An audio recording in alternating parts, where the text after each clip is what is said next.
I didn't forget. I didn't forget. I remember every game I haven't finished. Every single one.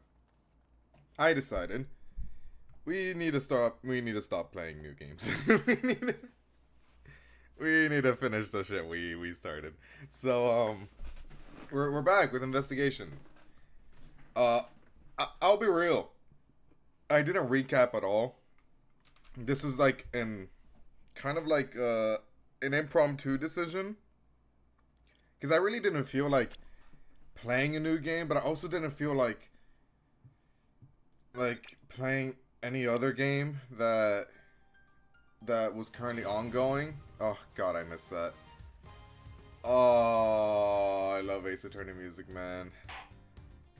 Oh, it feels like I never left. Oh, what is blessing my ears right now? But yeah, no, I'm gonna try and make it my mission to just, well, there are gonna be some exceptions, like the new Donkey Kong game, the new I game, all that. But I do need to revisit and finish the shit I need to finish. Like Metaphor, I started Sonic, so I have to finish Sonic, you know, shit like that. Yeah, this is the same save. Okay. Let's see where we were. Oh yeah, we had a, oh my god. Oh, I'm in the middle of this, man. Oh, I don't remember the evidence at all. Yikes. Okay, it's fine. I'll figure it out. Ask around. I'm sure the other detectives will corroborate my story. It's the perfect alibi. I don't remember your alibi. What's your alibi? If memory serves, you came back to this office at around 2 a.m., correct? And it was then that you had that uncomfortable confrontation at gunpoint with the culprit. But at exactly that time, I was down in criminal affairs. Oh yeah, what do we do against that? What do we do against that? I don't know. Miles, what's your problem? Good thing we have a court record? True. Do you really think it's that perfect? Like I said, I don't care. Ask around all you like. You'll see for yourself. Detective Gumshoe. Sir, yes, sir. Oh, God. I'm happy to be back. I'll go check out his alibi, sir. Be right back. Miss Edris, sir, I fear we're fucked. I think we're in trouble. It's just like Mr. Portsman said. The guys down in criminal affairs said they saw him at around 2 a.m. You see? There's something fishy going on here. I don't know the answer yet, but goddamn, I'm gonna incriminate you. All of the evidence points to him being the culprit. So there must be a contradictory point in his alibi somewhere. Can someone find it for me? I don't know where it is. It's hiding. Memory serves. Okay. How do I present? There we go. Okay. What do we have? Oh yeah. There wasn't this moved? Yeah. It's sitting in front of Portsman's office. There are signs that it's been moved. Prosecutor's badge. Yeah. I don't think that's important. Bullet went clean through the victim's abdomen. The body was found at around 2:05 a.m. We need a. Okay. He was at somewhere else at 2 a.m. Pages pertaining to a case tried 10 years ago by my predecessor are missing. This can open every office door. Was stolen from the security office. Miss Bird says she unlocked the store, but her prints were not found on the doorknob. Well, she probably confused it with where the basketball hoop was. Maybe. But then again, someone else said that he was found there. I don't know, whatever. Issued to the victim believed to be the murder weapon, only one shot fired. Each prosecutor has one in their office, only they know one of them. Prints were wiped. Found under the door for the absent Portsman. I brought the 3 pieces of evidence by, just like we talked about on the phone, but it looks like you're out. Guess I'll catch up to you later, buddy. Would it be that? You came back to this office around 2 a.m., correct? And it was then that you had to, well, I could also, I'm just gonna press everything, since I'm just confused at this point. You're correct, it was around 2 a.m. Are you sure? It's really important to me that you're spot on with the time.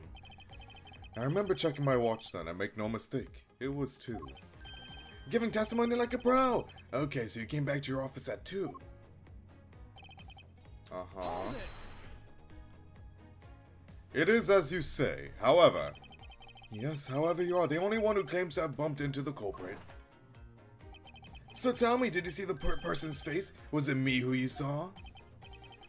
It was pitch black, so I couldn't actually see. Oh, come now. I'm sure you saw something. Try a little harder, why don't you? I'm beginning to feel like I'm the one being interrogated here. Oh, well, it doesn't matter if you remember or not. It only matters that you ran into the culprit. It was very dark, though. It was very dark. I remember that. So you paid the criminal affairs department a visit? Yep, right after I left the prosecutor's building, I headed straight for the precinct. Okay. Hold it! Well, we did go and ask around to confirm your testimony. And it was just as I said, right? Yes, sir. A number of detectives said they saw you at around that time. See? I have the perfect alibi. That's the ace I had up my sleeve. Say that again. The what you had up your sleeve? Impossible. He actually does have the perfect alibi. Oh, I actually had to do that. Okay, I was a bit... okay, that makes sense, because I was a bit lost on what type of evidence I had to present. What's wrong? Why the sudden sullen look on your face? Can't you say anything back, Mr. Edgeworth? I don't know, you try. I think we've reached the end of the line, and it's time to get off this crazy train. You there! Sir! Please escort the young lady out, but remember, be gentle. But she didn't do it. You have to believe me. Detective Gumshoe? Is there nothing I can do? There must be a way to turn this situation around. What would Phoenix Wright do? Then he flashbacks to Phoenix Wright. And then he gets a Phoenix Wright power-up. If only I had a clue. Did I miss something that can help me cast doubt on his alibi? The intruder I met could not have been Portsman. Then who could it have been? I don't know. I need to calmly think this through one more time. And with logic. I love that that's the power. Oh my god. The only character in this game with more than 2 brain cells. The culprit rearranged my files twice. Once before and once after. Why? Oh, does it have to be this? Oh wait, no, it doesn't have to be. Oh, then go back. Well, this is one of them, obviously, right?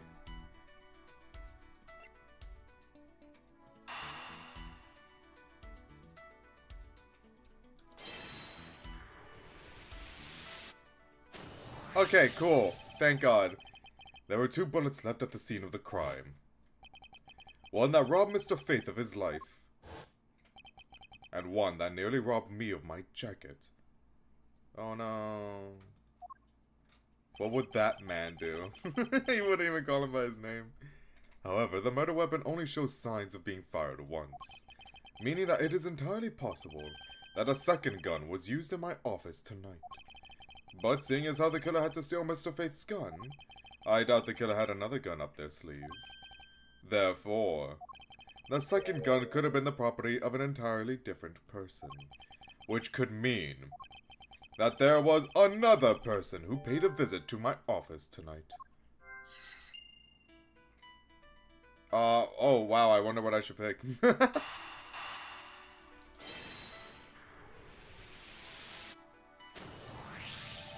Supposing there was yet another visitor tonight, that would also resolve the issue of why my shelves were upended twice. We know that the shelves were disturbed once before and once after the murder. So it shouldn't be much of a stretch to think that it was the work of 2 different people.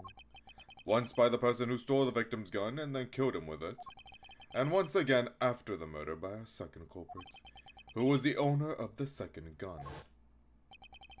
If we suppose that the second culprit's gun was the one that was pointed at my back. Objection! Mr. Portsman, it seems that I need to amend my assumptions regarding this case. Great, so you finally come to your senses. Were you not listening? Like, I'm cooking. Mr. Edgeworth. Sir, what are you saying? This has been a big misunderstanding on my part from the start. I had assumed that the person I ran into was the killer, but that may not be the case. What do you mean? The person I ran into was just your average thief. Okay, this is gonna come up later, isn't it? A thief? But sir, doesn't that cause some sort of contradiction in the facts? Not at all. It simply means that the killer was someone else. And it means that in actuality, 2 culprits stole into my office tonight. What do you mean 2? It explains both why my shelves were disturbed twice and how there were 2 guns. Mr. Postman, dude, this song. What the fuck? Have I heard it before? I don't remember hearing this. Dude, this shit is nice. Baluda, what's it called? Mr. Postman tricked Mr. Bird and gained entry into my office. Now you're just leading the argument. You still don't have any actual proof, you know. If you could please go along with my hypothetical scenario for now, Mr. Portsman. In the end, if you really are innocent, you should have nothing to worry about. Now then, returning to my scenario, Mr. Portsman was out to steal something from me. Which is why he checked my secret safe and ransacked my shelves. This is the first time. So then, this will be when the files were put back in the wrong order, right? Correct. And then, just when he was about to look somewhere else. Who should walk in but his own partner, Mr. Faith? But why did Mr. Faith come into your room, sir? He probably had business with Mr. Portsman, which is why he was in the area. But that's when he noticed sounds coming from my office would be my guess. Because you were supposed to be away, right? Oh my god. Let me just mute that. And he must have thought it was odd, so he came into this office to go check it out. Correct. And as a detective, that was the right thing to do. Telling, confess, announce. Okay, lots of slashes. The Truth, 2009, thank you. Appreciate it. This song is pretty good, man. I like it. But when he came in, he found his own partner standing there. Oh, that's Bird. Oops. Because it was Mr. Portsman, Mr. Faith probably let his guard down. But Mr. Portsman was not so merciful as to let him leave alive. He waited for a chance and stole Mr. Faith's gun from him, and then... he killed him. He silenced Mr. Faith for catching him in the act of stealing. No!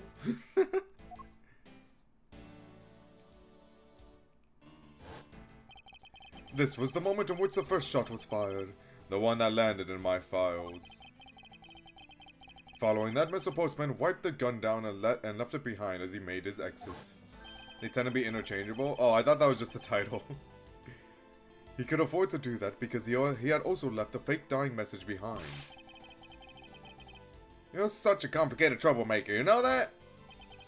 Well, if things were as simple as that, then all would be solved. However, there was yet another visitor to my room, and this is where it gets complicated. There was another? Do you guys not listen? Visitor, sir? Yes, and this other person's objective was also to steal something from me. Now then, even after Mr. Portsman left, the door to my office remained unlocked. However, this new visitor had no way of knowing that, and so... they stole the master key from the security guard's room, and then entered my room and searched through my shelves. This was the second time they were disturbed, and it seems the thief found their prize. The stolen zero file, right, sir? Okay, I feel like this isn't gonna come up in this case. I feel like this is definitely gonna come up in, like, the last case. Correct. Only just as the thief was about to leave with the file, I appeared. The thief then threatened me with their own gun, and made their escape. The second bullet was fired during that brief encounter. So the shelves getting messed up twice in the 2 bullets. It was all because 2 different people were doing those things at 2 different times. Precisely. So now do you see, Mr. Portsman? The person I met was just a thief, and was not, in fact, Mr. Faith's killer. Your alibi for the time frame in which I ran into the other person is now irrelevant. Because we now know that the murder took place during the first culprit's visit. Objection! Nuh-uh. What's so funny, pal? Absolutely splendid. Your scenario explains everything. Of course it does. It's Mr. Edgeworth, after all. But you know, it still doesn't change the fact that it's all circumstantial. Fuck. Supposing if, and that's a big if, your theory is right. It would indeed render my alibi, which has withstood scrutiny, mind you, irrelevant. But there is still one defining point of your argument for which you have no evidence. Your supposition that I was the first visitor. Mr. Edgeworth, you can't let him get away with that, sir. But he has a point. I have absolutely no proof at this point. Don't say that, sir. Hey, I'm just speaking the truth. Saying it how it is. I don't believe this. Don't worry, Maggie. I'll do something if I must. You know something? I find your attitude to be somewhat peculiar, Mr. Edgeworth. If the person you met was really just a plain old thief, then why is that person not your main suspect? That is, if your theory is correct. I don't know, actually. That thief you ran into should be your real suspect, wouldn't you say? We should be out there looking for that thief right now. They might still be nearby. I hate to repeat myself, but as I've already said, I was training in my room. And when Jim came to deliver some evidence to me, I was down at Criminal Affairs. So I can't be expected to know what happened around here after I left. Have we presented the basketball hoop yet? So you think we should be out there looking for the thief? Of course! Now isn't the time to be having these dead-end discussions. I don't think it's all dead-ended. I find your alibi to be fascinating. Let's continue where we left off, shall we? I know he's lying. I know he was there, at the scene of the crime. I just have to find a way to prove it. I'll press. Hold it! We have? Oh, okay. Actually, no, I wouldn't. Why not? That's elementary. The dying message, of course. Mr. Fitzkiller very clearly left those letters on the spines of those files. And it was after they were on there that the thief stole one of them. You mean the zero files, right? And that's how we also know that the letters themselves were set up, and not from Mr. Faith. If the thief was the killer, do you think they would try to undermine themselves? He's got a point. Maybe the killer just didn't think of that either. Yes, that must be it. Maybe, just maybe... Hold it! Oh god, bro, the soundtrack for this game is phenomenal. What the hell? Once escaped, I highly doubt a thief would linger nearby. Well, you never know. Maybe they didn't get what they were really after. Oh, you talk like you know quite a bit about this thief. It's nothing like that. I have no idea about anything, after all. Hold it! But according to Mr. Fate's note... Hold on, I thought we already cleared that up. Didn't we say that Jim left that note for me in the early evening? If you have proof that he left it at a different time, say, just before he was murdered... I don't have any, no. You see? So I insist again that I was in my office at that, the entire time. Okay. I'm just gonna lower this for me. It's very loud in my headphones. There we go. Why didn't you go there with Mr. Faith? That's because he said he was tired and was going to take a quick nap. You know those sofas in the hallway? He likes to sleep on those. It's one of his habits. And what of the evidence he brought? There were things related to yesterday's case. Just 2 items, a gun and a pendant. Interesting. This piece of testimony seems too crucial to let slip through the cracks. So one of the pieces of evidence was a gun on top of Mr. Faith's gun. Oh, hold on. I pressed that by accident. A gun and a pendant.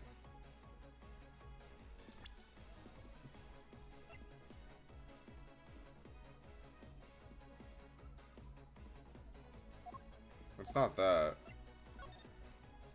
Oh, right! I did read that. Objection! There we go. Only 2 pieces.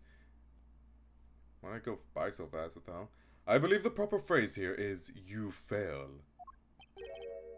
Excuse me? You fail as a prosecutor, Mr. Portsman, as you intend to keep evidence hidden from me.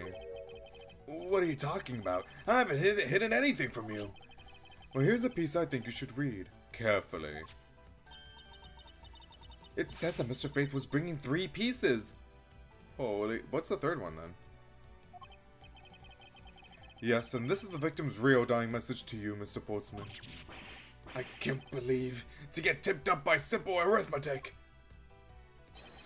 Where is the missing piece of evidence? It's... You have it, don't you? Only the guilty would make such a face.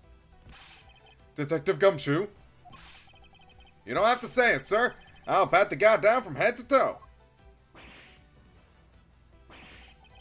Don't come any closer. I'm warning you. This is all part of the investigation. Say that again. Say that again.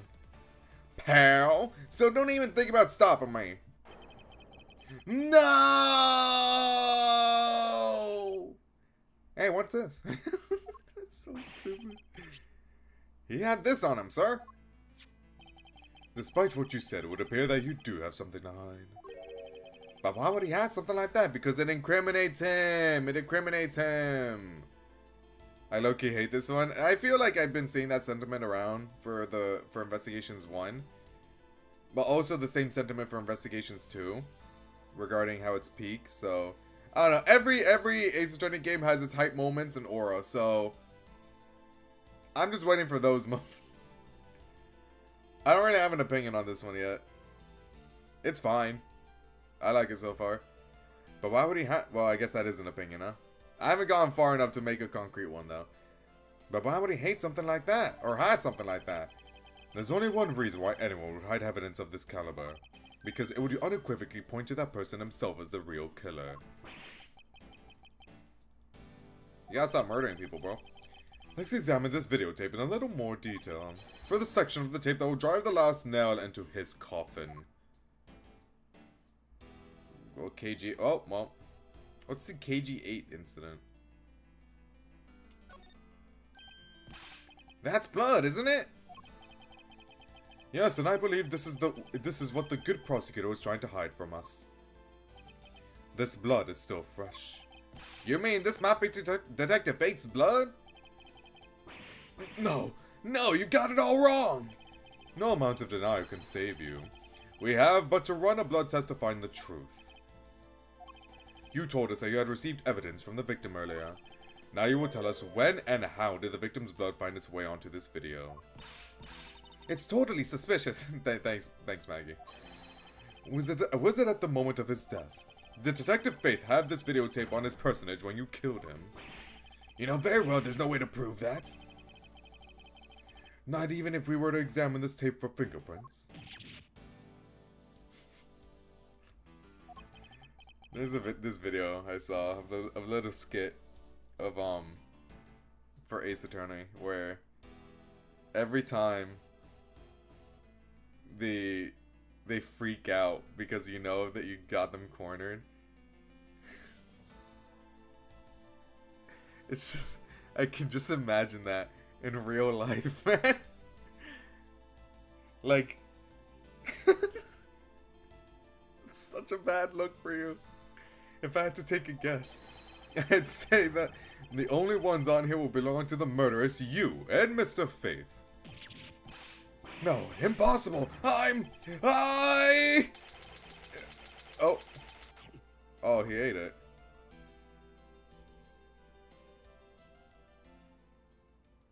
How did you bite through gold like that?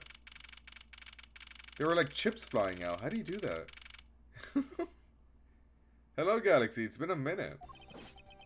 Mr. Portsman has been placed under arrest for the murder of Detective Buddy Faith, sir. Oh, that was quick. Very good. And the results we got back from the lab techs on the tape turned out to be real solid, sir. The blood work came back and it was definitely Mr. Faith's blood on there. And as a bonus, they were also able to lift a few of Mr. Faith's fingerprints as well. Okay, Maggie, now that you're saved, please stop being around murders. Thank you so very much, Mr. Edgeworth. I still can't believe I got to see... Oh, wait, that's Bird. I still can't believe I got to see your cool deduction skills outside the courtroom. I'm impressed beyond words, sir. Thank you. Do I get paid for this? It was nothing. I'm just sorry you got caught up in a murder in my office. Please accept my apologies. It was nothing, really, compared to what I've been through, I mean. I consider myself lucky that it was only a burglary and a murder this time, sir, so who's the thief? If it had been a hold-up or a hostage situation, I'd have thrown my hands up in the air. I think I'm finally rising up from a goddess of misfortune to just an unlucky person. That's a good way to look at it. Something tells me we should have hired a different person for security detail. You know something, sir? That Mr. Portsman really was one corrupt prosecutor. There's a lot of those around here. And why would you say he was corrupt? Well, I heard that there were a number of suspicious things related to his court cases. There's even rumors about how some of the evidence he uses is forged, sir. Man, people that do that are really shitty, huh? Forged evidence, huh? And they say he even decided not to prosecute a few cases for some really vague reasons. That guy was a complete disgrace to the entire profession. There's also a lot of those. We never did. Man, prosecutors do not like get. They're constantly shat on. We never did get around to asking what his reason was for breaking into my office. Whenever we got near that topic, he just clammed up. Maybe he was hired. Maybe he was told to do it. Do it or you're fired. Maybe it's the higher-ups, you know? Although we can be pretty certain that it was to steal something. This is just between you and me, sir, but there's a rumor that some sort of huge organization is involved behind the scenes. It always is one of those, huh? Oh, well. If it isn't the government, it's a business. If it's not a business, it's a cult. If it's not a cult, it's a... We just keep going down the ladder. With Mr. Portsman not willing to divulge anything, it certainly leads credence to that rumor. It would seem that we haven't heard the last of this. That Mr. Portsman isn't the bad guy? Please, I need you to stop saying this out loud with your loud voice. I didn't say that, but rather that there are still many more mysteries for us to solve. For example, we still haven't figured out the significance of this piece of evidence. I'm going to assume the thing that is from 10 years ago. That's going to be very important later. The person who stole this file. The other villain of the night. I wonder who it was. And what happened to the stolen pages. I wonder, who in the world was it that held me up at gunpoint? Yo, it'd be crazy if it's Phoenix. Miles, I didn't want to do it, Miles. Miles, it wasn't me, Miles. I didn't kill anyone, Miles. Mr. Edgeworth, sir. Yes? I came across this while I was processing your office earlier. Yo, that's Phoenix's card. This card. What is it, sir? Is that a bird or something on there? Oh my god, it's Maggie Bird. It's not just any bird. It's a Maggie Bird. It is a mark of the raven, a three-legged raven. Even you should know what this is, detective. I don't know. I don't want to... What? It's about that thing, isn't it? That great thief everyone's talking about. Oh, so that's the thief that came in here? Who is this? Yes, it is the mark of the great thief, Yatagarasu. Uh-huh. Under the mark of a legendary bird, the Yatagarasu is noble to the end. A modern Robin Hood.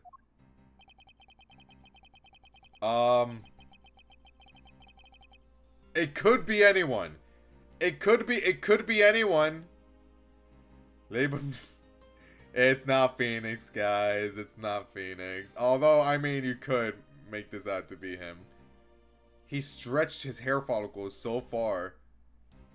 Labeled mysterious and phantom-like, the Yatagarasu appears and vanishes at will. Though we don't know much about this thief's ultimate goal, we do know the targets. The Yatagarasu likes to find and make public evidence of corrupt dealings of all sorts. The theft is always performed in silence and always with perfection. Once a target is chosen, no dramatic calling card or announcement is sent forth. Instead, the chosen corporation is infiltrated without even the target noticing. Some days later, the evidence that was found is sent out to the mass media, along with this single card. Although it has been a while since the Yatagarasu's last appearance. Hey, Mr. Edgeworth, look, something's written on the back. Let me see. It's the location of where the thief put the stolen files. Oh, so the person who stole the contents of the file was the Yatagarasu. Yatagarasu. Organization. Quite a few key words popping up in this mystery. The murder in my office. The return of the great thief, Yatagarasu. Looking back, I can't say I didn't see these events coming.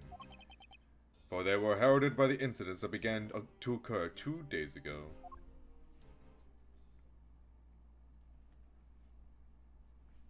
Damn. Okay, well, that's the first case done. Turnabout visitor.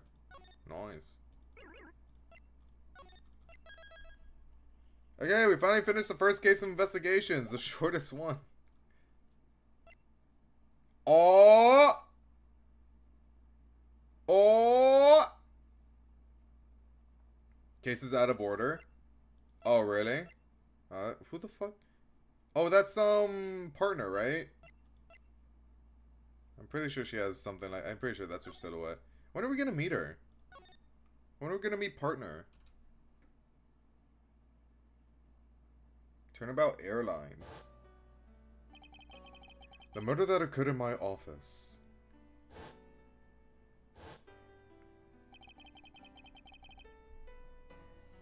Welcome back to DD. Cases out of order. Wait, did I already read that? I don't know if I did. Maybe in my head.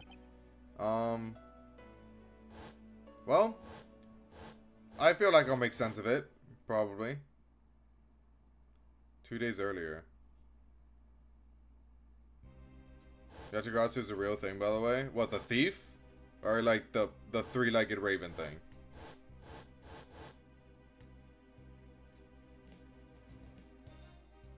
Go you. Oh, thanks. Yes, everything began high up in the air. What? There's a murder on the airline? Thank you for flying Go You Airlines. We are currently experiencing some slight turbulence. No way!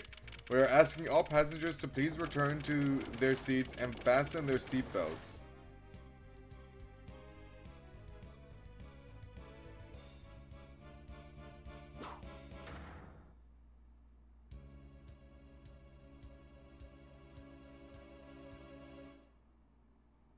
Huh.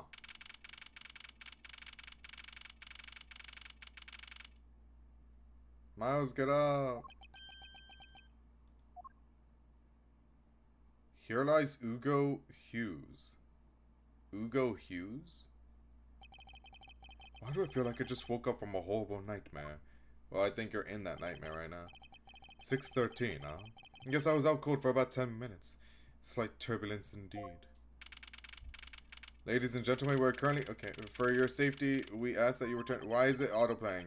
I suppose turbulence is to be expected on a flight. Though admittedly, I'm less than comfortable with anything resembling earthquakes. That sucks. What's this? A travel wallet? But it's not mine. How did someone else's travel wallet wind up in my pocket? My head. Why won't this headache go away? I'll take care of this travel wallet later, or hand it off to an attendant. From earthquake-like turbulence to an elevator. This...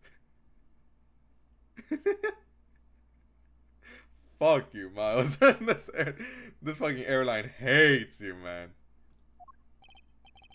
How do we make the fuck Miles Edgeworth plane? How do we make that? What am I doing hesitating like this? Actually, I know full well why I hesitate. It was when I was still but a young child. I was caught up in a murder. This is if you didn't play the trilogy. I was caught up in or the first game. I was caught up in a murder that happened in an elevator. But how long am I going to let my past haunt me? It's just an elevator. I'm a grown man now. I need to behave like one. Dead body. Yep, that... Bianca? The fuck are you doing here? What the... What in the world happened? Is there something wrong? No, yeah, it wasn't. Yeah, okay. I know what it look. First of all, you're really pretty. Secondly, I know what it looks like. All I ask is two things. Don't scream. And it wasn't me. Let me switch those two around. The priority is it wasn't me. Secondly, don't scream. Okay, well. He's dead! Please calm down. We mustn't jump to conclusions without all the facts. Also, the thing on his travel wallet, that isn't his, by the way. is wine / grape juice, not blood. Please know that.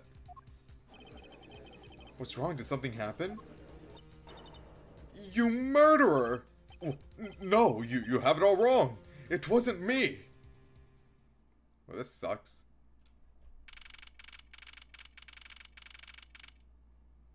Oh, he's tied up. Everyone, I'm sorry to interrupt, but I have an important announcement. I am one of your flight attendants today, Rhoda Tenero. Okay, well, Tornado, but... Oh, jeez. Ride a tornado? Like she rode a tornado? Unfortunately, we just had a minor accident on this flight. An accident? Don't treat us like we're stupid. I got a glimpse and it was a murder. What? Murder? What's going on with this flight? Everyone, please calm down. There's no reason to panic. This flight will stay on course and make its scheduled landing. We're still currently in the middle of a rough patch of turbulence. So until we are out of this area of turbulence, I ask that you please remain seated. But someone was killed, right? I mean, what about the killer? Let me off! Please, there is no need to feel threatened. We have already apprehended the culprit. It wasn't me. It wasn't me. It wasn't me. God damn it. Dude, the Ace Attorney universe will be so better off if we just stop accusing people that first discovered the body. God damn it.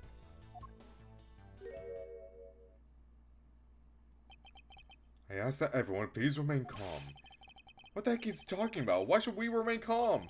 My name is Miles Edgeworth. I'm a prosecutor and I assure you I am not the killer. Being a prosecutor doesn't make you incapable of murder, buddy. Okay, well, it makes me less likely. Don't look at all the other prosecutors, please. Now you listen here. I am not the killer. I simply found the body. So you say. However, I am sure that you are the perpetrator of this crime. What do you know? What do you know? I swear on my honor as a professional flight attendant. What would you know? I murder people all the time. That's how I know. Is that right? I know what I saw. You came up last second. You didn't see shit. And there's even very strong incriminating evidence to back me up. What kind of incriminating evidence? If she talks about the fucking travel wallet, open it up. I swear to you, it's not mine. What kind of incriminating evidence is she talking about? We've already alerted the proper authorities at our destination. Until we land, you will remain in our custody by the powers vested in our captain. I'm very sorry, but please understand our situation. Your situation? I'm more concerned with mine, and the direction it's going in. I'm not about to just sit idly by while I get accused of murder. Miss Tenero, is it? Yes? I was wondering if you might give me a chance. A chance? To do what? A chance to plead my case. And a chance to ask what you meant by incriminating evidence just now. To accuse a passenger of such a grave crime without allowing him to give a proper defense. Can the professional flight attendant inside of you really call this action righteous? You have a point? Very well, I'll listen to what you have to say. But be wary of what you reveal. I'm afraid you'll only look even more suspicious if your explanation fails to satisfy. No pressure, right? Road to Nowhere or the Narrow Road? Narrow Road. Oh, maybe that's it. Maybe that's it. Maybe you're supposed to switch it around. I also do not have the time to deal with you all day, so please make it quick. Of course, as you wish. Good. Very well then, let's get started. The tornado part of it wouldn't really make sense, would it? I guess it is the narrow road. That sounds... Well, if she's a flight attendant, what's it supposed to be? Road too narrow because she is narrow-minded on Edgeworth. Oh. Okay, you know what? That makes more sense. I know for a fact that I didn't kill that man in the elevator. What I don't know is what sort of evidence she has up her sleeve. But I'm certain it doesn't fit with how the crime really occurred.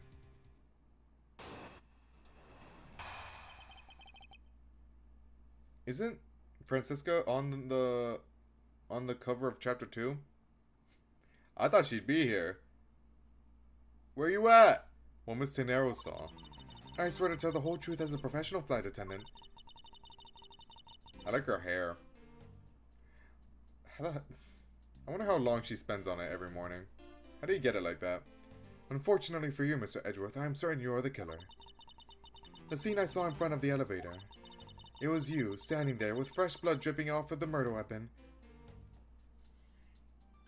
I swear to God, if you're talking about the travel wallet. So if you will please cooperate, we'll turn you over just as soon as we land. Okay, this isn't gonna last more than 2 seconds. That's it? That's her evidence? Are you serious?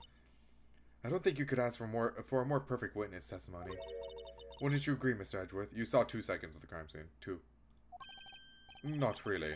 It's hardly perfect when there's a gaping hole in it.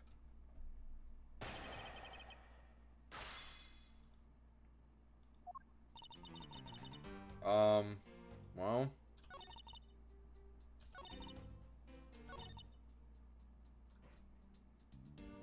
I don't have any evidence, do I? No, I do. Do I just present this? Cool. Miss Tainero. What is with the yelling all of a sudden? It's part of the course, don't worry about it. Force of habit. Well, it doesn't matter. Miss Tainero, you say you saw the murder weapon dripping with blood, is that correct? Yeah, I saw that blood. Okay.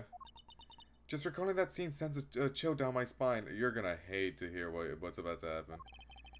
Sorry, but your so-called professional flight attendant training has failed you. What? I'd like to direct your attention to this. Do you know what this is? It's a travel wallet, right? But it looks a little big and bulky.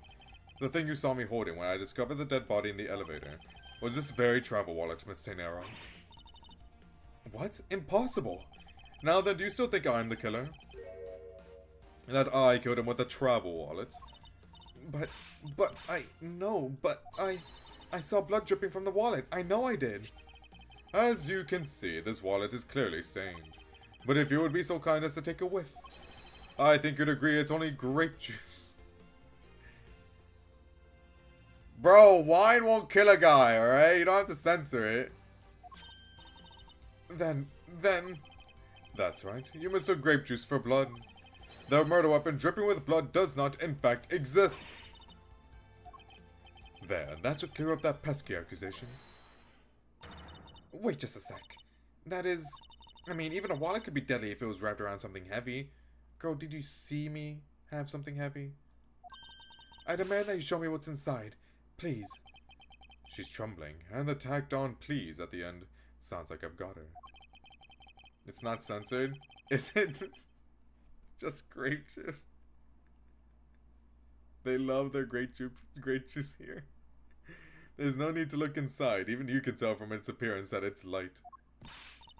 I can't be sure of anything until I see the contents of that wallet for myself. Just grape juice. It's so stupid. She's a persistent one. I suppose we have no choice but to see what's inside. Miss Tainero, if you would be so kind as to open the wallet and check its contents for me. Alright. I usually don't pry into passengers' belongings, but we have no choice here. It's not mine. Check it out. Peep. How do I open it? I guess we just do that. Grape juice stains the outer cover. True as I who dropped it in the juice, however, I didn't do it out of ill intentions. Okay, how do I open it? Oh, there we go. Republic of Borginia. It seems as this passport is all that's in here. Ooh, who's going to Borginia? As you saw, there is nothing but a passport inside. This renders your wallet was a murder weapon argument moot. Wouldn't you agree? Whose is it? Please hear me out, Mr. Edgeworth. Why are you so persistent? Why are you so adamant that it's him? What is it now? When I was wondering, whose passport is that exactly? I don't know. Open it. Can I take a look? Why not? I'm rather curious myself. Oh, it's Byakuya. This is... just as I thought. This travel wallet belonged to Mr. Ackby Hicks. Ackby... I don't know what that is.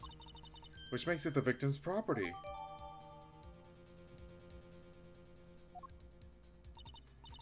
You stole the victim's wallet, didn't you?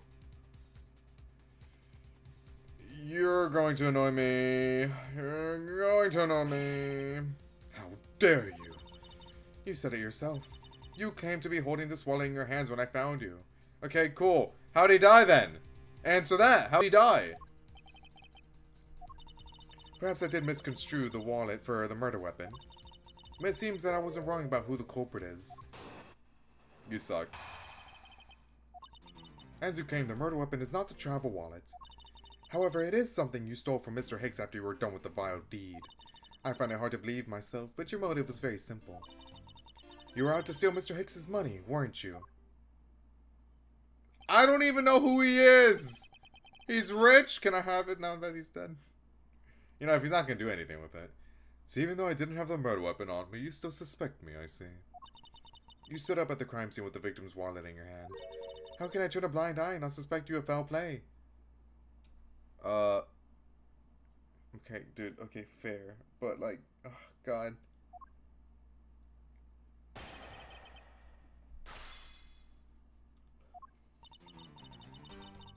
As you claim, the murder weapon is not the travel wallet.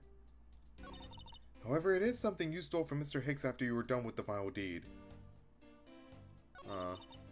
As you claim, the murder weapon is not the travel wallet. Wait, oh, I clicked back, oops. I found it hard to believe myself, but your motive was very simple. You were out to steal Mr. Hicks's money, weren't you? I don't know! I don't know who he is!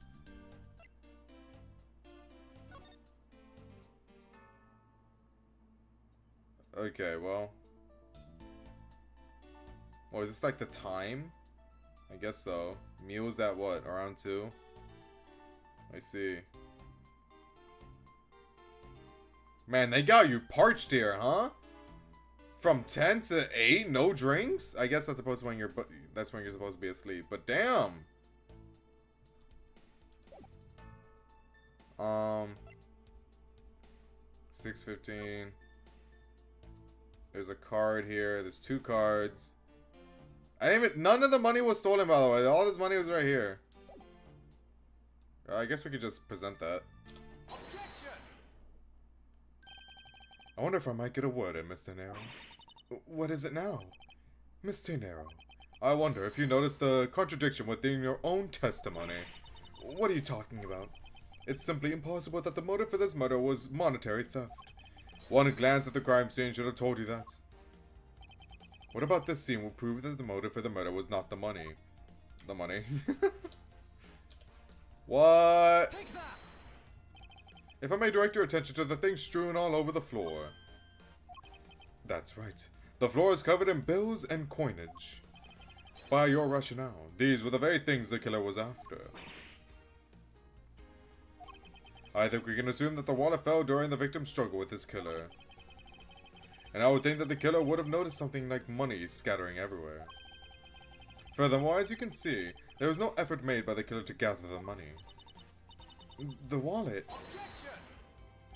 Ah, yes, the wallet. You will also recall that the only thing in it was Mr. Hicks's passport. If you are really insisting that it was a crime based on greed, then you're claiming that it was all for an empty travel wallet. Okay, can you let me go now? Forgive me, thank God. Okay, let me go, please. Hey, what the heck? Are you saying the attendant's wrong? Yes! So that guy isn't the killer? Yes! Don't believe it, everyone. It's a trick. Why? Will you all please be quiet? Miss Tenero. Yes? You lost your cool when you saw the dead body. Plus, the lounge was dark, and looking into the light from the elevator, it's easy to see how you mistook the wallet in my hand for the murder weapon. I take no offense that you thought that I was the killer. I do. Mr. Edgeworth, thank you for releasing me. Okay, I feel like we could have used... I feel like we could have... I know it's a foreign language, but like, come on now. What is it now? Dude, he is cursing you out. Miss Tenero, if you could please translate, I'd be much obliged. It sounds like Borginian, but I don't understand any of it. There's another... Oh, well, I guess... Yeah, but it's fine. There's another attendant on this flight who... Wait, you speak... Oh, you speak English? I said that he is giving the runabout! I don't require an interpreter. I speak English just well, see? You, the attendant. Yes, sir? I want this person to be under the arrest until we arrive at the airport. Why? Who are you? I'm sorry, sir, but what exactly are you hoping for? What is it you want? I'm finished talking to the likes of you. Please, I would like to hear why you would like me to be held under arrest until we land. You? How dare you try to waste my time? You're the one who stuck your nose into my affairs. I wanted to spend even at least one more second with my precious art. Oh, that's why the vase is... Oh, I see. I have no time for other things. I know what you are. I see through you. Insolvent. Yes, I'm pretty sure that's how you say it in English. Well, I should hope I'm not monetarily bankrupt, but I don't think that's what you meant. I'm sorry, but I don't think I caught your name. I'm Zinc LeBlanc II. Zinc LeBlanc. Zinc LeBlanc. Nope, don't know. I'm a very wealthy man in the Borginia. But I'm not an ordinary rich man. I'm an art dealer, a rich seller of beauty. Okay, so if the vase was, you know, had the seatbelt on, where were you during the turbulence thing? Were you just, like, thrashed about? Mr. LeBlanc, what did you mean just now? Pardon? When you said that Mr. Edgeworth is giving me the runabout. I have to explain? Unbelievable. I will say it once and only once. I do not have even a second to waste. Time is money, as they say. What do you got? You're on the fucking airplane, bro. There's nothing to do but wait. Yes, and yet you continue to blather on. I saw it. Yes, I did. I saw the victim go onto the elevator, going down to the lounge. It was exactly at 6 o'clock. Okay. And what's the significance of the time? At 6, he says. Wait, you saw him at 6? What's the matter, Mr. Edgeworth? He understands, I see. Miss Attendant, what time did you discover the body? Well, it was a little after the patch of turbulence, so I would say around 6:15. Hicks was his name, was it? Then I say that man Hicks was killed in the 15-minute time span. And the only person in the lounge at the time was this prosecutor, yes? Yeah, I was in my seat the whole time. It was him. He did it. Me too. I was watching the movie and enjoying a fine glass of grape juice. I was still eating, still haven't finished, see? The other passengers have an alibi, so you have no problem with them, I suppose. It was the kid. It was the kid. 100% it was the kid. No complaint, I see. Not a single word against this, right? I have no way of discounting what you have put forth at this point. Oh, wait. That's Edgeworth. I have no way of discounting what you have put forth at this point, but it wasn't me. Oh, so you say, but you have what you say. The evidence? Mr. Edgeworth, are you really the culprit after all? Fucking no! Mr. LeBlanc, I suppose you are quite certain of what you saw, enough to give testimony. Of course, I was looking at that man the whole time. The whole time. The whole time. All of it. Okay. He was playing with that annoying little small machine the whole time. Machine? Yes, that's what you people call it in English, yes? It was making me crazy with the click, click, click. From that description, it sounds like some sort of small computer. I believe what Mr. LeBlanc is talking about is a cell phone. I have to say that I did see him playing with it quite a bit myself. A simple cell phone, a laptop or organizer I can see, but that's kind of low budget. I hate that noisy little machine in his hand. Not a fragment of beauty. All it produces is ugly sounds. Anyway, I know what I saw. Miss Tainero. Yes? I was wondering if I might be granted permission to examine the crime scene. What? You want to examine the crime? Par for the course. Please let me do it. If you'll grant me a little measure of time, I'm sure I can produce the real culprits. I desperately want it to be him. Simply because I don't like you. I don't like the sound of that. Fox in the... Oh, wait. I don't like the sound of that. Fox in the duck pen. Yes, I think that is how you say it in English. It's Fox guarding the henhouse, and I believe my innocence was proven earlier. And if I'm given the chance, I can clear up all the remaining doubts. Miss Sathena, if you wait until we arrive, there is a good chance that some evidence will have been destroyed by then. Is this someone we've met yet? Probably. I understand. Let me see what the captain has to say. This should not be approved. Please, Mr. LeBlanc, in an emergency, all decisions are to be made by the captain alone. Was it the captain? Did he set the plane on autopilot while it was going through turbulence or whatever, and then he went to murk this guy so he can, well, not to steal all the money. The money's just there. Just because he hates Danganronpa? No, please wait here until, here while I go ask the captain what to do. I'll be right back. Okay. You're not planning to erase evidence when you are doing your investigation, yes? Of course not. We will see. Mr. Edgeworth, you have the captain's permission to investigate the crime scene. What? Unbelievable. I'm in your debt, Mr. Nero. However, there is one condition. I am to supervise you. Can you agree to that? Of course, I see no problem with that stipulation. It's only natural, as I am still a suspect in this case. I take full responsibility and will watch Mr. Edgeworth's every move. Oh my gosh, she's our partner.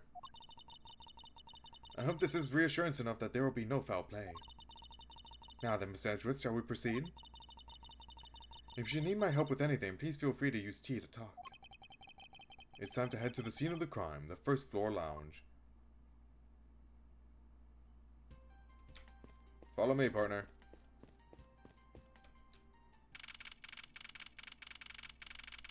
It seems zinc oxide is used as a white pigment in paint. Blanc equals white. LeBlanc. What was his full name again?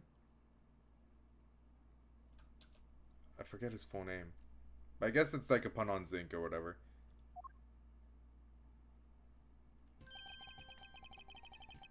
I want to thank you for your help back there, Mr. Nero. It was nothing. You should thank the captain for granting you permission. And just so everything is perfectly clear, I still don't trust you.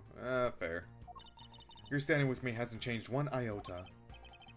I see. I will bear that in mind. I received an order from the captain earlier. He wanted you to know that. We reserve the right to stop your investigation if we feel you are not making progress. And when we do, he asks that you please return to your seat at that time. Cool. Question. Who's Ugo? Do you know who Ugo is, Miss Tainero?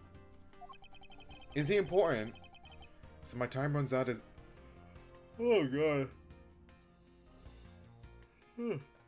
That came out of nowhere. So my time runs out at his and his crew's discretion, does it? Zinc LeBlanc. Okay, well, the zinc part of it is very, very clear cut, I guess. Okay, so it's just... You make art with the mineral, and he loves art. Got it. I have to find a way to discredit Mr. LeBlanc's testimony before time's up. I understand. By the way, is there any place you can think of where the killer might hide on board?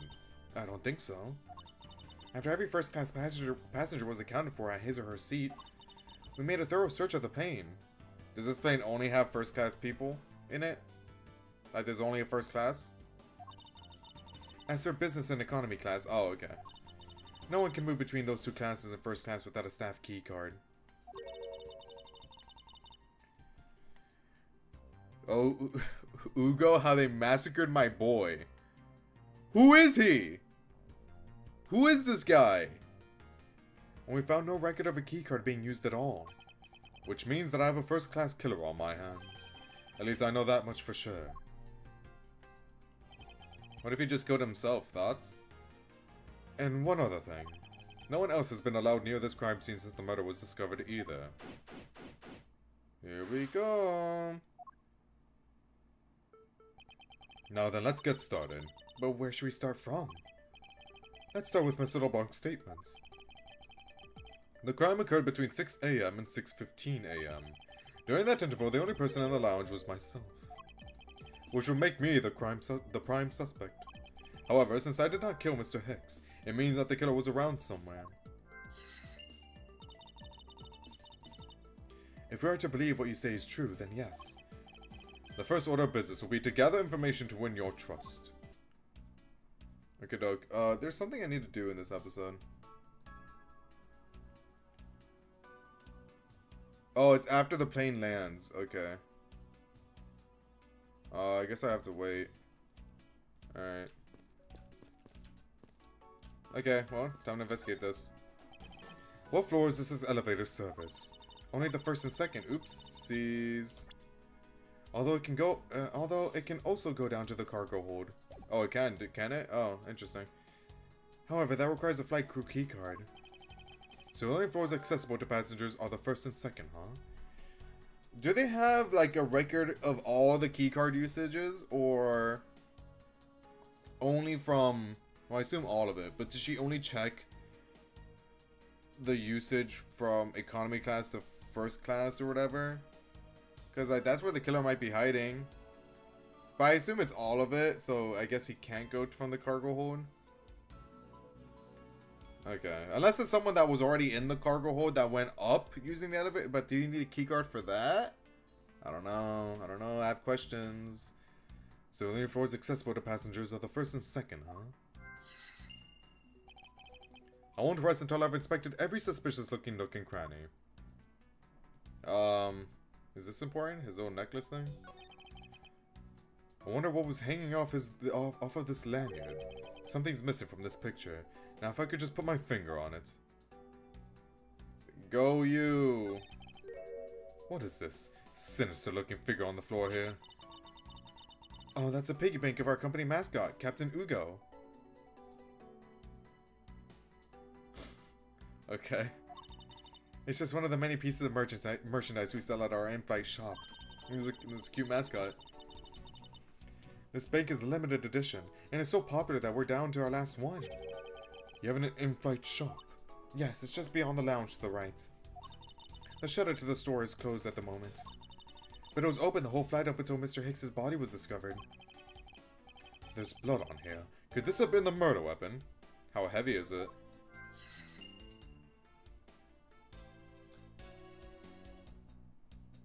Okay, what's this card? Money strewn all over.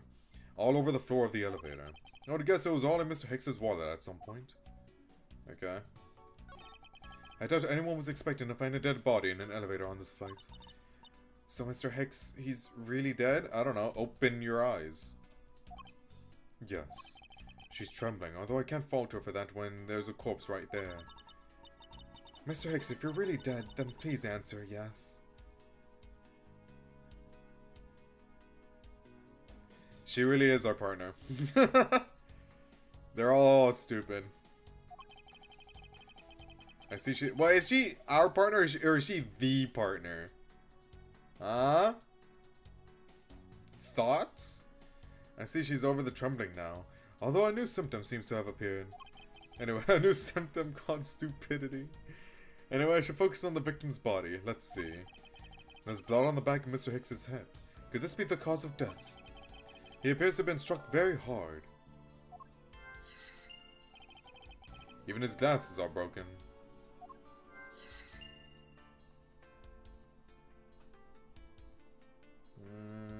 Checking. Oh, his shoes. There's no grape juice residue on the soles of his shoes, making it highly unlikely that Mr. Hicks entered this elevator after the turbulence. Oh. I think that's it. Checking, checking, checking. Scanning, scanning, scanning. It seems like that's it. Cool. There's some spilled grape juice in front of the elevator. I assume it was spilled during the turbulence. Footprints. We must clean that up or someone might get hurt. What is it, Mr. Edgeworth? I found some very important evidence. What is the important piece of evidence in this scene?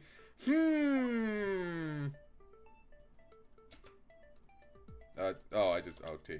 Take that. What is it? They're a little smudged, but I think we can both agree that they are a set of footprints. So you think... Yes, these belong to our killer. Then maybe we should go check the shoe sizes of everyone in first class. I don't think that will be of any help to us. Unfortunately, the prints are too smudged, which will make it hard to get a definitive match. I see. Aw. Well, we know it wasn't him at least. And it wasn't me because I don't have wine in my... Or grape juice, sorry. In my, on my shoes. These bottles and glasses must have been broken by the turbulence. There's quite a bit of broken glass here. Please be careful when passing through the area. Thank you very much for the warning, Mr. Edgeworth. However, no matter what kind of, how kind you are towards me, know that it does not clear up any suspicions I have about you. Okay, fair. I wasn't warning you for the sake of clearing my name. Piano. This grand piano is the pride of this plane. Oh wait, that's her. You can play the music of whatever CD we insert into its CD drive. That's not a piano, it's more like an overgrown music box. What's the point of the piano look then, for the aesthetic? But its keys to press along with the music, as though there really is someone playing it. Oh, that's cool. Some people have entirely too much money to waste on overly complex toys. It's cool, man, it's cool. These counter windows offer a glimpse of the sky, but these clouds, they tell me nothing. Miss Edgeworth, you look like you're talking to the clouds. Is that so? Then tell me, what do you suppose I said to them? I don't know, but it looked like a rather one-sided conversation. The clouds, they tell me nothing. So dumb. This is actually nothing? Okay. What about Ugo? Who's Ugo? What or who is this? This is the bronze statue of the founder of Goyu Airlines, Mr. Ugo Hughes. The one on the left is of when he was in his 40s, and the other is of him in his 80s. Wow. You can really tell the difference. Did the man age at all over the over those 4 decades? Maybe I need to squint more. This toppled over chariot, another victim of the turbulence. No! Look at all that grape juice staining in the back! It may not look like it, but this chair was extremely valuable. It was? Yes, it was used when the Rocker Pals came to tour this plane.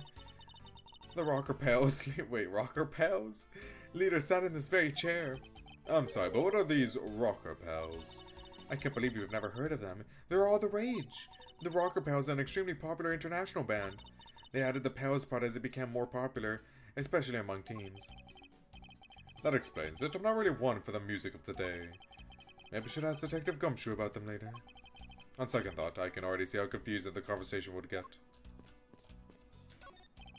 Glasses and candles thrown into disarray by the turbulence. It's been a while since I've seen this big of a mess.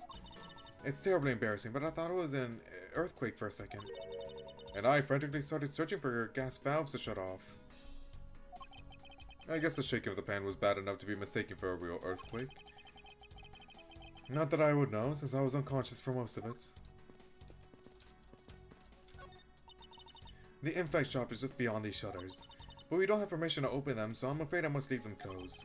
There must still be clues to be found here in this lounge. I must remain ever vigilant. Oh, wait. A pity that a bronze statue knows not when a good drink has been spilt at its feet. This is a statue of our founder, Mr. Ugo Hughes, I know, who is a big fan of grape juice. I'm sure he would be thrilled if he knew so much grape juice was here at his feet. Is that a hint of hero worshipping I detect? Okay. Wait, there's still something here?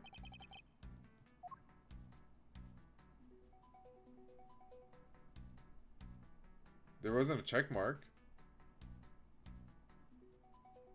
Is there actually something I missed here?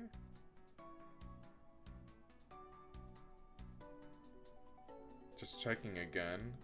Oh! There's something sticking out of his pockets. Hope he won't mind if we take a look at what's inside. It's a picture. I wonder how this is important. It looks like it was taken inside a building somewhere. Okay. Okay, I think that's it. Okay, so now we can deduce. Okay. Oh! Oops. Oh, yikes. What did I do here?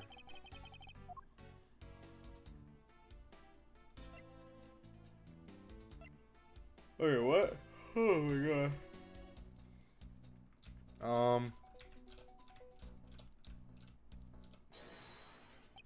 Is this spot somehow connected to any of the evidence I hold? I don't think anything on the lanyard is... I don't think that would make sense. What about on your... What about this? The Goyu thing.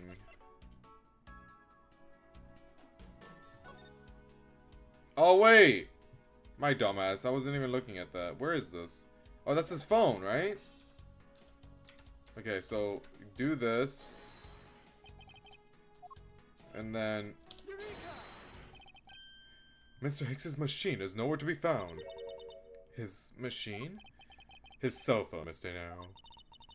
So I guess it's not here. Yes, I think we can safely deduce that the killer took it.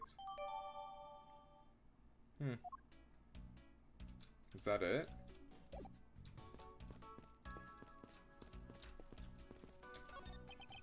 There are a few copies of Sky magazine in the magazine rack. This month's special is an English trivia quiz. That's not a bad idea. I've heard that the youth of today don't know a particle from a participle. Now, please don't go around confusing people with made-up words, Miss Edgeworth. Who's ever heard of such a silly word as participle? Case in point. Okay. What about this? This door leads to the flight attendant's room. But please understand that it's off limits to unauthorized personnel.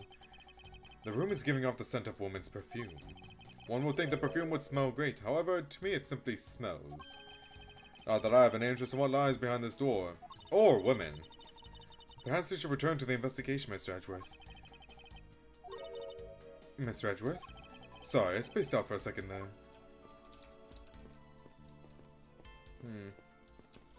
Just checking. Checking.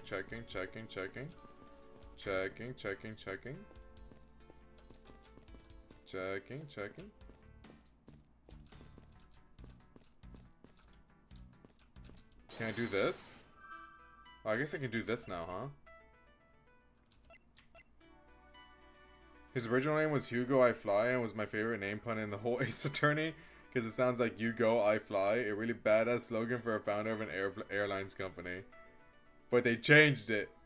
They changed. Oh, is that why you said why you said they massacred your boy? Because the translations are different now. Damn, that's rough, dude. Where was the killer? Murder weapon, Captain Ugo. I could probably do this one and then this one, no?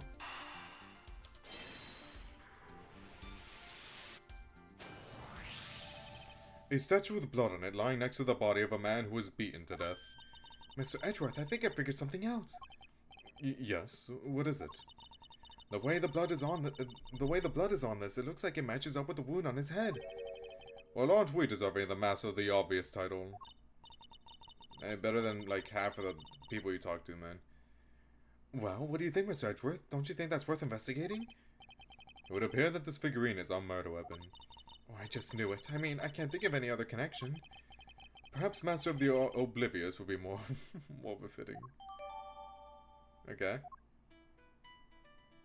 Spilled grape juice. Well, where's the killer and spilled grape? Well, this could be the same thing. Were they broken during his murder?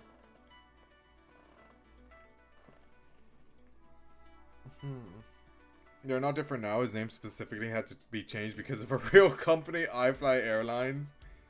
Oh, that's a thing? I didn't know. Damn, that sucks even more. I hope this connects right. Oh, it doesn't? I guess we don't really have, like, concrete evidence on that. There's some spill. Okay, the thing. Were they broken during his murder?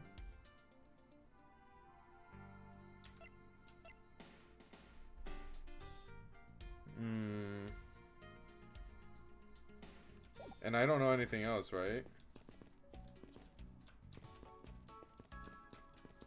Doesn't seem like it. Like I have to connect them. Are you in need of assistance? Notice anything? Did you notice anything? I was wondering whose footprints those are next to the elevator. I'd say the killers, wouldn't you say? Even if they aren't, I'm sure they are a vital clue to solving this case. Maybe there are other clues waiting to be found in other places. Come on, Emma Sedgeworth, let's go find them together. A word of advice, nobody likes a credit thief, so stop stealing my lines. Okay? But I represent something to you.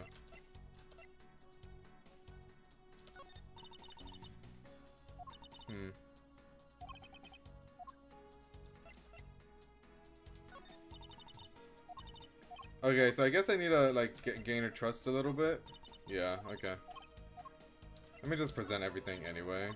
Just in case. Yeah. Okay, yeah, okay. Got it. Okay, that's pointless. Miss Taynero, I'd like to ask you about investigating the lounge. As long as you have the captain's permission, I can't stop you from looking around. If you could pass the message along, tell him I'm grateful for his spirit of cooperation. I will. However, please realize that you are still under suspicion. To be honest, I still have my doubts about you. Of course, and I take no offense. Do you really understand what I'm saying? Yes, verily. Do you pinky swear you do? On your honor as a professional prosecutor? I pinky swear I do, on my honor as a professional prosecutor. Well, I guess that settles that. I feel my honor as a man slowly diminishing. Okay. Okay, so I guess I do have to do this. Alright, I don't think there's anything else to.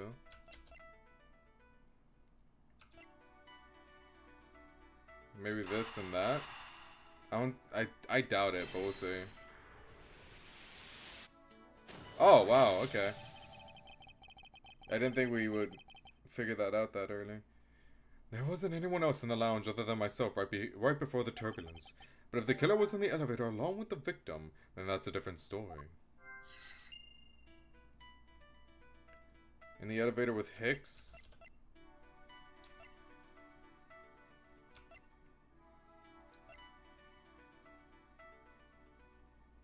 Or would it be this, and then, I don't know, this? How else would his glasses break? How are his glasses broken?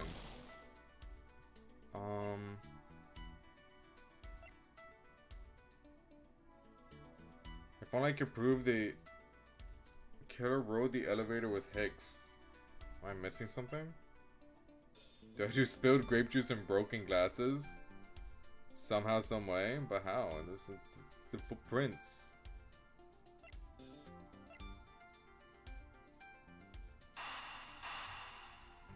Oh, wait, what if... Oh, okay, no, he rode... I was thinking like he rode the elevator up, but no, they...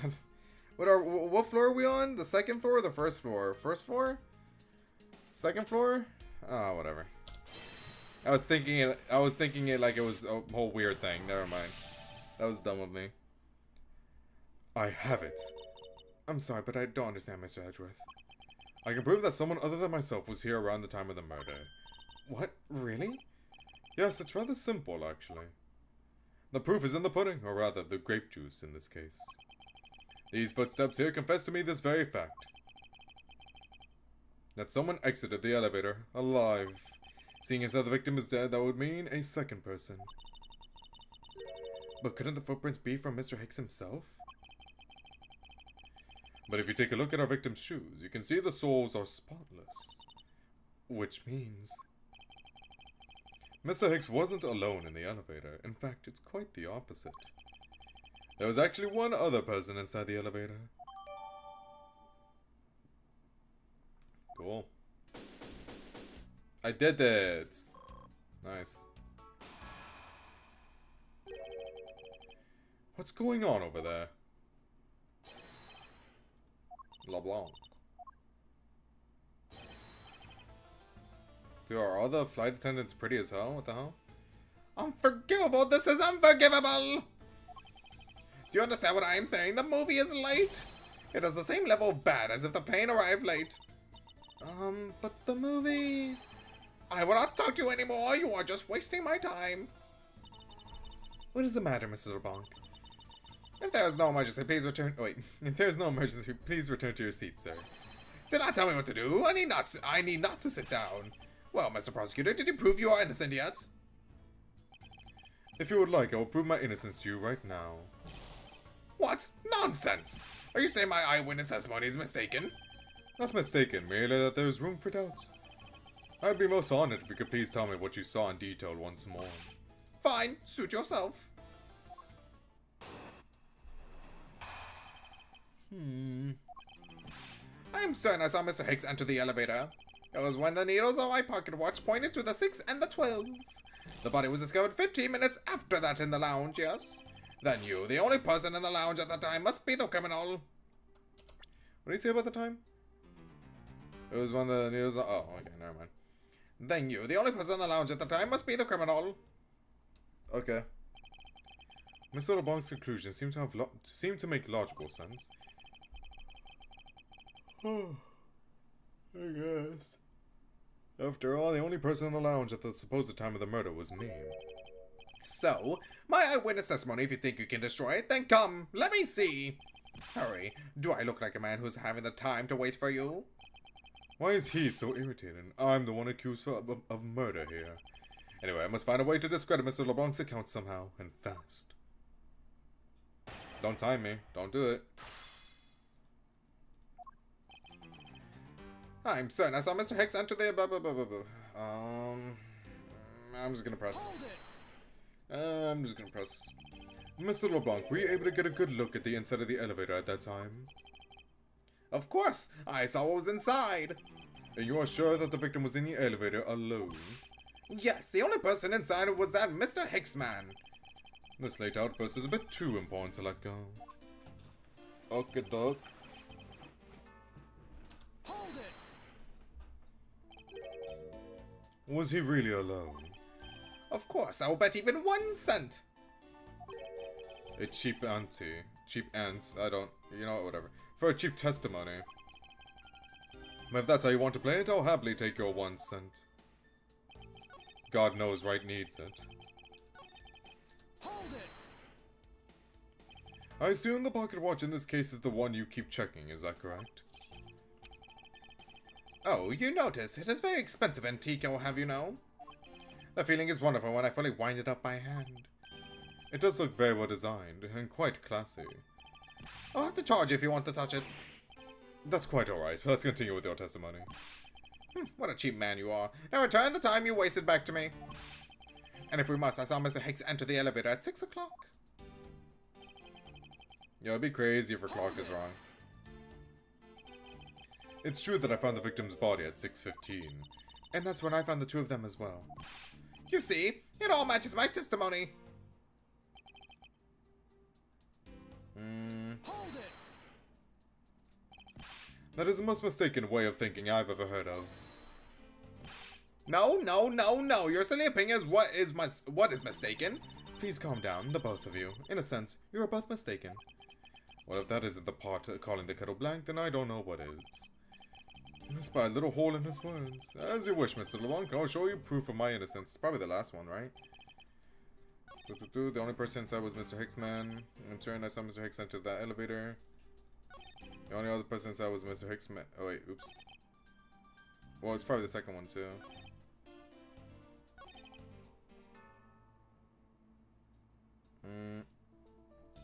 I can probably present the footprints, right?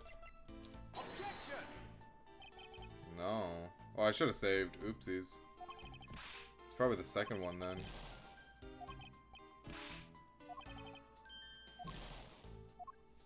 I need to start saving, man.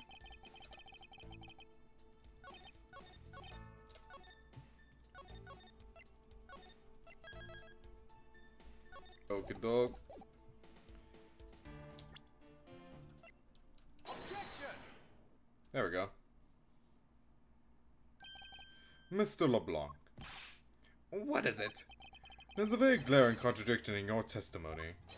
What do you mean? Please take a look at the area in front of the elevator. There, at the spilled grape juice. Yes, and will you admit you also spilled it with the blood?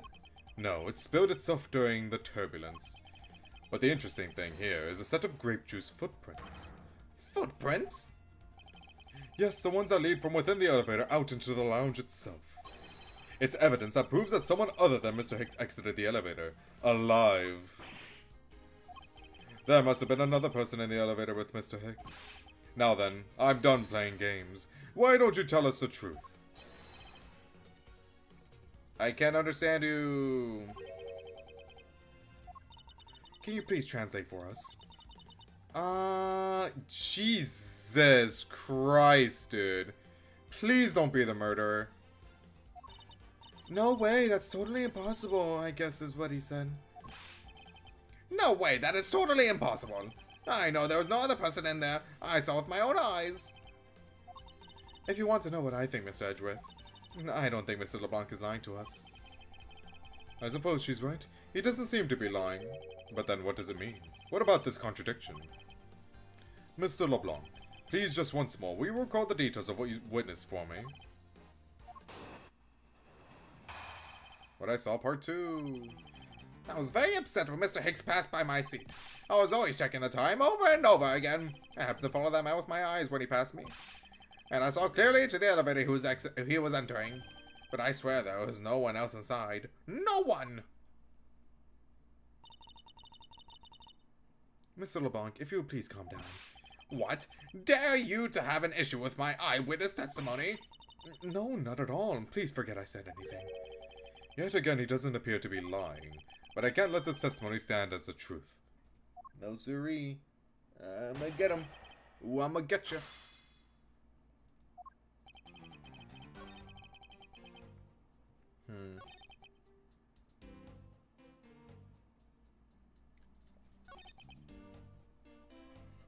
Okay. You always check the time. Okay. I'm just gonna press. Hold it. So are you still upset now? I'm always upset. The only time I'm not is when I have a piece of art in my hands. It's surprisingly easy to believe that about him. But I was even more upset when Mr. Hicks walked by me. Why? Hold it.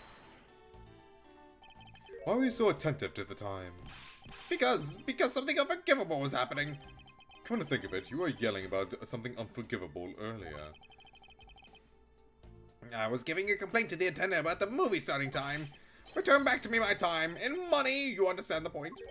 Movie? Is he talking about the in-fight one that's mentioned in the magazine? True.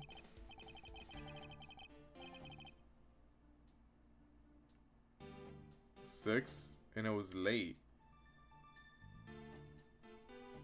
Brother, what? What do you mean it was late? If you saw him go at 6, are you like counting down the seconds? Are you saying like it has to start at exactly 6 o'clock? Are you fucking insane? Just chill. Wait a second. A summary of the plot and its start time. Interesting.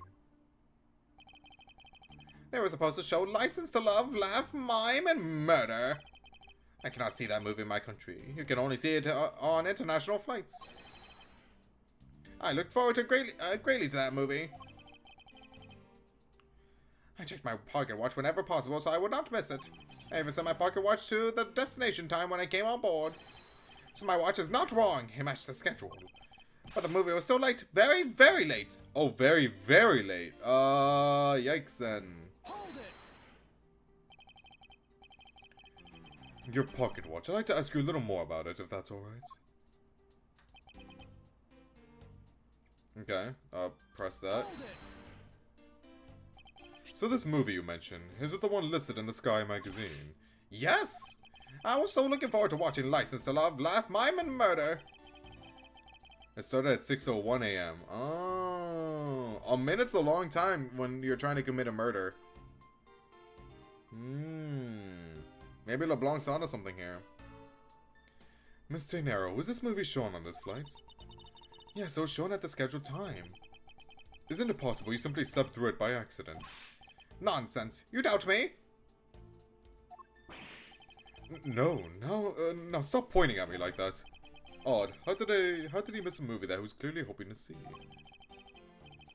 I checked my pocket watch a great number of times. That much I know for sure. Okay, well, you said it wrong then. How do I present evidence? Or, no, I know how to present evidence, but like, which one do I... The movie I wanted to see would not start, so I checked my point. Okay. I'm gonna save. I assume I just present the magazine.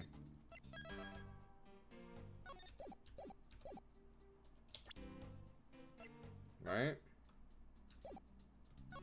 All times shown correspond to our departure time zone. Oh wait, what did he say?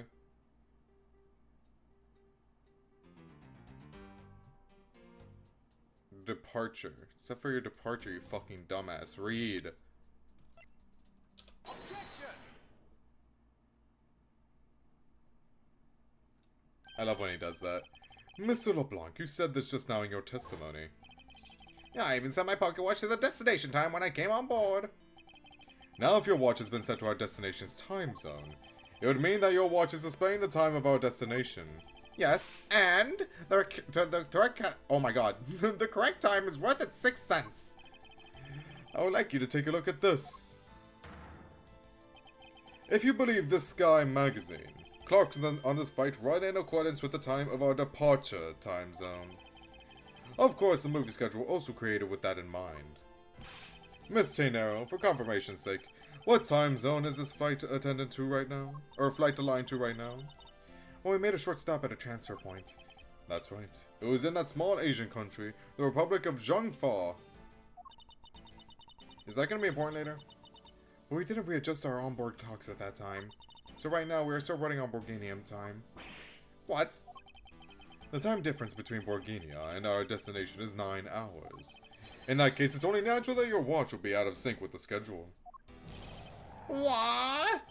Further, with your analog watch set to our destination's time, it would appear to be running 3 hours fast when compared to the flight's onboard clocks.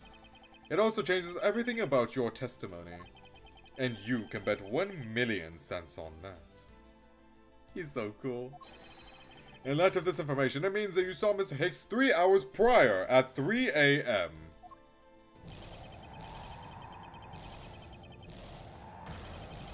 My 1,000,000 cents!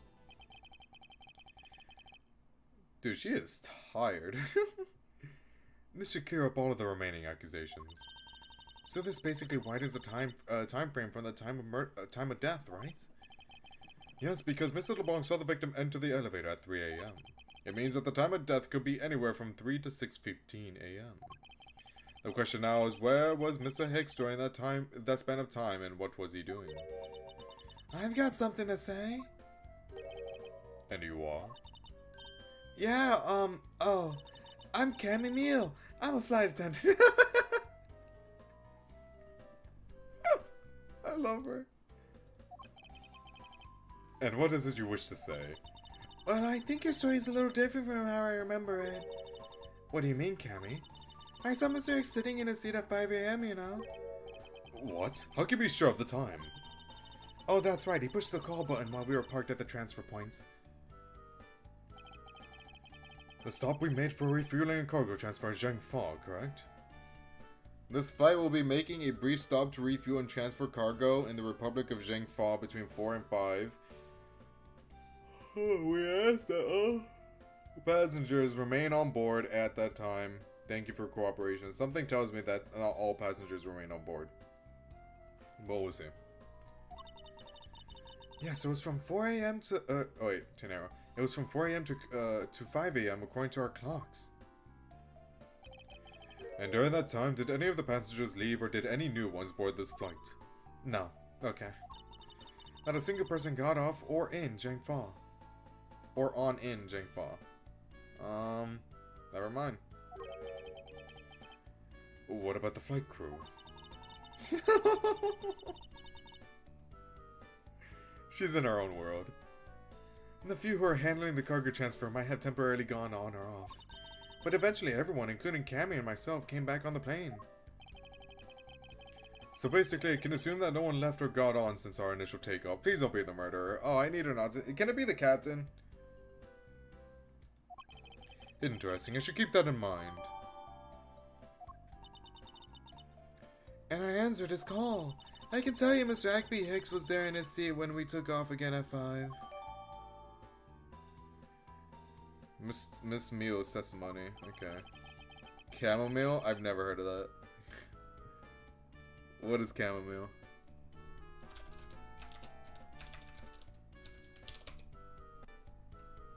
It's a flower. Oh, that's what this shit's called? I never knew its name. It makes you sleepy?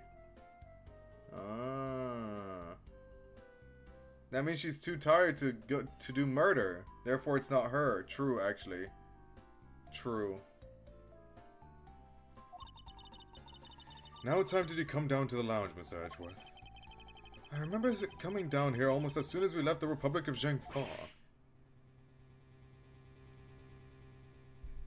Fuck.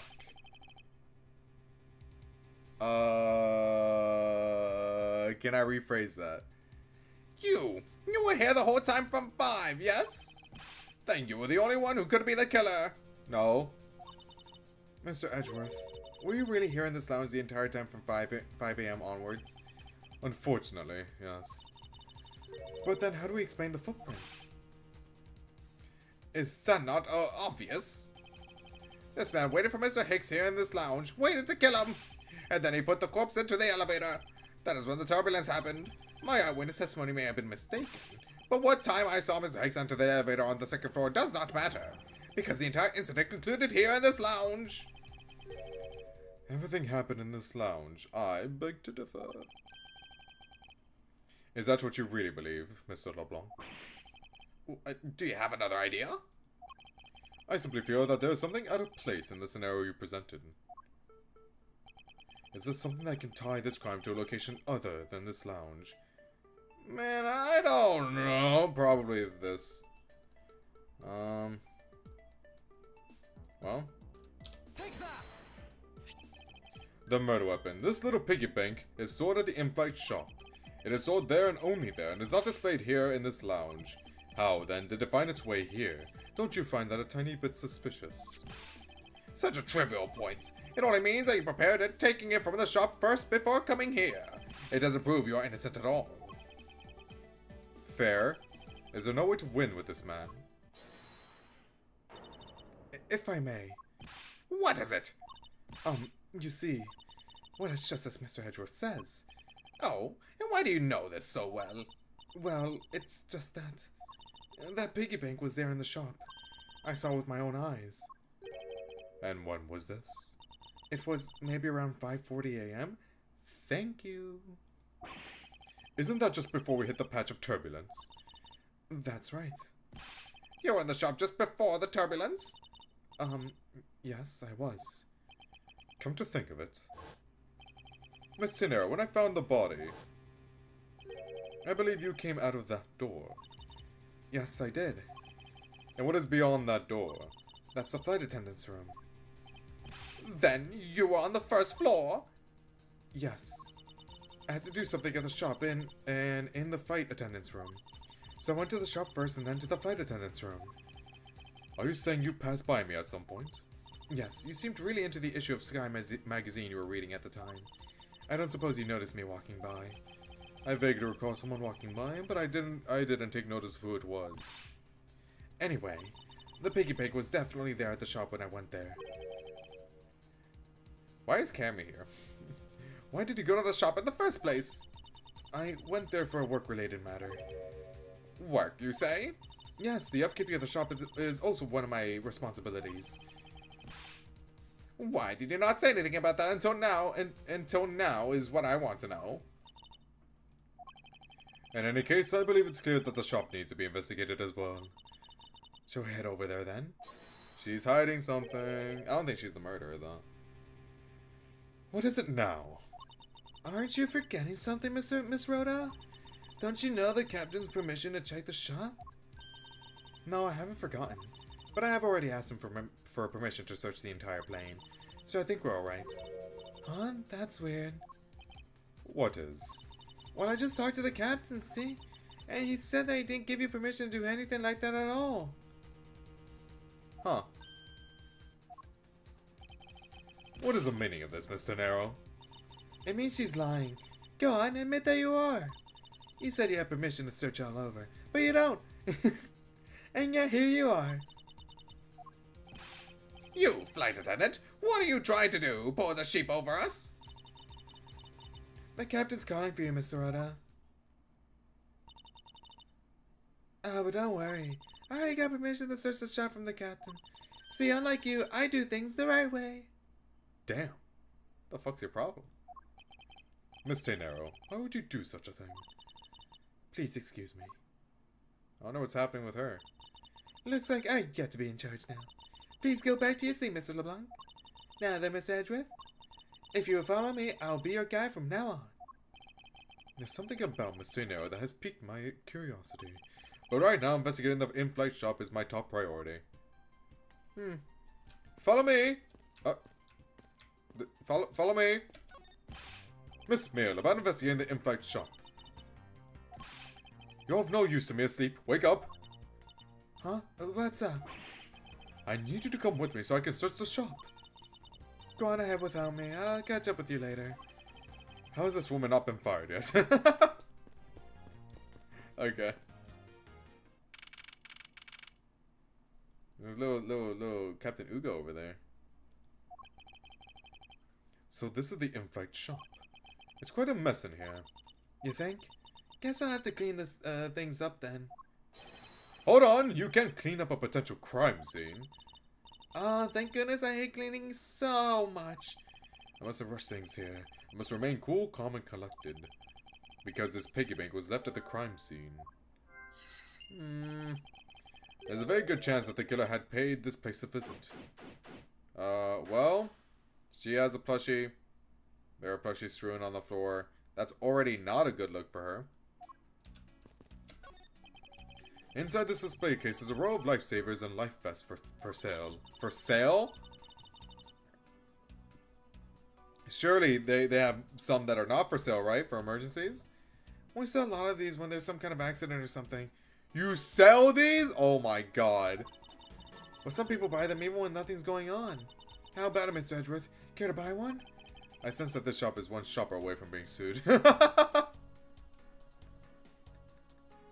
Yeah. I'm glad they pointed out. Okay, I can't investigate the things on the ground over there. Okay. The glass from this display case's door is shattered all over the floor. And it looks like there's nothing on display inside either. Wait, actually, I think there is something. What's this, a mini captain's hat? Huh. Does that go on the piggy bank? No, right? Stuffed toys, just like the one Miss Mew is holding, are on display here. They're relatively cheap, which explains why they're displayed so haphazardly. How about it, Miss Edgeworth? You know you want one too. They're great for when you're stressed. Why do I envision stuff? Is that why you're holding it? What has he so stressed, huh? I'll be honest. Share. Why do I envision stuffed animal abuse when she says that? Why do you envision whatever.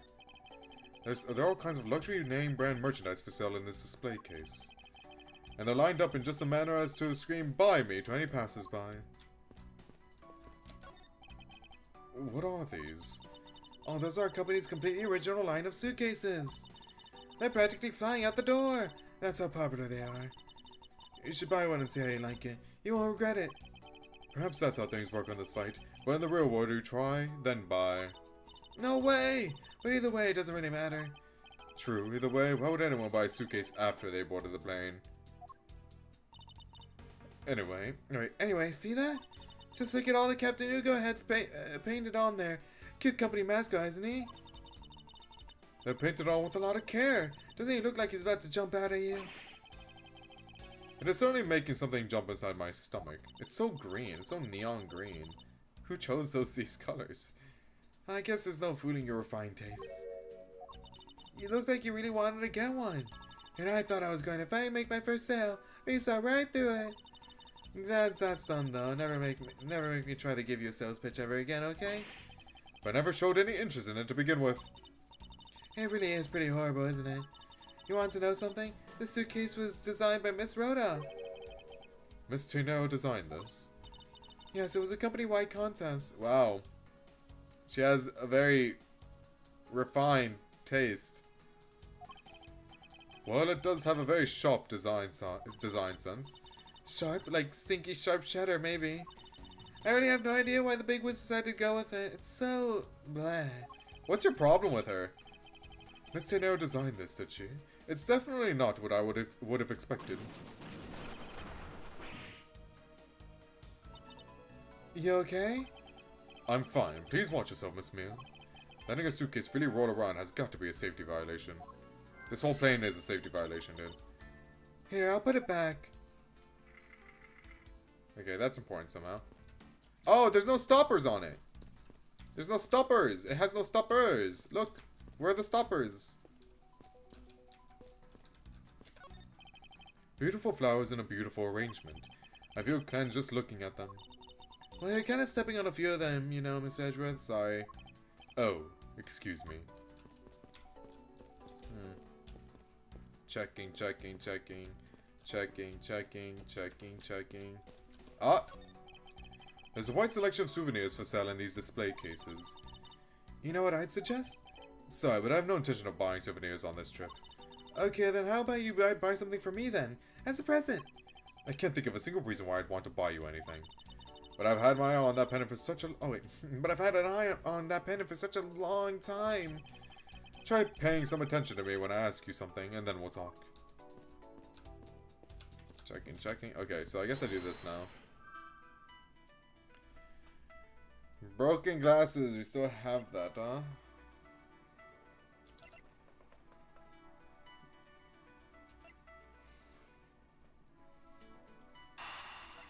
Would it be this? Does it go on the Ugo?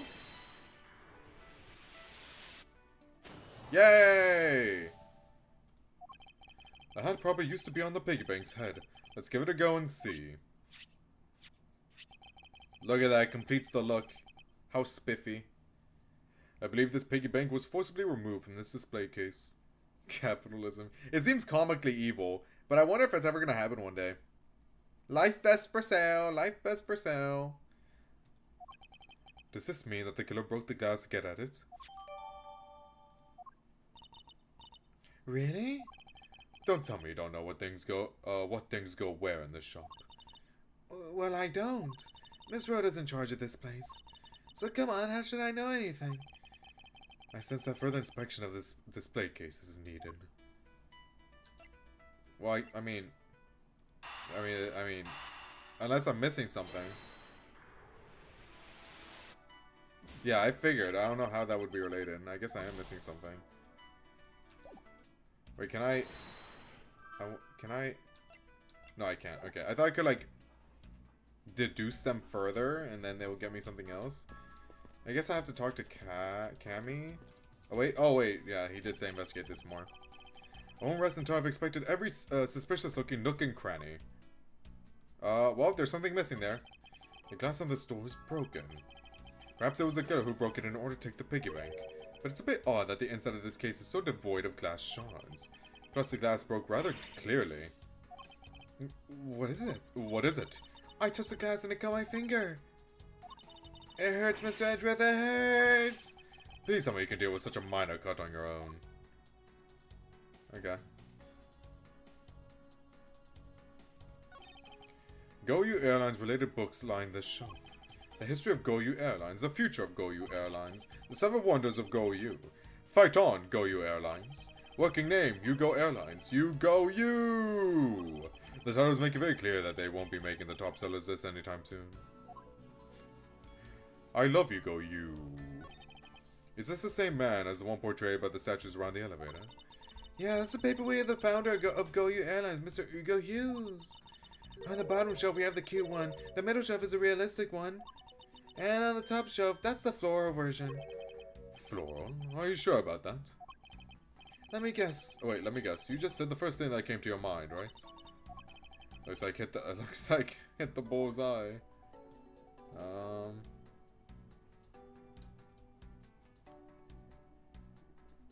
Well, I guess deduce that. What would be there?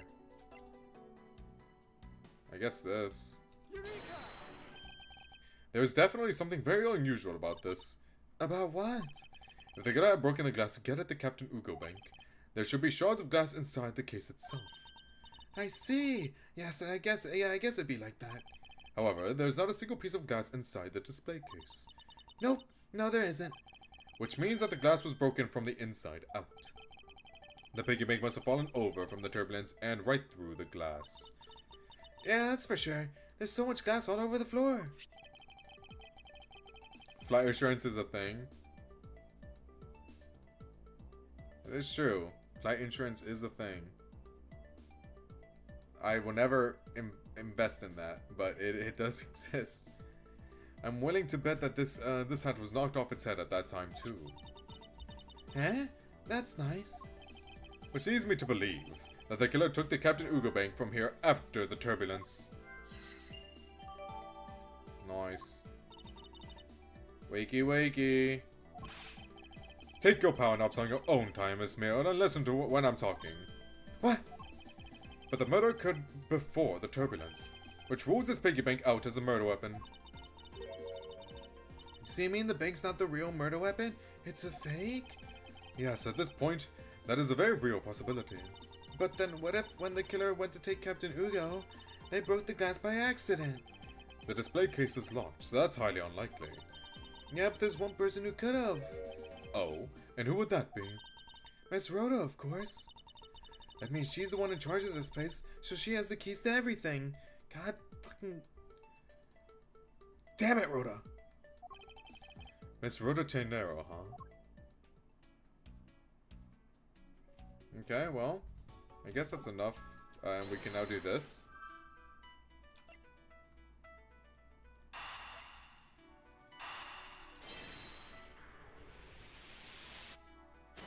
Yippee! There's definitely something wrong here. What's with the sudden yelling?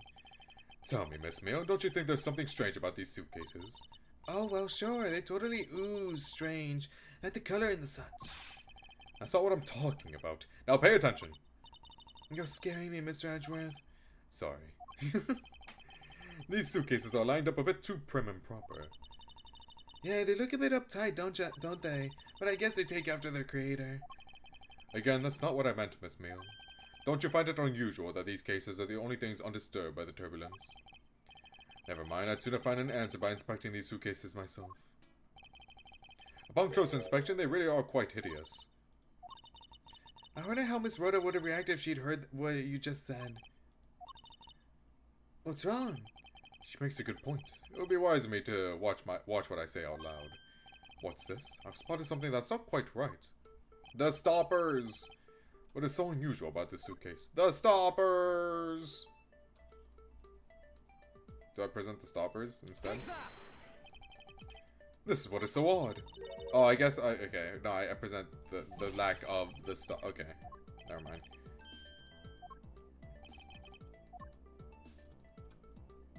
Take that. There's something very peculiar about these wheels. As in, there are no stoppers in place on these. Without stoppers, one would think that the turbulence would have sent it flying. And so it is very likely that the suitcase was placed here after we hit that turbulence.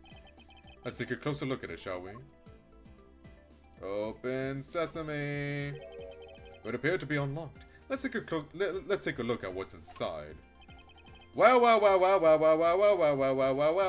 do we have here? A piece of cloth. And it's soaked with blood. It's blood! I know nothing about that. It appears that this suitcase is very strongly tied to our murder after all. Yay! So explain this to me. What does this suitcase have to do with the murder? Well, there's blood in it. That's something to do with it. I believe it's pretty safe to say that the killer used this suitcase in some manner. Such as to move something, perhaps? But aren't you just talking about the cloth then? That alone is too small. A larger item will be needed to move what I'm thinking of. The thing I believe the killer used this suitcase to transport is... But probably the dead body, you silly goose. Where else would the blood come from unless it's grape juice? Take that! Something that would fit inside a suitcase that is also covered in blood. Sounds like a dead body, doesn't it? Go use suitcase. Bloody cloth. But, in light of this, I'd say that Mr. Hicks was moved into the elevator from someplace else. Which means that the murder was committed in an entirely different location. So you're saying that after moving the body into the elevator, the killer brought the suitcase in here and just left it? Exactly. What is it? Nothing, just that I was thinking about what Miss Rhoda said about coming here for something. Excuse me, Mr. Edgeworth. I assume this is, yeah. I wanted to give you a bit more time, but I'm afraid I wasn't able to convince the captain. I'm very sorry, Mr. Edgeworth, but the captain feels that he has allowed you ample time. He says that he'd appreciate it if you could wrap it up here and return to your seat. I understand his sentiments, however, if I'm not allowed to complete my investigation, the crime scene may become contaminated by the time we land. If I must stop, then I insist I be allowed to oversee the preservation of the two sites. Under your supervision, of course. If that's your only condition, then I believe we can accommodate your wishes. I'm here to assist you in any way that I can, Mr. Edgeworth. Thank you. She's so nice. Sounds like fun. We can camp out and watch over everything together. I found proof that the real crime scene was not in the lounge, and I have enough evidence to prove myself to be innocent of any wrongdoing. And yet, regarding what Miss Meal reminded me about Miss Tonero, I can't allow my investigation to end here. The truth must come to light. Ooh, okay, we finished this part. That's nice. We did it! We did it! Very nice indeed. That was fun, I like that. That was pretty nice. Who the hell? Isn't this, what's his face? Oh, she's cute. Isn't this from what's his face? From the first game? From the Steel Samurai thing? Or no? Am I confusing him for someone else? Or have I just never seen that guy?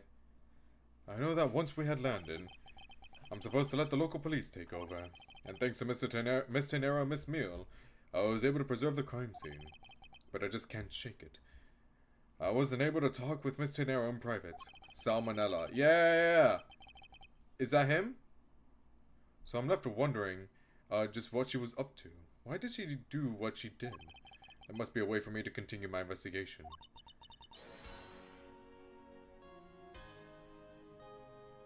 Oh. I've been expecting you, Miles Edgeworth. Francisca, I thought you were still in Germany. I go where I am needed. And wherever there are criminals to be caught. Her name is Francisca von Karma, the daughter of my mentor, Manfred von Karma. She, like myself, is a prosecutor. Are you heading up this case? It would be a bit of a relief if you are. Don't you try to flatter me, Miles Edgeworth. I am placing you under arrest. Fucking why? Why? What? It's quite frustrating, actually. I had hoped to exact my revenge on you in a different venue. But I'll have to take what I can get. I never thought I'd see the day when a disciple of the House of Von Karma would become a criminal. Have you no shame? Brother, your dad was a criminal. Your dad was just... You know what? It has all been a big misunderstanding. I didn't kill the victim. A misunderstanding. I heard all about the murder all over the police radio from the captain himself. You waited for the victim on the first floor and then beat him to death. Francisca, do you honestly believe that I killed a man? I suppose I should reserve judgment until after I have investigated this for myself. I can put your arrest on hold until then. That's as it should be. Huh, I don't need a lecture on how to perform my duties from you of all people. To be perfect in every way, the fulfillment of that creed alone is all I strive for. That does not really reflect on your win record. Well, I have my own creed which I must fulfill, so why don't we solve this together? I have to get going. The crime scene awaits. Don't you dare leave town. Trust me, I had no intention to. Detective Gumshoe? Yes, sir! Too slow. Oh my god. It's nice seeing that from, like, a different angle. It's nice. Listen up, I'm leaving you, well, besides the whole whipping thing. I'm leaving you in charge of watching this man. Don't mess up, understand? Mr. Edgeworth, I'm supposed to guard him? A simple yes or no, detective. Yes, sir, understood, sir. You just leave it to me. Miles Edgeworth, if you interfere with my investigation, I'll arrest you on the spot. Are we clear? Now then, if you excuse me. Good to see you again, Mr. Edgeworth, sir. Boy, am I glad to see you're okay. Thank you, detective. I believe in you, sir. You can lean on me. I'll get you through this. I have to admit, I'm a bit curious as to what Francisca is up to. Maybe I should ask the good detective. Very well, in that case, I have a few questions for you. Okay, so there's something... After the plane lands, you will investigate with Gumshoe. You will get this achievement by examining both the chessboard and the law book at Edgeworth's seat. Oh, we have to get back on the plane. Okay.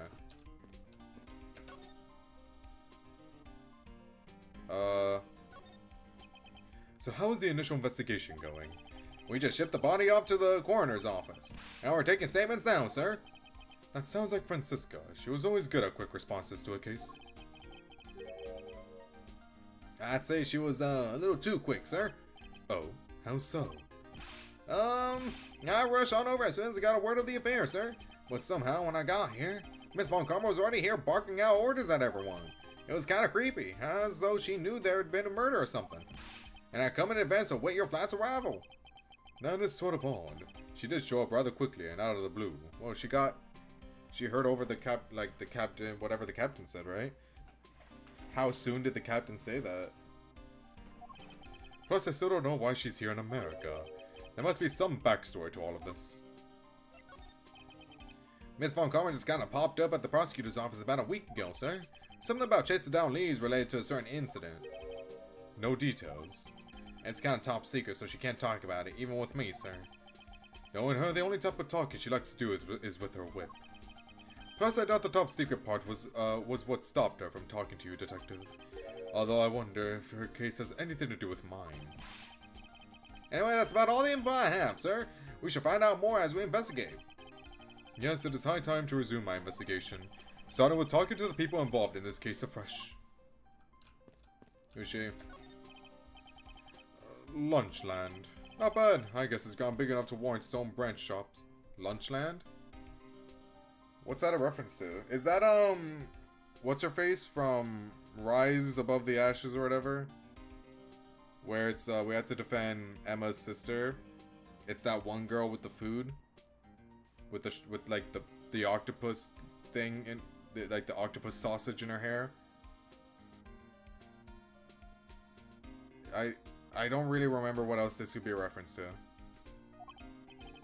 I've always wanted to give their steak lunch a try. What should I go with? I recommend our airport special World Flags lunchboxes, only available for a limited time. We have a variety of lunchboxes made up to look like different countries' flags. Oh, that's cool. If you really want that one that badly, detective, why don't you go ahead and buy one? Is that okay, sir? Thanks. Alright, then I'm really gonna get one. Here I go. Excuse me, miss. I'll take a Star Spangled Banner lunchbox, please. I hope he's aware that's the most expensive one on the menu. Why? We're in America. Well, I guess it's to, like, get tourists to buy it. Tourists are more likely to buy the American one. If they're visiting America. This show seems to be happily enjoying the sight of so many planes. I'm all excited to see this many planes too. Just look at the size of these things. Do you like planes too, mister? The balance between the main wings and the tail wings is really something, huh? Huh, it seems that this show derives its pleasure from a different aspect. Oh, but I've also got a thing for the shape of the wings too. Here, mister, you can stand next to me. So, about that plane's wing. Thank you, detective, for leaving me out of this conversation. Oh, that's cute. Looking from behind, I think I've seen this man somewhere before. Oh my god, it is him. In Soviet Russia, world flag lunchboxes each jewel.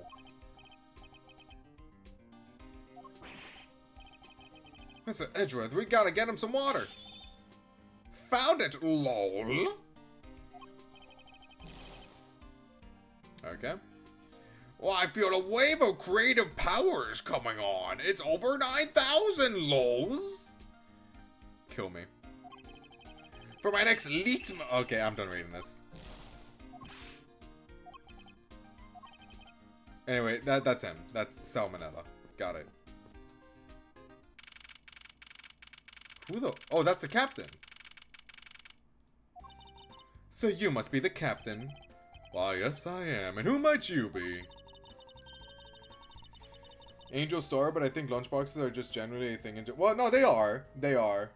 Like your little lunchboxes. But,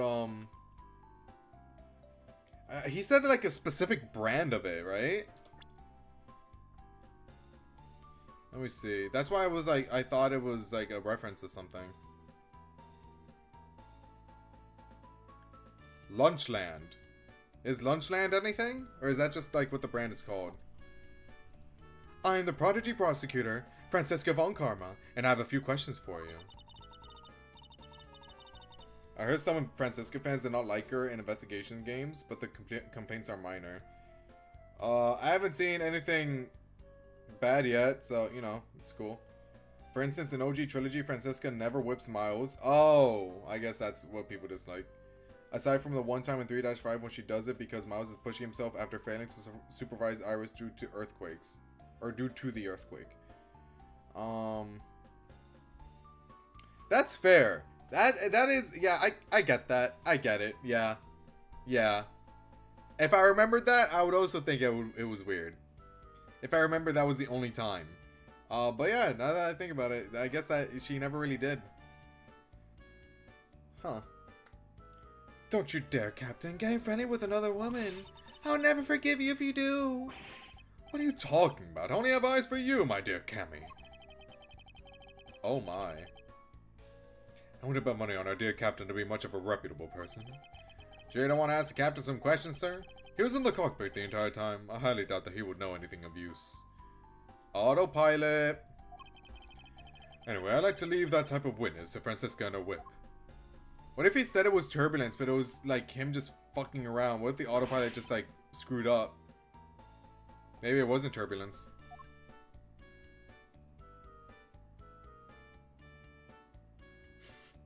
Gumshoe's traumatized, man. Poor guy. Now see here! Sorry, I'm sorry. How long do you intend to hold me? It is impossible for me to be the criminal. I told you! Mr. LeBlanc. Oh, it's you. Tell this man to stop stopping me from going. Time is money. I don't have even 1 second of wasteful time to spend. Yeah, you got that, bro. Never mind, I do have to go talk to... God damn it, alright. Hello? What? Did you finish taking a statement yet? Yep, all done, sir. I do not concern if you're not done examining the cargo hold. I want my cargo back. If you make a single scratch on my art, you will pay.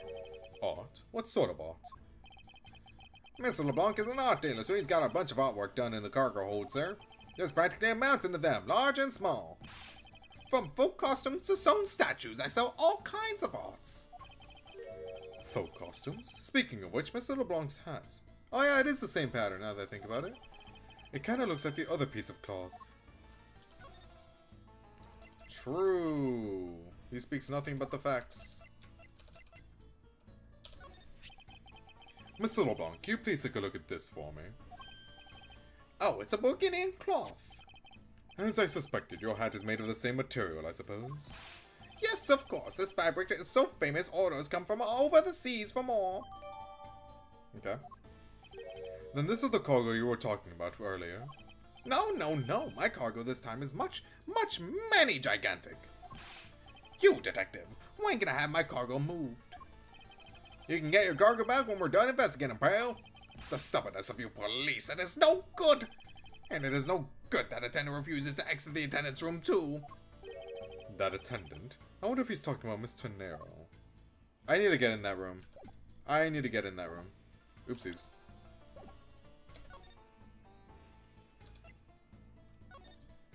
Angel Star did have a lunchbox named Lunchland's Pickle Supreme. Close enough.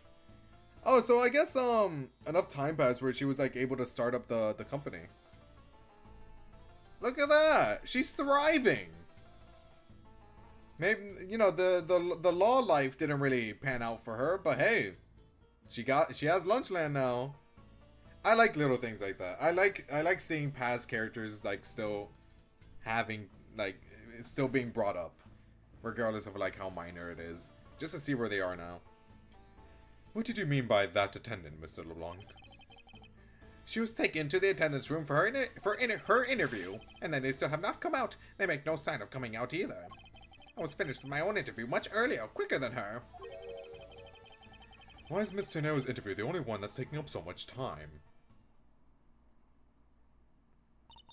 Miles Edgeworth, you were given free rein to examine the plane, weren't you? Yes, I was able to obtain the cooperation of the flight attendants. Speaking of attendants, I'd like to speak with Miss Tenero. I wonder if you might grant me permission to enter the flight attendants' room. Before I do, you still have to clear up a few issues surrounding your own circumstances. God. What? I understand. You may have tricked those attendants with your sophisticated talking, but you can't pull the wool over my eyes, Miles Edgeworth. Francisca's logic. Let's not complicate things and go with the most obvious conclusion. The scene of the crime was here, in the very lounge the body was discovered. From the time the victim was seen calling for an attendant until his body was found. The only person in this lounge the entire time was you, Miles Edgeworth. This unmistakably makes you the likeliest suspect. I wonder why she's so adamant. Is this another complaint? Like, do people think this is out of character for Francisca, given their bond? Miles and Francisca's bond? I don't know. I find it weird that she's very adamant about it, though. Maybe it's for a reason. The likeliest suspect, Francisco. Do you have a problem with that? No, but it's not like you to use such vague wording. You're usually a bit more absolute. I'm simply trying to watch out for you. Or is my kindness too hard for you to comprehend? Oh, maybe that's it. Thank you, but your leniency is unnecessary, for I will prove my innocence soon enough. Never mind. I take back what I said.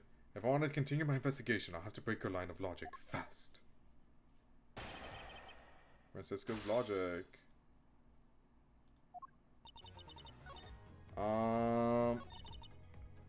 Well, press everything. Don't you think you're being a bit rash by simply declaring me the culprit? I like my affairs to be simple and perfect.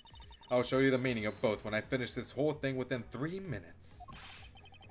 Hey, you say that like you're cooking a pack of instant noodles. Yow! I won't allow even 3 seconds of useless testimony to be uttered in my presence. I say she hasn't changed a bit, but I won't allow her to send me to prison so easily. Okay. So tell me, Francisco, do you know all there is to know about the crime scene? I know all that I need to know in order to arrest you. And nothing more. Are you saying there is more I need to know? Why did you whip me, sir? Sorry, Scruffy, my hand must have slipped.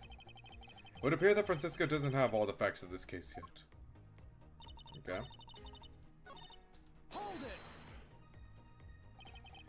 What do you mean by scene? Please stop pretending like you don't know. It's insulting. Obviously, I'm talking about how Mr. Hicks was seen calling for an attendant at 5 a.m. And then, from the time after that call until the body was found.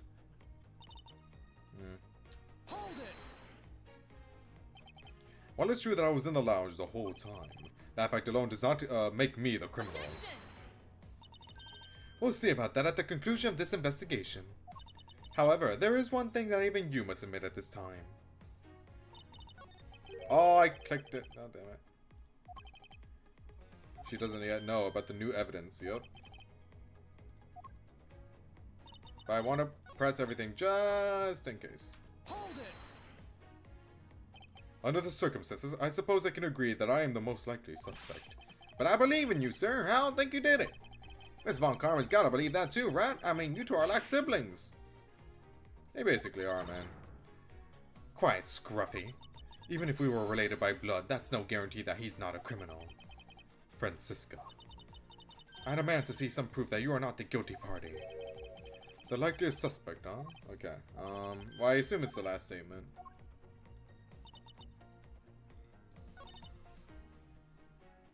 Or it can be this one. The scene of the crime was here. Well, this is where the body was found, so maybe that's what they mean.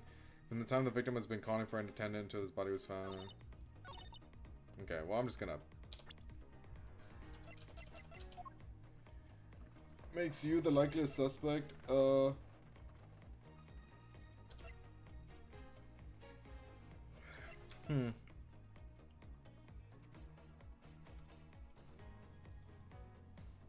Mr. Ackby Hicks was there in his seat when we took off again. At 5.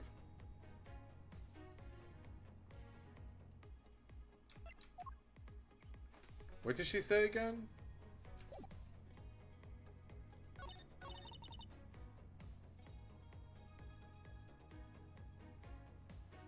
I was the only one there, supposedly. I'm gonna feel dumb if I don't get this. I'm just gonna present shit. Whatever. If I get it wrong, so be it. Yeah, I feel like it's the last one though, right?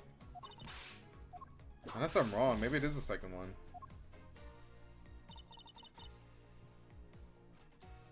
Makes you the likeliest suspect.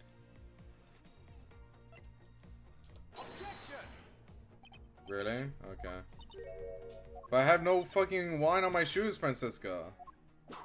I have no wine on my shoes, you silly. Okay, I'm actually gonna save now. I need to save. Stop messing around! Maybe it's so obvious. Maybe it's so obvious and I'm just not getting it.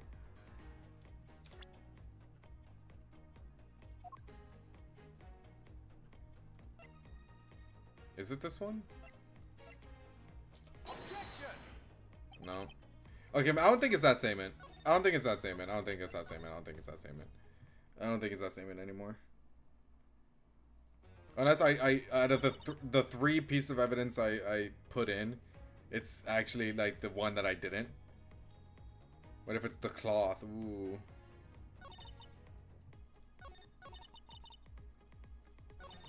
The scene of the crime was here, in the very lounge the body was discovered. The scene of the crime was here, in the very lounge the body was discovered.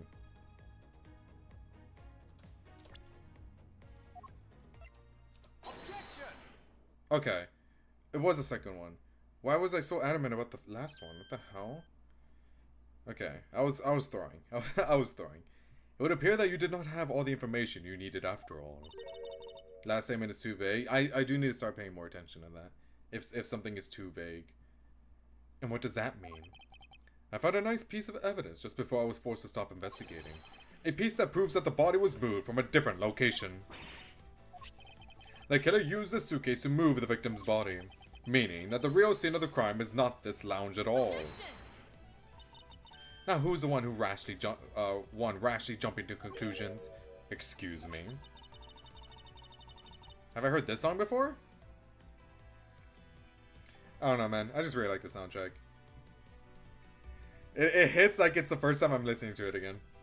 All you did was find this piece of cloth inside the suitcase. That doesn't prove that the body was moved. Francisca, there is blood in there. It could be that the killer simply chose the suitcase as a good place to hide the cloth. Hey.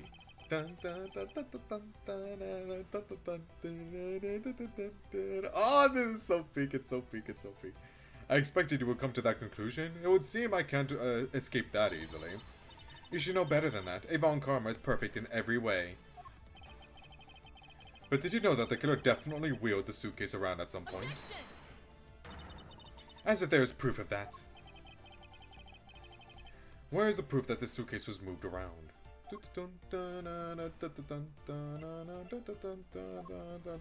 Where's the turban and shit? What the hell? Oh, that was a puzzle piece. That was a puzzle piece. Oh, okay. Never mind.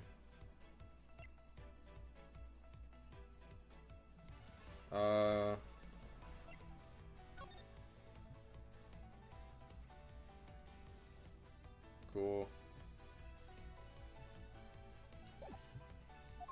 Anything with turbulence? Where's the proof that this suitcase was moved around?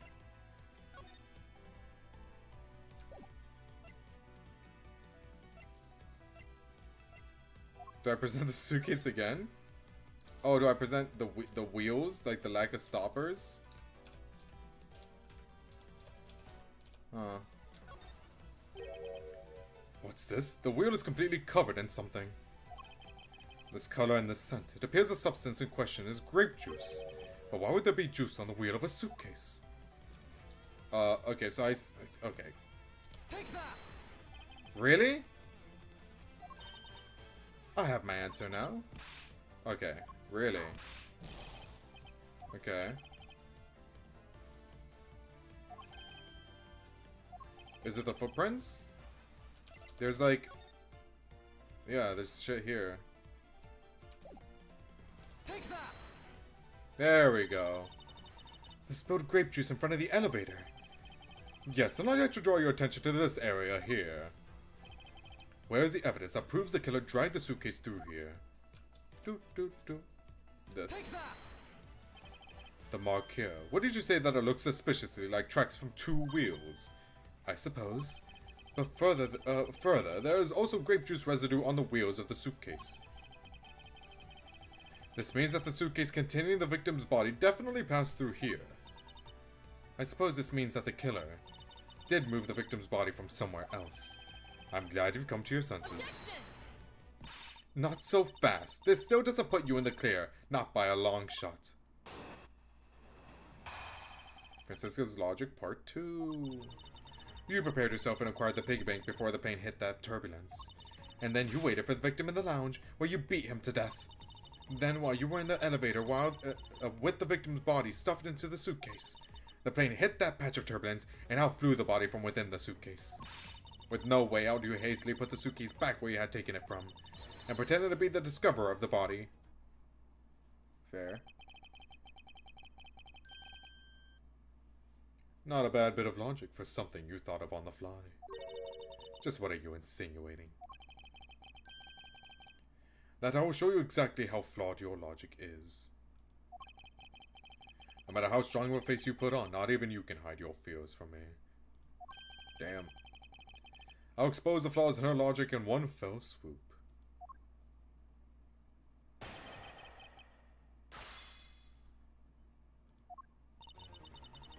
Okey-doke. Do I press everything or do I just, like, present evidence here? You prepared yourself and acquired the piggy bank before the plane hit that turbulence, and then you waited for the victim in the lounge where you beat him to death. Then while you were in the elevator with the victim's body stuffed into the suitcase. Oh god. I'm yawning like a motherfucker today. With the victim's body stuffed into the suitcase, the plane hit the patch of turbulence and out flew the body from within the suitcase. Then while you were in the elevator with the victim's body stuffed in the... Oh wait, oops. With no way out, you hastily put the suitcase back where you had taken it from. Well, it's probably not here, but let me just check. I'm so curious as to what this is. Like, what does this have to do with anything? Probably with, like, the phone and all that, but... I thought this would be important, but I guess not. Maybe it still is, who knows?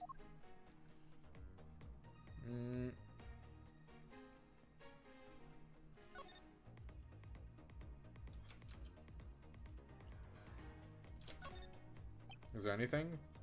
For there to be this much blood on this piece of cloth, was the victim wrapped in it at some point? According to Mr. LeBlanc, this textile is fairly famous. What a waste! Huh. Okay. Not that last statement, there's no way. I'm just gonna press, fuck it. Hold it. I don't know, man. And how do you suppose I was able to take the piggy bank out of its display case? As I recall, the case was locked. That's easy, if the case was locked. You simply had to hit the glass like this. Cool, awesome, okay, well. You've shattered my heart of glass! So she wants to talk about the in-flight shop at the Captain Uga Bank, does she? That takes care of how you obtained the murder weapon. Okay, so we know that to be false.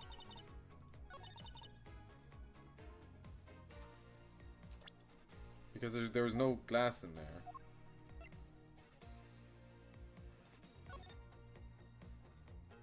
Oh shit. There's some blood on one of the corners. Could this piggy bank be the murder weapon? Well, we saw that before. The hat on its head was found inside a display case in the impact shop. I wonder if that fact has any bearing on this case. I'm gonna save. I'm gonna save. But it's probably that.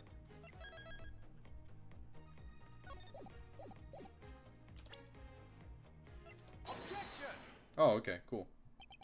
The fact that you took this piece of evidence into account in your testimony is to be commended. Your legal prowess is certainly something to be feared.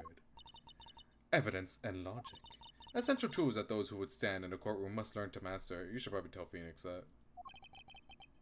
It always seems like he's going in there without those two things. But what if there was a fake piece of evidence thrown into the mix? A fake? This Captain Ugo piggy bank is just a fake. It is not the real murder weapon. What? The timing of when the bank was taken from the shop is important. And it was taken after the turbulence had occurred. But then what about the blood on the bank? What do you mean? What do you make of that? I assume it was added after the murder when the killer fabricated this weapon. Looking at it this way, the killer basically did 3 things after the turbulence. After exiting the elevator, the killer brought the suitcase to the shop and left it there. Then the killer proceeded to pick the bank up from off the floor and took it to fabricate a fake murder weapon by hitting the victim on the head. So did the blood come from like hitting the victim on the head, or was he already bleeding there? Finally, the victim's wallet was planted on my personage, in my pocket to be precise. Everything was done so that I could be framed for the murder of Mr. Ackby Hicks. You there. Yes, ma'am. Other than this piggy bank, was there anything else resembling a murder weapon found? We didn't find anything in this lounge or in the shop that could be used as one, ma'am. Most of the items that could have been used were broken during the turbulence, and the remaining items all tested negative for any trace of blood. I see. Well, Miles Edgeworth, it appears your stall tactics are at an end. But it's possible that it's just hidden somewhere, sir. Down. Go down. Go to the cargo hold, man. If the criminal had wanted to hide the weapon in a safer place, I think the weapon would have been hidden in the same place as the bloody cloth. Exactly what I was thinking. Could have been hit post-mortem. No, that's what I'm thinking. That's what I'm thinking. I think that's what they're implying to. I'm just wondering, like, how he died. Because, like, it seems like it was blunt force, but then again, that was just, the illusion from the piggy bank. I'm just wondering if, like, if he died to a point where, like, he got... The way he died, that caused that bleeding? Or did they just use the piggy bank to hit him after he died, and the blood that was there got on the piggy bank? I mean, at the end of the day, I don't think it's important. I'm just curious. Because the cloth was hidden inside that suitcase, it signals to me that the killer... Oh, that's Edgeworth. Had not prepared a more secure place to hide the evidence. Which means that the real murder weapon is either still on the murderer's personage, or is still at the real crime scene. We have no autopsy. True, actually. Once we get it, we'll have these questions answered, hopefully. There is one more possibility, and that would be that the piggy bank is in fact the real weapon. I mean, this could also be the case. But didn't we just... Let me finish. The killer took the bank out from the display case before the turbulence by opening the lock on the display case door. And it was at that time that the glass pane in the door was broken. I'd say that's a perfectly reasonable line of reasoning, wouldn't you? Let's see. So that means that the killer had the key to the display case. Francisco. The person you're talking about. Not so fast. I'm not finished. The person I'm talking about also committed another sin.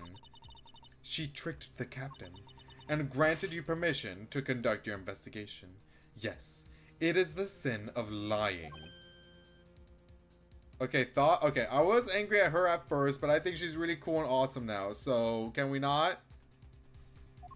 Speaking of which, I recall that you also wish to speak with her. Yes. Very well, permission granted, but only if I can sit in on your interrogation. We kind of need a one-on-one, you know? Oh, fine. Do we understand each other? I have no intention of interrogating her, but you are welcome to accompany me if you wish so. Miss Sathena is in the flight attendant's room. Let's move. Wait, but I want to go. Hold on. I have to do this. Hey, Mr. Edgeworth, I think you have too many red gnats on this board. It's just your imagination. And it looks like that blue bar is being completely surrounded by the red gnats. Now you're seeing things. so Edgeworth, you're so cringe, man. Sir, I don't think you're supposed to have lots of the same piece like in checkers. I know that, detective. What do you take me for? This was my seat. Wow, you read law books even when you're flying, sir? Were you expecting anything less? Now come along. We must hurry to the crime scene. Hold on a sec. There's a different book stuck in here. The Steel Samurais and... Detective Gumshoe. Am I going to have to charge you with invasion of privacy? Okay. He prosecuted his true passions. Even when Phoenix is not here, he still thinks about him. There we go. So, did you do it? I assume this is Cammy's bed. And I assume this is Rhonda's bed. So you're saying that the one that poked around inside this plane without... wait, so you're the one, jeez, that poked around inside this plane without the captain's permission. Deviating from the flight attendant's manual is very unbecoming, you know. What were you hoping to accomplish by doing that? Miss Sathena. Mr. Edgeworth, you're here too? Can you please help us shed some light on why you did what you did? Alright. Oh, it's sad. God, it's so messy. Oh, she looks so sad! No! I love how Tiny Francesca looks on the road map. I just like how everyone looks on the road map. I like the angle of this game. It looks nice. Why did you lie about receiving the captain's permission like that? Because I didn't think I would be able to get his permission. What do you mean? The captain, he only has ears for Cammy. Noticing? I spoke with the captain a little earlier myself.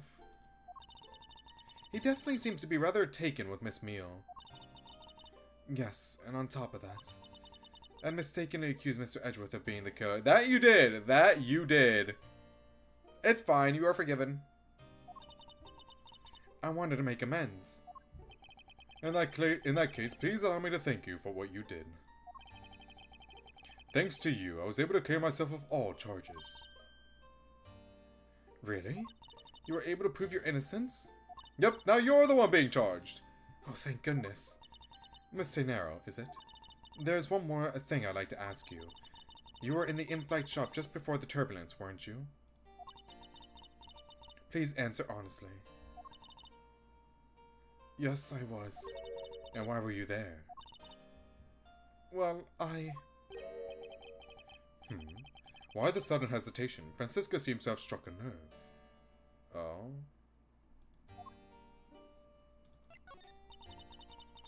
All I did was go check up on the shop like I always do. You're saying it was for work, then? Yes, I'm in charge of the shop, so I have to keep an eye on it. I don't have any reason to go there otherwise. After your visit to the shop, you paid a visit to this room, correct? Yes, I came back to freshen up and adjust my makeup. I'm sorry, but there isn't much else to tell. Miss Sathena claims to have no reason, other than duty, to go to the shop. I beg to differ. Miles rarely gets a ship with a woman. True. I wonder why. But apparently a combination of being his bantering partner and being his defending equivalent. She is allowed to be a rare pair. I like her. I can see it. I can see it. She's cute. Alright, what do you say? Oops. But is that all there is to it? Maybe I should ask her about that thing. That thing. What, this thing? If you could please take a look at this for me, Mr. Nero. Oh, that suitcase. Yes, about this suitcase. You are the one who designed it, correct? And I think I figured something else about it. The suitcase is the reason you went to the shop, isn't it? There's nothing you won't find out eventually, is there? Won't you please tell me more about this suitcase? Yes, I was interested in seeing how the suitcase I had designed were selling. I know that as a service professional, I'm not supposed to care. But I really wanted to know. And I was so glad to see that I was the last one there. The last one? Uh-oh. What do you mean the last one there, huh? So you're saying, Mr. Nero, that the suitcase in question was the last one? Yes. They're just so popular they're practically flying off the shelves. That's not exactly the impression I got. The one in the shop is most definitely the last one. Well, we're currently looking at that suitcase. Really? Then I guess we sold all of them. Thank you very much for taking the last one.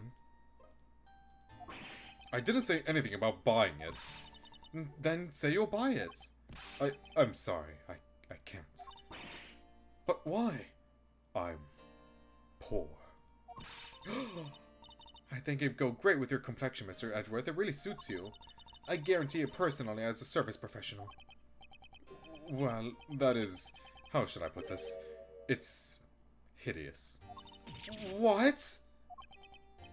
Look at... Dude, you made her sad! Maybe that was a bit too direct. Moving on. My issue with the suitcase isn't the design. It's the number of them remaining. Remaining? There were 2 suitcases in the in-flight shop when I investigated it. 2? But that's impossible. I'm sure there was only 1. Looks like your story has generated quite the contradiction. When I left the shop, I'm positive there was only 1 suitcase left. Well, you're wrong. I don't know what to tell you. Sorry. Something is amiss here. What could be the meaning of this inconsistency? Man, I don't know. Oh, there's one right here. By the way, Mr. Nero, what is one of those suitcases doing here? That's... I thought you said there was only 1 left. That one is, it's mine. I've used it for a very long time now. Why is the price tag still on it? She's used it for... Why does it cost $1,200?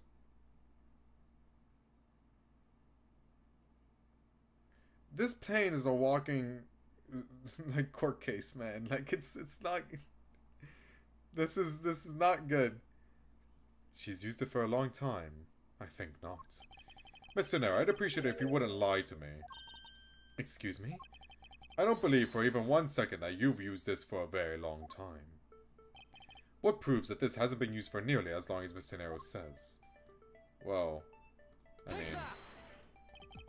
Tell me, Mr. Nero, is it also your habit to keep the price tag pristine on your suitcase? What about Mao's X Pink Samurai? Oh my god. I don't even remember the Pink Samurai like that. Pink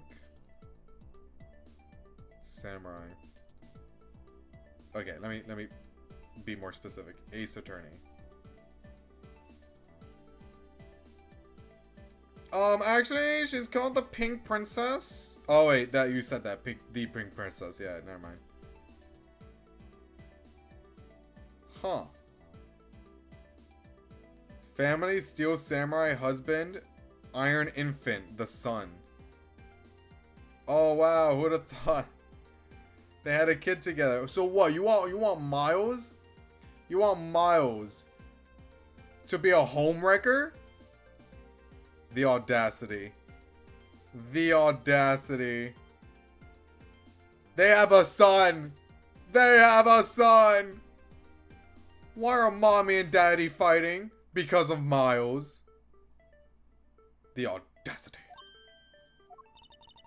What is the meaning of this? Why would you lie about a suitcase? Despite having faith in her design sense. The sales numbers made her cry bitter tears. The truth is becoming increasingly clear to me. Miss Tenero, I think I understand. I know what you are trying to hide. Now then, this suitcase was originally in. Seeing as how the price tag is still on the suitcase, one can only assume it was out on the floor for sale in the shop. And the person who bought this suitcase was...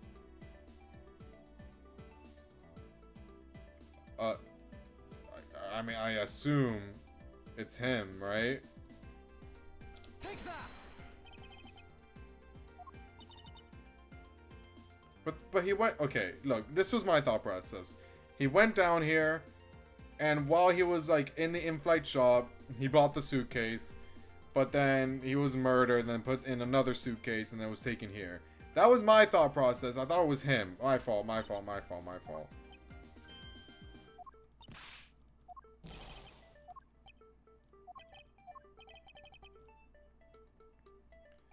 Well, I guess it was you, huh?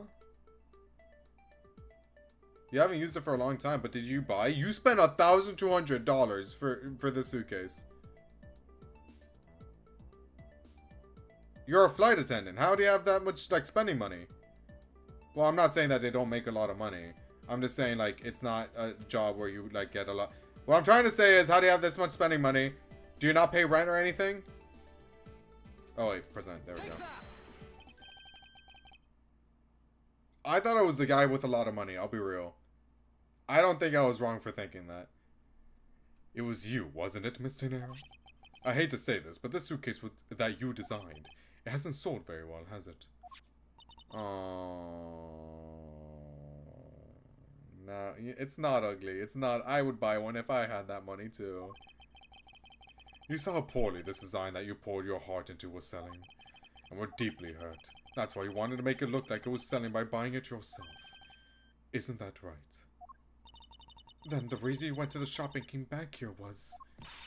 I'm sorry. Oh, I feel bad. All I really have is my job.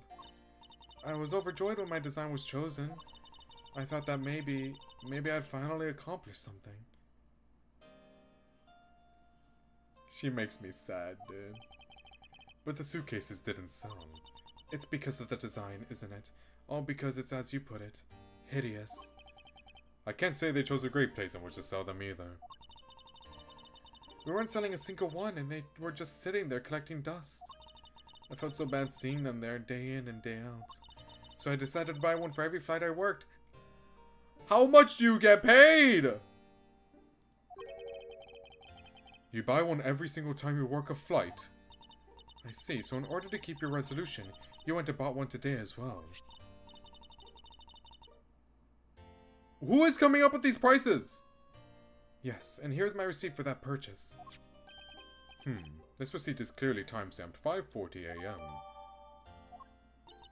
The truth is, there's still a bunch of them left unsold. They're planning to scrap the remaining ones at the end of this flight. Miss Tenero, where are these other suitcases? They should all be down in the cargo hold. We should go down there. I want him to be in the polycule like the Viking he is. You saved yourself. Does that mean I have two daddies now? Yes, yes, son, yes. Then the suitcase the killer used could very well have come from the cargo hold. Mr. Edgeworth, you don't think that the killer used one of my suitcases too? Well, given that there's blood in one of them, I would assume so. Yes, I do. The killer used one of your beloved suitcases to move the victim's body. How could they? Those suitcases were meant to be faithful partners to our passengers on their trips. That's all I ever wished for them to be. Miss Tenero, is there any other way to get to the cargo hold other than the elevator? The only other way is just through the door there. And what about security? That door has no special lock installed because just to enter this room, you need a special keycard that only crew members have access to. Oh, do you know? Cammy! Which means that the culprit is someone who can enter this room, eliminating the passengers and leaving only crew members as potential suspects. I can't believe it. Yes, Francesca? Going on these wild goose chases, you're a disgrace to the Von Karma name. Brother, he literally just deduced who it could be. There's like a handful of people now. And what do you mean by that? The suitcase came from the cargo hold. That fact alone tells the whole story. Yes, which is why the culprit must be a crew member who used their keycard. Miles Edgeworth, blah blah blah, yap yap yap, there's no history of keycards being used, whatever, whatever, whatever. You're proposing that the killer rode the elevator from the cargo hold, correct? But was that her just lying again? Was that Rhonda just lying again? I wonder. Because she's the one that said it, right? About there's no history of being of keycards being used. That's the only realistic possibility. That other attendant, Miss Meal. I asked her earlier and she had this to say. Francisca got information out of Miss Meal. In order to make the elevator go down to the cargo hold, a different keycard is required. Would that make Iron Infant Trucy's sibling? Yes, actually. Yes. Iron Infant has 3 fathers, 1 mother, and 1 new sister. Congratulations. A different one. And now he has a new aunt too, in Francisca. And the only person who holds that particular card is you, Mr. Did I say Rhonda? Oh my god, Rhoda. I've been saying Rhonda this entire time. And only you. What, is this true, Miss Tenero? Yes, I keep that keycard in my locker at all times. Could you please show us that card right now? Yes, hold on. I don't believe it. It's not there. What's wrong? The keycard, it's gone. Very clever. Pretending that your card was stolen when in fact you're just trying to hide it from us. You've really thought this through. Wait, it's not like that. You can tell us all about it, all about what it's like down at the station. Officer, arrest this woman. Yes, ma'am. Damn. Mr. Edgeworth. Don't worry, I'll save you.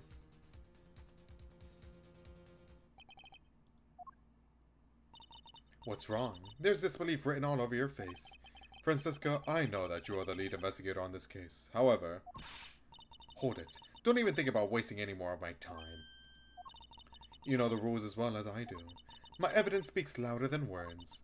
Even if this isn't a courtroom, that basic tenet still applies. I intend to investigate the cargo hold now. What will you do, Miles Edgeworth? I'll probably do the same. I intend to do likewise. Oh, that's that part done. Okay. Yippee. I think I'll actually take a small break now. I'm actually going to time myself this time, so I'm not, like, taking a 10-minute break instead. 5 minutes. Okay, dog. Okay, dog. I'll be right back.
I was muted. Oops. Let's continue. Did I save? Let me save again. It feels like we're making a lot of progress today, man. I don't know. We might not finish the episode 2 today, but you know. It's nice. It's nice being back in Ace Attorney. Last time I played this game was in February, man. And I only did one stream. I did it dirty. I did it so dirty. Avatar is kidding Cammy right now. I like my little avatar. I like it a lot. So this is the cargo hold, huh? I'm not missing anything else for this episode, right? Nope. There's two more achievements for episode 3, but episode 2 is done. Okay, dog. I guess I can exit for now.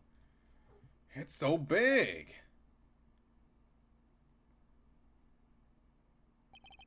Wow. This plane is a special model. It has both a super large cargo hold and ultra luxurious first class seating. So this is the real scene of the murder. There is certainly a high probability of that, which is why we are here, correct? Okay, let's get investigating, sir. Nice. Holy suitcases, Mr. Edgeworth. It's like an all-you-can-use suitcase fair. These must be all leftover ones they couldn't sell. The ones the company is planning to dispose of after the flight is over. This paint job was really cool, don't you think? It practically screams artsy. You should buy one. Oh, why not purchase one then? I'm sure it will bring you much happiness. You think so? Then maybe I will. Let's see here. $1,200! I think I'll pass. How much do suitcases cost on average, man? Probably like 100. Yeah, like $89.99. There's one here. I wouldn't really trust this one, but $50. 90. This one costs 135. There's one here that says 300. Fuck that. But yeah, like around the $100 range. You can find cheap ones for like $40, but like 40 to 100 around there. There's some that are on sale too. One that's 90, but now it's 54. One that's 180, but now it's 54. Shit like that. Yeah, 1,200 is fucking scam. Who in their right mind? And Mr. Nair wonders why they don't sell. You need 2 jobs just to buy one. How is she constantly buying them then? I don't get it. Although it definitely looks like one is missing. What is this brittle substance I'm stepping on? It's a bunch of glass fragments. Oh?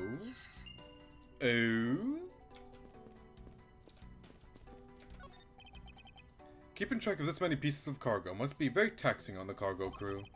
It sure brings back memories of when I worked as a part-time mover, sir. By the look in his eyes, he's waiting for me to ask about the rest of the story. But no matter how he pours on the puppy eyes, I have no intention of doing so. Oh, poor Gumshoe, man.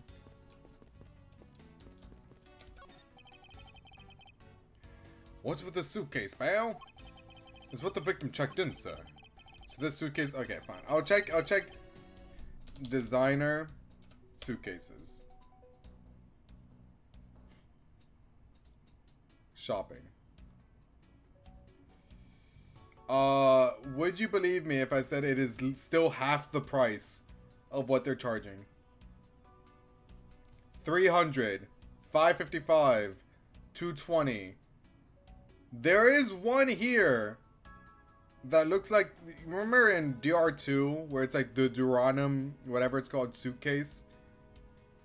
That looks like what I'm seeing here, and it's $1,950. And honestly, I don't think you need to spend that money on a suitcase, but whatever.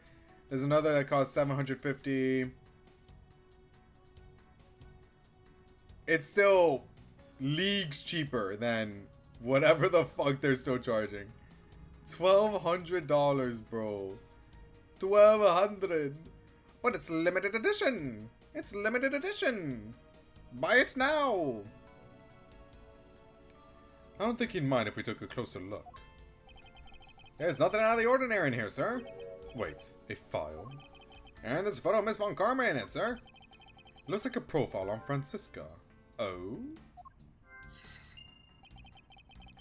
Why would Mr. Hicks have had a file on her? Oh?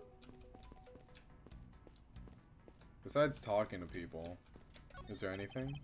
I didn't know that this plane was capable of carrying such large pieces of cargo. This thing's as tall as two of you on top of each other, sir. It would probably take 20 of you to cover the entire surface of this monstrosity. Oh wait, was that Edgeworth? Oops. Really? I guess that sounds about right. There's really no need to take that throwaway estimate seriously, Detective.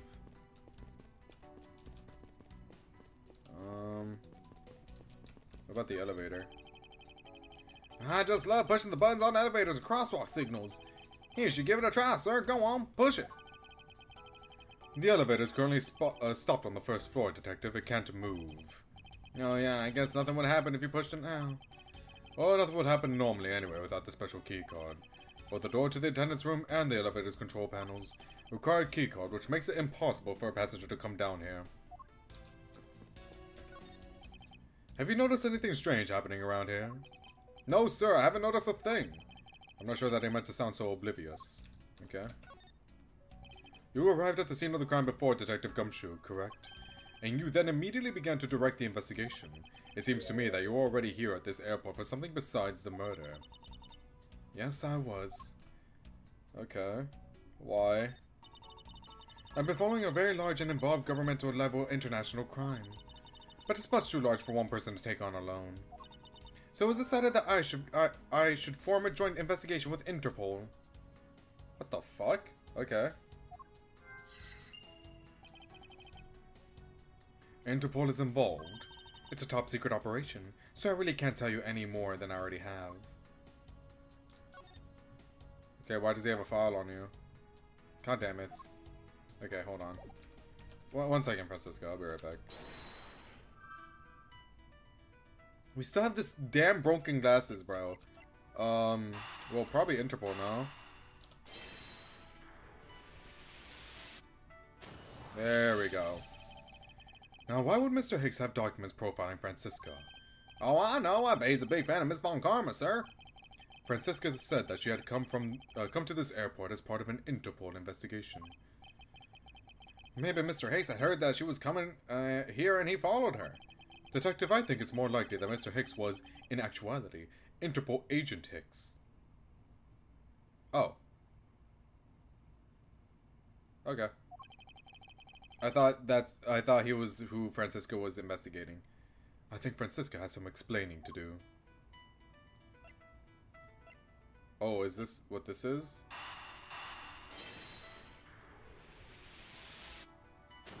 Finally! I think we can safely conclude that these fragments are from a pair of glasses. And the victim was wearing a pair of broken glasses. Exactly what I was thinking. I'm sure that the shards will match up perfectly with the remnants of his glasses lenses. Ergo, the victim was here just as I suspected. So you're saying that the real scene of the crime was here, sir? Isn't that what I've been saying for a while now? Oh, is it? I didn't know that. Perhaps it's a bit early to draw that conclusion. However, I believe that the probability has just skyrocketed considerably. All that's left is to find the murder weapon. Okay. What's the truth? You came to this airport to rendezvous with the victim, didn't you? Nonsense, what are you talking about? We found a profile detailing information about you in the victim's luggage. I suppose it's prepared for him so that he could recognize you when he landed. Which makes him not Mr. Hicks, but rather Interpol Agent Hicks, isn't that correct? I should have known you'd figure it out, Miles. But it looks like they got to him first. So you really did come here to receive an Interpol agent then? Yes. Agent Hicks was on the trail of a very large international smuggling ring. Oh. Okay. He went undercover to investigate this crime. And it was I who put him on this case. Oh, so you got him killed. Okay, it was you. It was her. I was supposed to receive a call from him on his cell phone once he had landed. I never expected to receive a call about his murder instead. I think we now have pretty definitive evidence that Agent Hicks came down here to the cargo hold. But what was he doing down here, sir? There's nothing but luggage. Oh, I get it. Maybe you forgot something in a suitcase and came down to get it. You're never getting a raise, man. Ow! Agent Hicks came here for a work-related reason. Of that, I'm sure. Yes, I'm sure he was here to investigate the smuggling operation he was observing. Francisco, do you know exactly how he intended to pursue his investigation? No, unfortunately, I was going to find out from him after he landed. I see. But this raises another question. A normal passenger can't access the cargo hold on their own. Agent Hicks must have identified himself to a member of the crew and entered the cargo hold with that person who let him in. Yes, and then he was murdered here. These glass fragments and his broken glasses are a testament to that. And then they could have put Agent Hicks into one of the spare suitcases and they entered the elevator, but while they were riding it up, the plane hit that patch of turbulence. Because of the intense shaking, the suitcase popped open and Agent Hicks's body flew out. At the same time, his wallet fell out of his pocket, spilling its contents everywhere. Which explains why there was money scattered all over the elevator floor. We did it. I think it's pretty easy to say who the culprit is at this stage. What? Really, sir? I know what you're thinking, Miles Edgeworth. But the killer can be none other than Miss Rhoda Tenero. Disagree. Definitive evidence. If it was a crew member, any one of them could have shown Agent Hicks to the cargo hold. But the point to keep in mind is the key card that allows the elevator to come down here. The only person with such high-level access is Miss Rhoda Tenero. I'd say that's a pretty decisive piece of information, wouldn't you? She's got me. I know what she's trying to say, but I'm not certain it's as simple as that.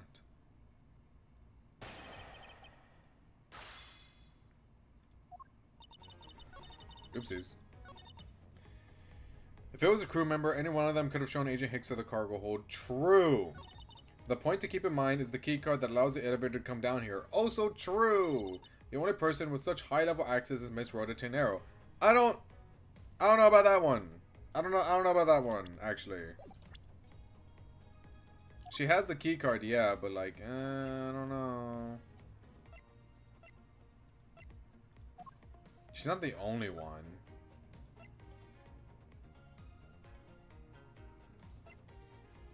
God, hideous. Oh, they're the same age. Look at that.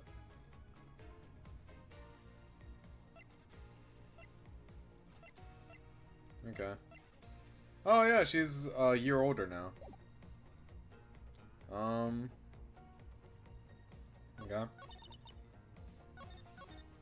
One person with such a... I'd say that's a pretty decisive piece of information. Okay, well, not that statement. I want to press this one. Why would such important things, like the keycard, be entrusted to only one person? According to Cami Meal, Rhoda Tenero is in charge of most of the important stuff. And what exactly is Miss Meal in charge of? Chatting it up with that foolish captain, apparently. She was being so foolishly foolish. I knew something was missing. That I didn't want to ask her what her other duties were. There's a severe lack of fools. I understand how you feel, but whipping me just now was uncalled for. In the end, the only one who could have let Agent Hicks into the hold was Rhoda Tenero. Okay. Hold it. That might be true, but then it could be anyone, including Miss Meal or even the captain. Don't be a fool. A plane without a pilot in the cockpit is like a horse without a rider, crop in hand. Much like Scruffy over there. I can't disagree with her on that. Detective Gumshoe does always need a guiding hand. Very well, then what about the other flight attendant, Miss Meal? I thought you might ask about her. Hold it. But she said it was stolen. Granted, it was her own words, but Miss Meal could have stolen it. But it's highly likely that the keycard was stolen from Miss Tenero. It's highly likely? Is that possibility the best you can come up with? And you call yourself a disciple of my father? Yes, well, while I don't have any evidence, Be quiet. You're a disgrace. There's more evidence pointing to Miss Rhoda Tenero, you know. It's not just the keycard that gives her away. Are you talking about the murder weapon, the Captain Ugo piggy bank?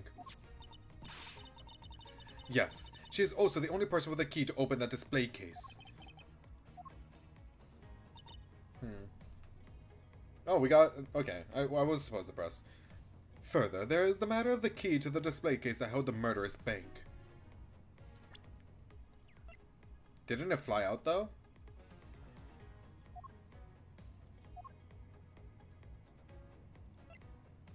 Didn't we say that one time that it flew out?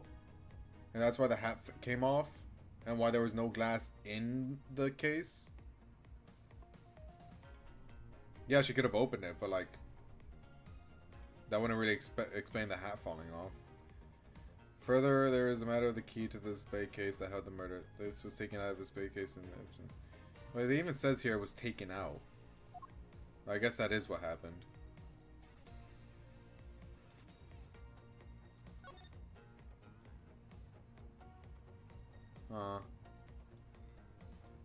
Please contact.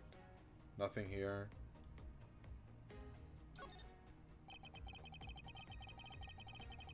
Just as Miss Tonero said, the timestamp says she bought the suitcase at 5:40 a.m. Nothing else, huh? Okay. I'm gonna press. Hold it. But that is a fake. Stop right there, Miles Edgeworth. You don't have any proof that this is just a red herring. If you must keep on insisting that it's a fake, then what is a real murder weapon and where did it go? Yeah, fair. Speechless, I see. That's not a surprise. After all, you know that we've searched the entire cargo hold and came up empty-handed. There must be a way. There must be something that can help me rule out the piggy bank as the murder weapon. What should be examined further to help us ascertain the authenticity of the weapon? We need an autopsy, no? Francisca, I think you were too quick to jump to your conclusions. Oh, was I? Yes, we don't even have the autopsy results yet. How can I not say that you made a snap judgment when you have yet to even see if the wound on Agent Hicks's head is consistent with the murder weapon? Scruffy? Yes, sir. Contact the medical examiner's office at once. I wish to hear the results of Agent Hicks's autopsy. Yes, sir. Thank you, Gumshoe. We've got a big problem, Mr. Edgeworth, sir. Oh, I hate hearing that once. What is it, detective? They're still doing the autopsy, but they said they already know this one thing for sure. Report, now. The doc said that it's one giant bruise from a beating from his shoulder down to his mid-back. From the victim's shoulder to his mid-back. He was beaten all over such a wide area. But I'd say maybe it's a sign the killer had a grudge against Agent Hicks. It wasn't just his head, the killer went all out and hit him multiple times, sir. Instantaneous death resulting from blow to back of head, but they kept hitting him. But was the bruising caused by the turbulence? That could have happened. He flew out and, you know, it could have caused bruising, no? If he was like, if the turbulence really was that bad. Maybe. Scruffy, what is had a grudge against Agent Hicks supposed to mean? Well, that's, Was the wound on the victim's head consistent with the murder weapon, detective? Well, they said they were still looking into that, sir. You're completely useless. Yow! Sir, I told you already, you can't go down there. No, you remove yourself from my way. I think this is the captain. What is all that racket? Oh, never mind. My luggage, my cargo, they're mine, and I demand you return them to me. We're still investigating the cargo hold. Please understand and have a little patience. I suppose there is no choice. Finally. Alright, finally, I think you get... Hey, what are you... Yeah, I've left me no choice but to use strong force. You won't get past me. Oh. This is... Wait, that's it. So that's what this whole thing has been about. Further, there's a matter of the key to the display case that held the murderous bank.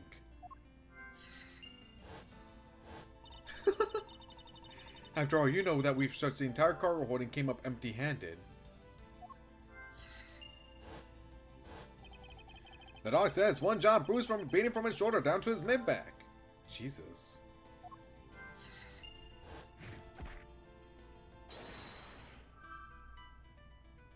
That was cool. That everything like was clicking into place for him. I like shit like that.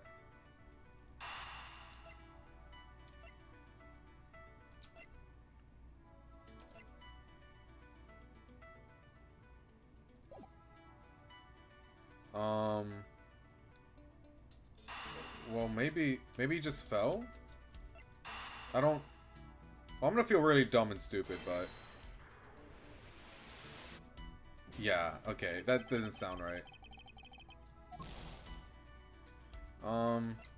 Might as well have given it a shot, though. Maybe the smuggling and cause of death? Maybe that was... But this is, like, specifically the bruising.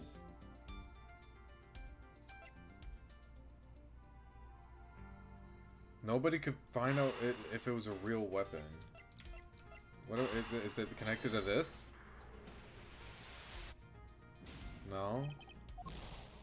So it's not cause of death and weapon can't be found, and it's not Captain Ugo and weapon can't be found. Is a weapon can't be found in smuggling?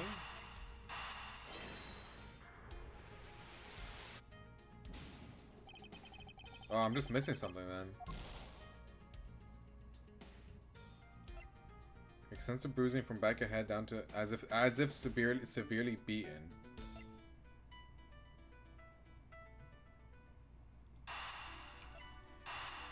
Is it this? What the f... I need to save. I need to save. We're going into like really bad territory now. What is it? Okay, now I feel dumb. Moments lost. Moments lost for sure.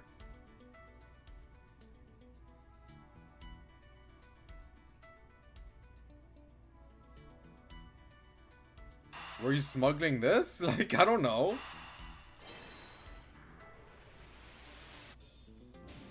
Oh, brother. Is it only one specific thing? Can I not do... Is there, like, no multiple solutions? What haven't I done yet? Oh, I should have been keeping track of it. What haven't I done yet? Cause of death. Well, I don't want to do this. Really? That's what I was trying to avoid. Actually? Huh. Allegedly, maybe I should stop doing... Okay, maybe this is a habit I've always done with Ace Attorney. Maybe the thing I automatically think is wrong is right. Like, maybe just test the thing I think is wrong anyway. Allegedly, the killer struck the victim many times over, which is why there is extensive bruising over such a wide area.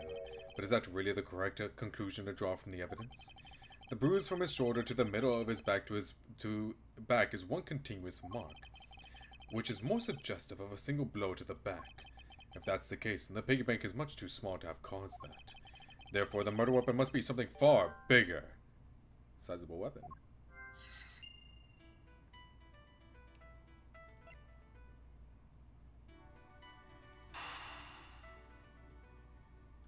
Alright, well, I assume it's this.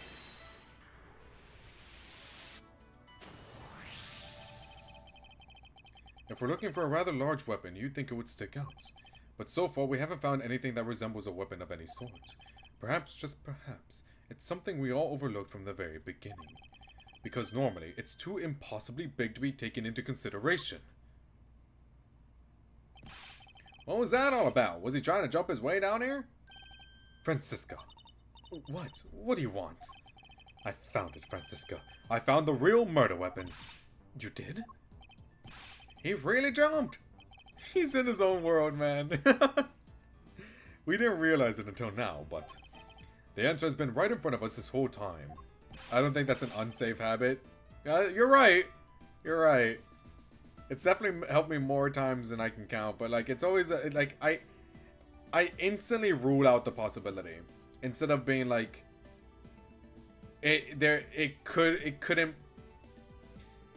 The chances of it being this are not high. Instead of thinking like that, I'm just like, oh, nope, it's not this. Not this. Nope, 0% chance. He might be hurt. We should go check up on him, sirs. There's that pompous attitude of yours again. You should learn to drop that habit. This coming from a prosecutor with a habit of whipping everyone she comes across. You know, if you really are a prosecutor, then you'll back yourself up with evidence. You two aren't listening at all, are you? You go help him. We're kind of busy. Sibling squabble. Come on, then. Show me this real murder weapon you speak of. Do I have it? I don't think I have it. Not in evidence. I mean, I guess. I mean, we can try.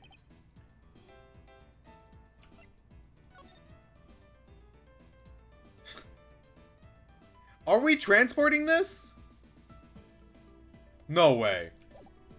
No way we're transporting that. I mean, what else is that big? Oh my god. Take that. Oh, wait. The music stopped. I've concluded that this is the real weapon, I suppose, but the health bar is still showing. What is that supposed to mean, you fool? That was practical. Okay, I was about to say. Dude, I was about to say, there's no way you're transporting that.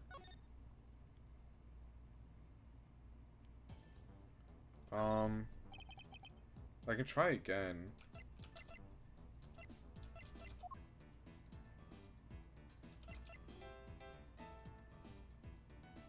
If it's not this, then I'll just say we have no evidence.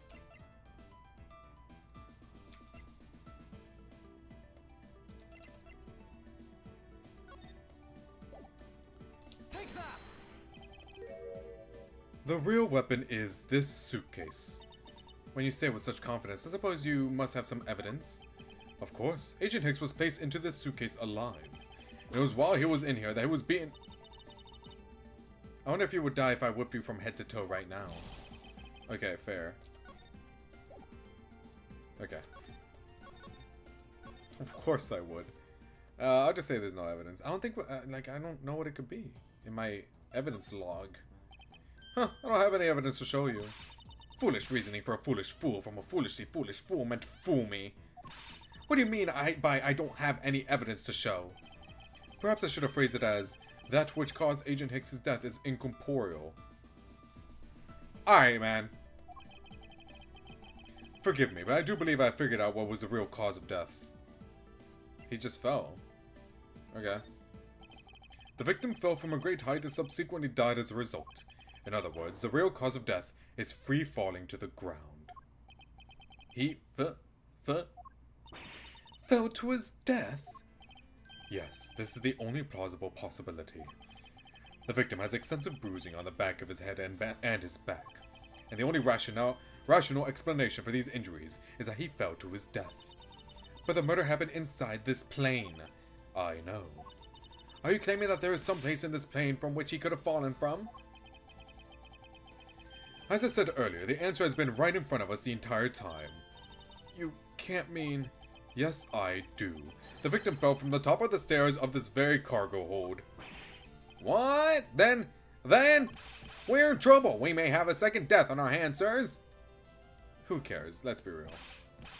Hey, you, tell me you aren't dead, pal. Quiet, why are you screaming? Well, this probably wasn't always there. Probably because of the turbulence, stuff moved around, maybe? I'm not too sure. And there you have it, Miles Edgeworth. It's not possible that Agent Hicks fell over the railing to his death. That man is living proof of that. I suppose it's true that it's not possible, given the current circumstances. The current circumstances? What is that supposed to mean? Suppose that large piece of cargo wasn't there at the time. Ah, okay. That was the case. Cool, cool, cool. What would have happened then? It would have been a Borginian pancake for sure, sir. I suppose that man over there wouldn't still be breathing. He would have fallen on his head, man. That's the angle he was going in. That bro was dead. But the reality is that the cargo box is there. So there is no point in entertaining your wild, hypothetical scenarios. It may be there now, but there is no proof that it was always there. As if there could have been a window of time when that giant box was not there. Ah, but there was. What? What can I use to show her that it's possible the box is not always where it is now? How do I give, like, the turbulence, man? I don't know.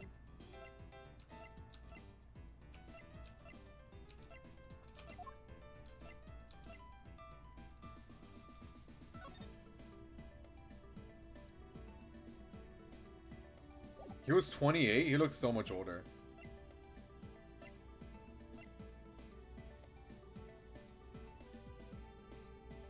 The box was not always where it is now. We haven't used the Burgundian cloth yet. Should I save? I can't save right now. Uh-oh.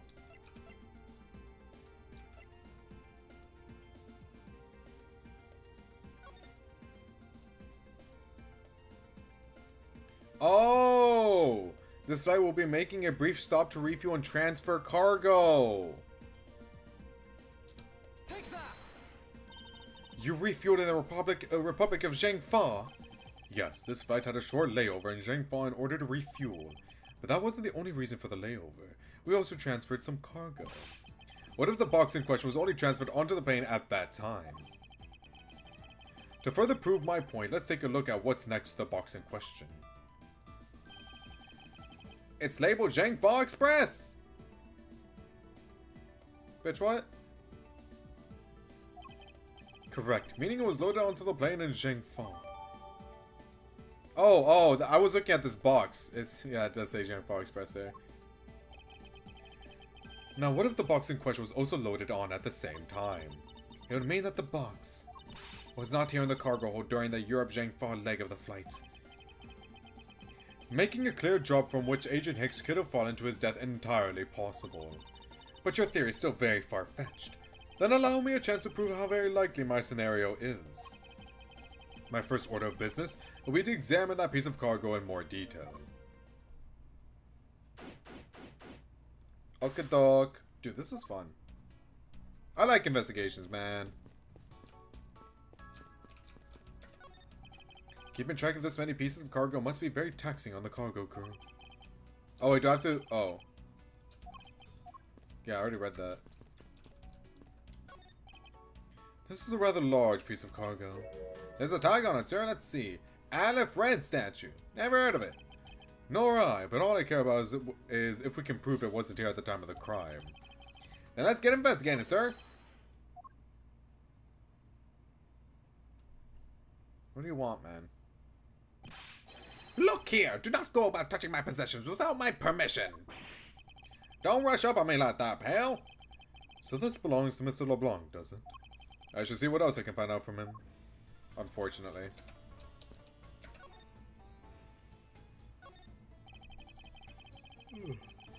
I take it that this large piece of cargo belongs to you, Mr. LeBlanc. Of course it is mine! I shipped this fine piece of art from Europe! This Aleph Red statue is worth 10 million cents! No, maybe much, much more! Mr. LeBlanc's reason for choosing this plane must have been the large cargo hold. 10 million cents?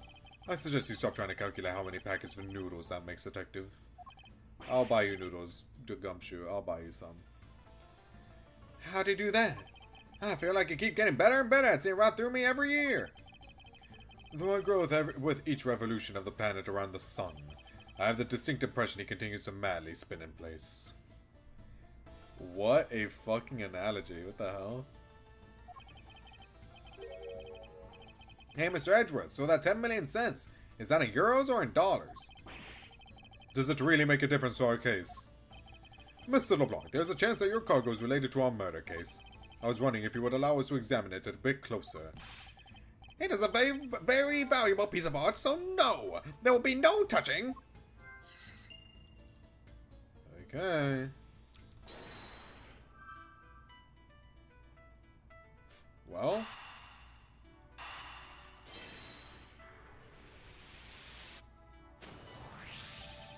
if Mr. LeBlanc has something to do with the smuggling ring, then it's possible this fake statue was brought on board in Zhangfa. I think I need to question him a bit further. Cool. About your statue, Mr. LeBlanc, I wonder if it might be a fake. What? How dare you say my art is fake? I suspect that your statue might be the target of an international smuggling ring. Don't say such fantastical things. Those thieves would not dare. I have the certification of my cargo right here. Do you mean the cargo certification documents? Mr. Zinc LeBlanc, why didn't you say so earlier? Please show it to us at once.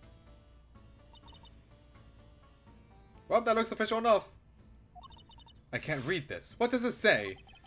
It says as plain as day. The cargo was put onto the plane in Europe. And there you have it, Miles Edgeworth. Too bad for you. This statue was brought on board in Europe, just as it states in this certificate. No, that's... Which means that there never was a window of time in which the statue wasn't sitting here. Wasn't sitting there. I respectfully disagree. We can't discount my theory until I see the statue for myself. Then you can have your wish. Look at it yourself and see I'm right. Oh shit, it is the statue!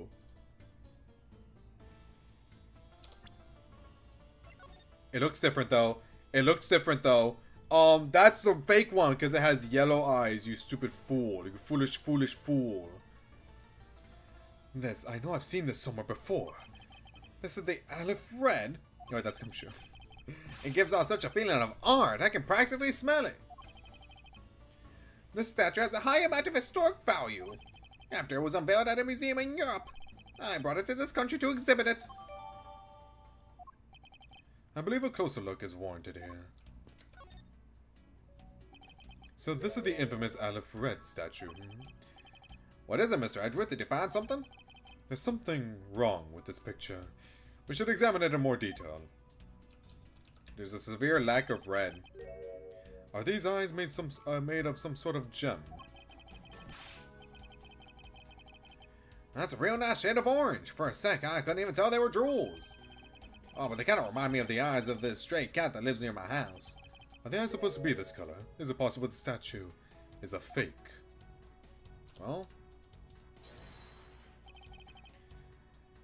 Is this spot somehow connected to any of the... yeah, I got you, bro. Peep. These eyes are awfully orange, don't you think? Yeah, and pretty. They remind me of sunsets when I was in grade school, sir.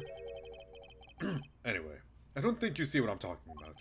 No, I do, but it's really like the color of the sun when it's setting, sir. Yeah, the memories. I remember standing out in that field, spinning with my arms out until I felt ill.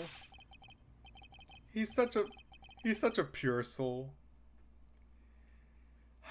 It's such a shame he has to deal with so many murders, but like, he's so innocent. I don't care about sunsets. Focus, detective. What color are the eyes in this photo? Huh? Ah, sir, they're red! As I thought, this statue is a fake. Mr. LeBlanc. What do you want? Do you not know I am a busy man? I allow you 2 seconds for your answer. The Aleph Red. I suppose this is your pride and joy, is it not? It is the biggest trophy on this European trip. Do you know why I wanted to possess this statue? The trigger started 17 years ago. Better grab a chair, sir. Sounds like this is going to be a long story. Mr. LeBlanc, I regret to inform you, and you have my heartfelt sympathy, but... What is that? Sympathy? For what? What is that? Sympathy, I never heard of it. Such an asshole. Yossi, I'd like you to compare the eyes. That large fellow there has very bright and pretty eyes compared to you. I wasn't talking about the two of us. I meant the eyes of the statue in front of us, and the one in this photo. Why the sudden yelling? Now then. Oh! It is a photo of the statue on display at the museum in Europe. Ah! Now do you see, Mr. LeBlanc? The statue before us is a fake. A fake? I believe that even further examination will be required. Now that we have confirmed that this is indeed a fake. There must be some sort of proof that this was brought on board in Zhengfa. And I'll present to you evidence that will resolve the remaining contradiction. I will. I will.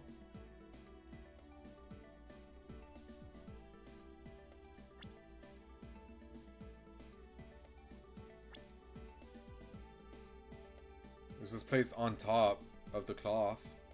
Is that it? Is the spot,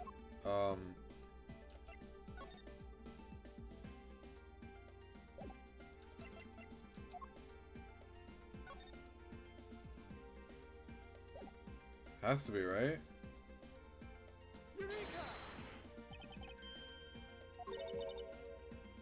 Oh. I guess not.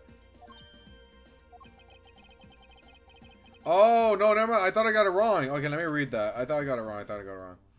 What are you going on about? It's just a simple case of a cargo cover getting stuck under another piece of cargo. Ah, that's not possible.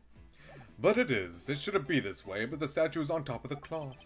Supposing that the neighboring piece of cargo was brought on board in Zhengfa, there's no way that any part of it should wind up under something from Europe.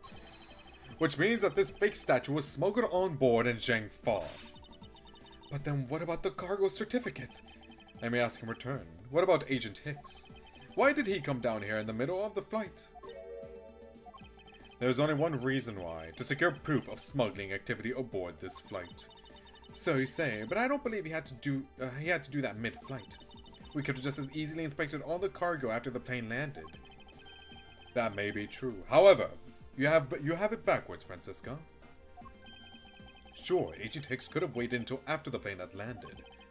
But he had a reason for coming down to the cargo hold. Suppose he had found the fake at the airport, it would have been after the swap had occurred. At that time, the suspicion would naturally fall onto the statue's owner, who would have no way to prove that the statue was switched without his knowledge. Which means, there is someone involved who is forging or modifying cargo certificates. Interesting, Mr. Edgeworth. Very interesting. Virginia succeeded the feat of being an Orientalist trope fictional country in Northern Europe. I can't think of another example. I don't know if that's sarcasm because I genuinely can't think of another example. Is there another example of something like Virginia and anything else? I don't know. I think Ace Attorney is the only game where like that actively goes out of its way to make up countries. Well, no, that's not. Well, countries outside of its own like setting is what I meant to say. Does that make sense? That makes sense in my head. Anyway.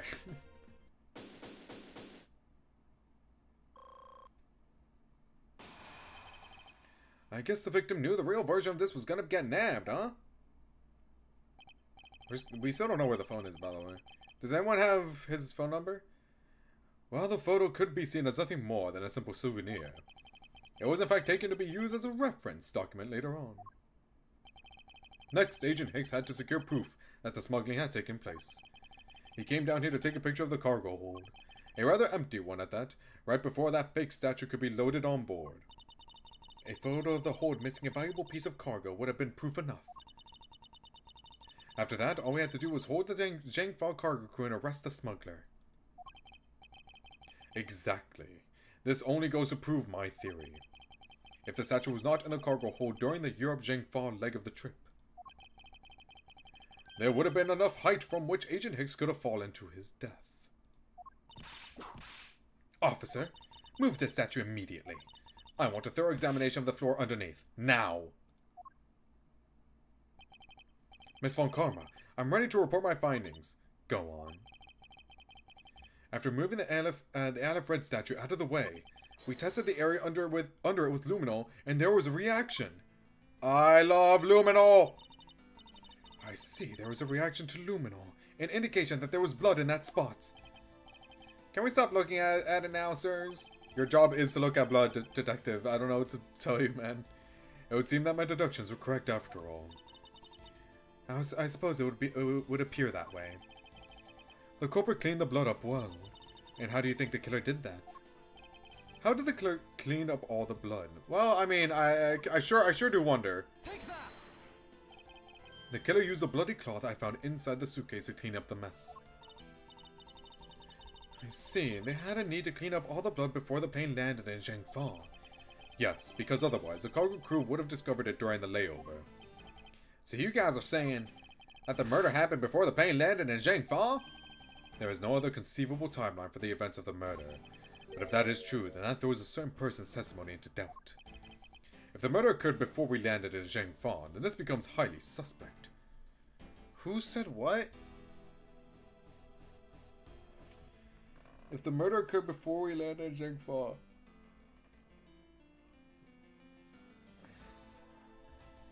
Who said... I'm gonna go with Meal, whatever. Recall Miss Meal. Oh, okay. I just went with the one that's like most suspicious. Recall Miss Meal's testimony about Agent Hicks in regards to when we departed Zheng Fa. I saw Mr. Hicks sitting in his seat at 5 a.m., you know. She claims Agent Hicks was alive at the time of the service calls, but... That totally contradicts the facts, sir. But why would she lie about something like that? I think the only person who can answer that is Miss Meal herself. Wow. Dude, we are mowing through these parts. Hype aura.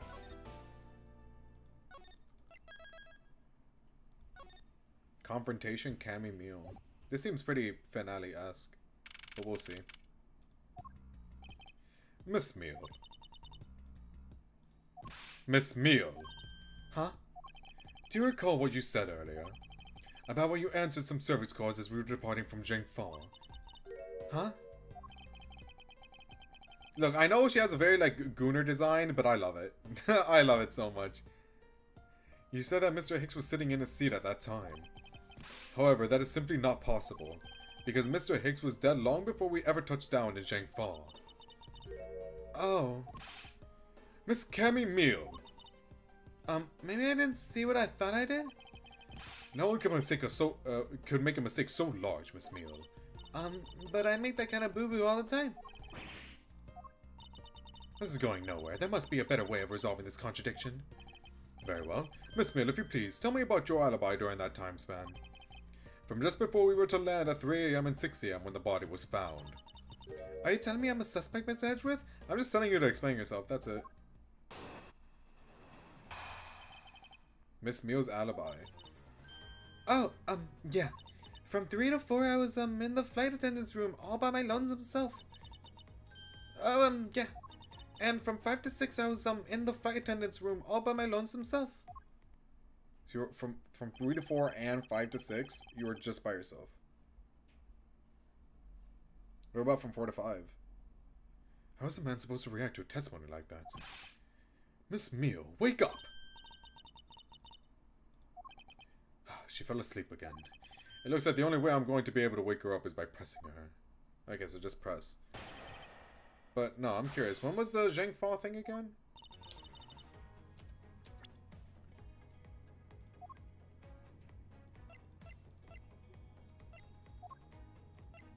Wait, do I not have it anymore? Oh, it was loaded on board during the refueling between 4 and 5. Oh! Yeah, okay, so that's sus.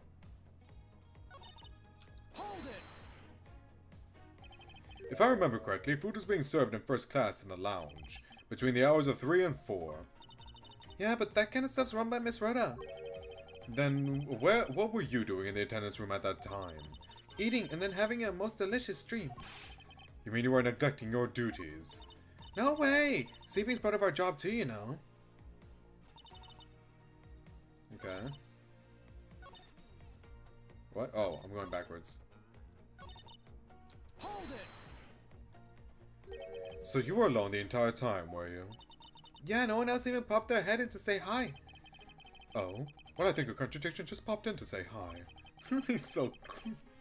You're so cringe, bro. What should I do? Should I raise an objection?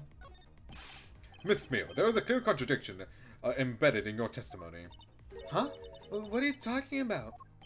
It's not possible that you were alone in the attendance room the whole time from 5 to 6.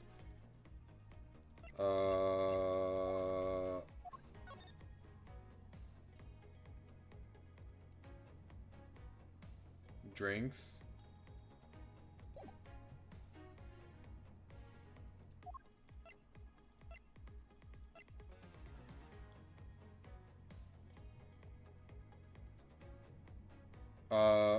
Well, she was in... Okay.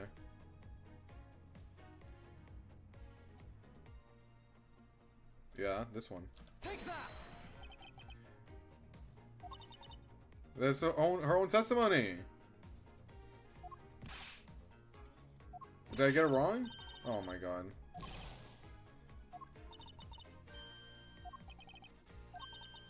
What do you mean? I've been awake the whole time. Cool. Okay, rub your eyes. Hurry up. It's alright if you're asleep, pal. Pay no mind to this scruffy detective beside you and wake up. Yow! Hurry up and wake up, Miss Mew! Enough of the clowning around. This is my show, and I'll resolve the contradictions as I see fit. Okay. I'm gonna save right here.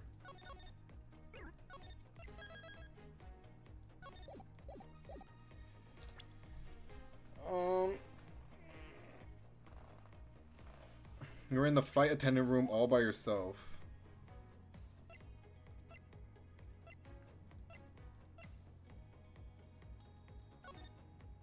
Yeah, this doesn't really tell me anything.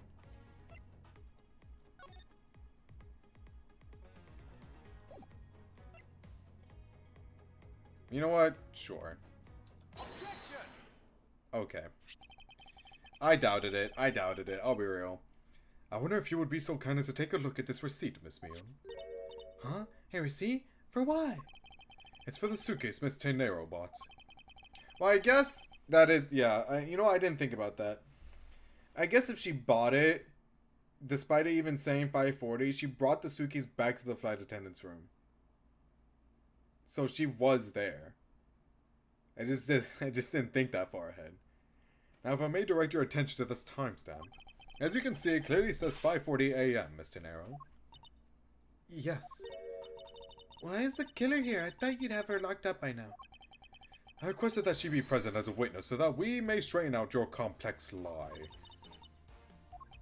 Now then, Miss Tenero, between the hours of 5 and 6 a.m., you took a trip from first class down to the first floor in-flight shop, correct?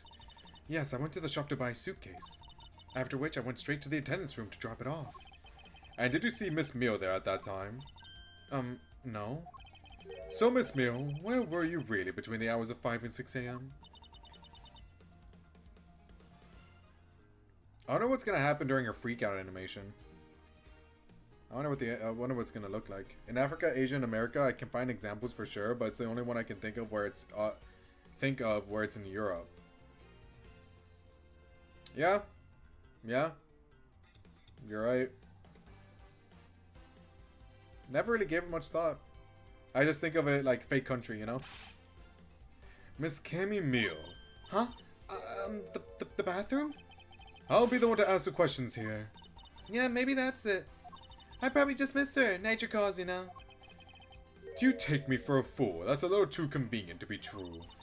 But it's the truth. Cross my heart. I don't have enough conclusive evidence to counter-argue her at this stage. You don't believe me, do you? But please, won't you give me a chance and hear me out? Next testimony. Reason for suspicion. Okay. Look, I know you're suspecting me because I'm one of the crew, but you think that then maybe you should also suspect Miss Rhoda too? She's the one in charge of the elevator keycard in the shop, you know? If you ask me, that makes her super suspicious. Please leave Miss Tenero out of the conversation. Only you are under suspicion for now. I don't get it. Why are you covering for Miss Rhoda all of a sudden? Oh, now I get it. Maybe you got your eye on Miss Rhoda. Of course I'm keeping an eye on her. I can't very well let her escape, can I? It's so stupid. You really see like how fucking cringy Miles actually is in this game. I mean, he always is, but like it's so much more apparent here. Never mind, but you... What? Wait, never mind. But you want to know something? Miss Rhoda actually kind of I have absolutely no interest in people who can't appreciate my sense of design. Oh, you like Miles, huh? You like Miles, huh? Now's not the time for this sort of talk. She likes Miles. Hold it! No, it's not the only reason I have for suspecting you. Your statements regarding Mr. Hicks also turned out to be a bunch of lies. But say I wasn't an attendant. You wouldn't suspect me then, would you? Yes, I suppose that's true enough. Okay. Hold it! She is already being detained for further questioning. Or have you already forgotten? Oh, yeah, I guess I just forgot. Cammy, don't tell me you suspect me too. Sorry, I can't help it. I mean, other than you, there's no one else who could have done it. I can't believe you would think that. I mean, me, a killer? Miss Mew, what did you mean just now by no one else could have done it? Okay. Hold it! And what are you in charge of, Miss Meal? I take care of the attendance room. That doesn't count. Oh, but I spend so much time in there, it might as well be my responsibility. Mr. Edgeworth, Cammy is very talented in languages, so she assists passengers who may not speak English. Especially those who speak Borganian. She is the only one on the flight who's fluent. Oh, you mean that kind of what am I in charge of? Why didn't you say so in the first place? What could I have meant? Yeah, so I'm really good at Borganian. She's fluent in Borganian. Then I suppose you're in charge of processing documents in Borganian. Yeah, I take care of anything that has to do with Borganian. Very interesting.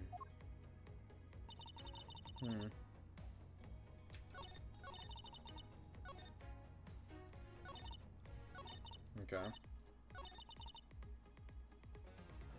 It has to be this one. I'm gonna save.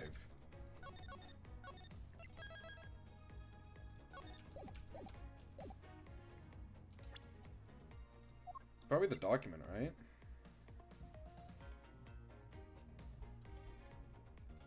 Objection! Let's go. Let's go! So you are the only one in this flight crew that speaks Borganian. Is that correct? Oh, yeah, I guess so. I studied abroad in Borganian for a while. Hurry up! If that is the case, then the signature on this document belongs to you, doesn't it? This is a falsified piece of documentation with only one purpose: to lead anyone who read it to believe that Mr. LeBlanc's statue was loaded in Europe. The only person who could have either prepared or processed this document in Borganian is you, Miss Meal. Without your participation, the smuggling of the Aleph Red could not have occurred. Don't sleep while I'm pointing my finger at you. It's disrespectful. I wouldn't dream of falling asleep on you, Mr. Edgeworth. Is she gonna blow bubbles?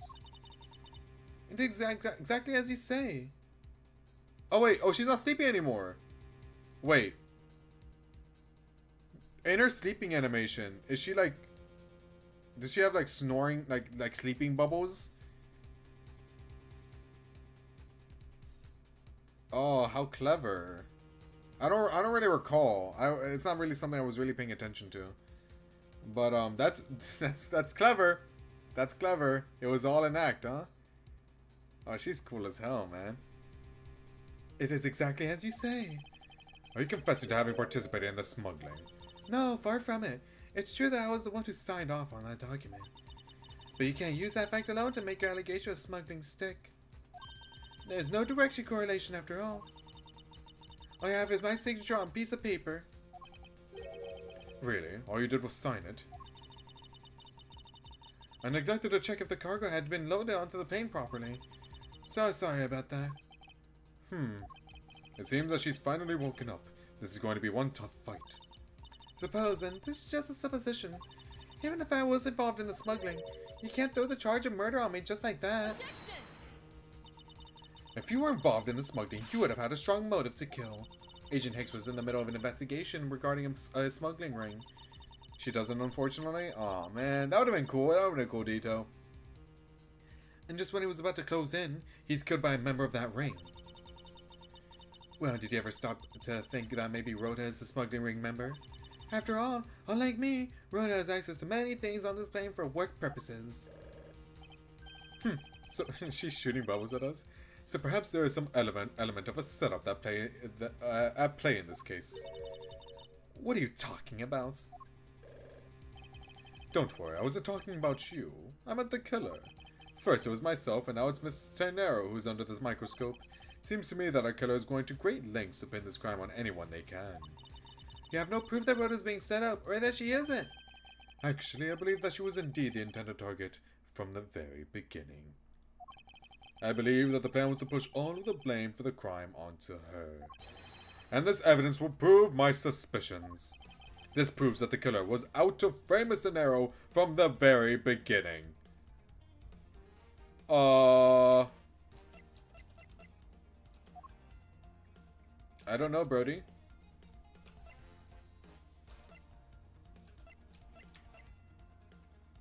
The Go You case, right? Because it has blood on it. And you would connect that to Tenero, maybe?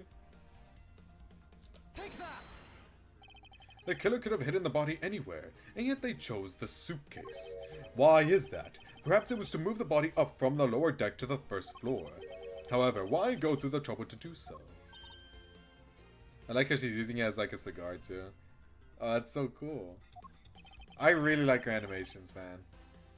The only way all of these actions make sense is that the killer had wanted to frame Miss Sathena for the murder.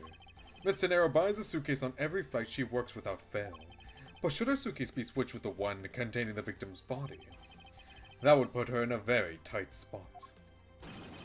Unfortunately for the killer, the turbulence put an end to that plan.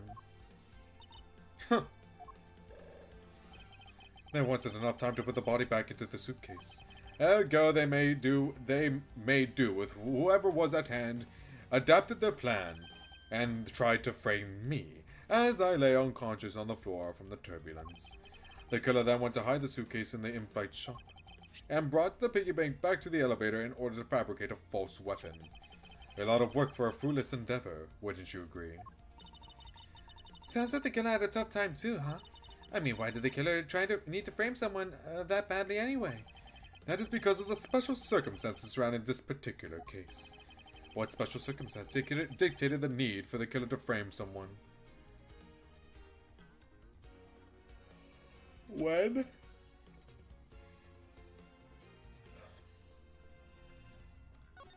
There's a lot of importance with time. But the health bar is still there. I got it wrong, didn't I? Oh, Lord. The murder took place before the movie was scheduled to go on. Around that time, almost all of the passengers had returned to their seats. Therefore, the killer had to choose someone who was not at their seat to frame. Isn't that an explanation for how the killer chose who and not why they had to? Well, I thought it best to start from there. If you're going to think about a completely unrelated matters, do you mind if I take a nap? Okay, fine. Fine. It went differently in my head. I'm just getting to the meat of my argument. What special sir? Blah blah blah blah. Well, I think they just told me the answer of like who the murder victim was, or where I guess this one. I don't know why I didn't pick that one first. Now that I think about it, the special circumstance is simply that the murder took place on a plane mid-flight. No matter which country, customs is quite strict in this day and age. So no matter what you do, the chances that the body will be found is very high. Therefore, there was no choice but to frame either Miss Sathena or myself.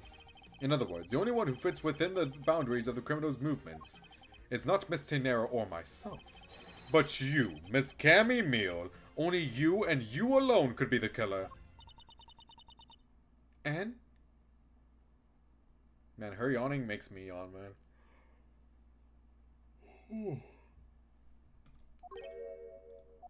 Are you done already? I was about to fall asleep again. Anyway, let's be honest here. You don't have anything on me other than a whole lot of circumstantial evidence. Ooh. Ooh.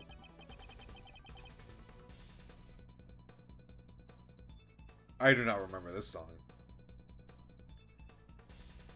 Dude, who is cooking up the soundtrack? I can see the outline of how the murder occurred, but I have no definitive evidence. And isn't there a piece of evidence that's still unaccounted for? Something that I still can't quite fit into the big picture. Take that! I don't have any actual evidence. I thought not. But that's because it went missing, and still is. Missing? What do you mean by that? In the complex puzzle that is this case, there was one piece I kept getting stuck on, and that is the victim's cell phone. Francisca, you were waiting at the airport for a phone call from Agent Hicks's cell phone. Or at least, that's what you told me. That's right. But Agent Hicks's cell phone could not be found at the crime scene. You mean the killer took the phone with them? Precisely. I suspect that if we were to find that phone, it would lead us to the killer. Come on, get serious. If the victim fell to his death from that height, wouldn't his phone break as well? We won't know that until we try a little experiment, will we? Francisca, I'd like to ask for your assistance. You know the victim's phone number, do you not? Of course I do.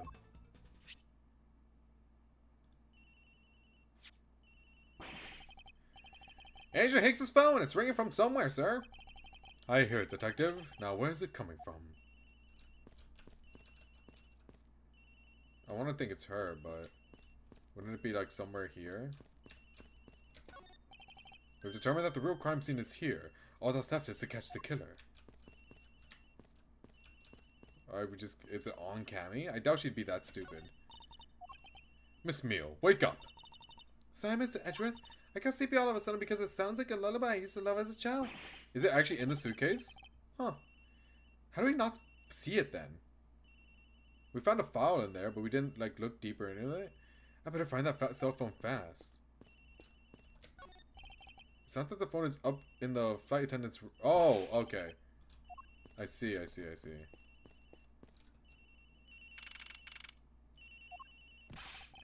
The ring is served for somewhere in here, sir. Leave no stone unturned, detective. We must find it.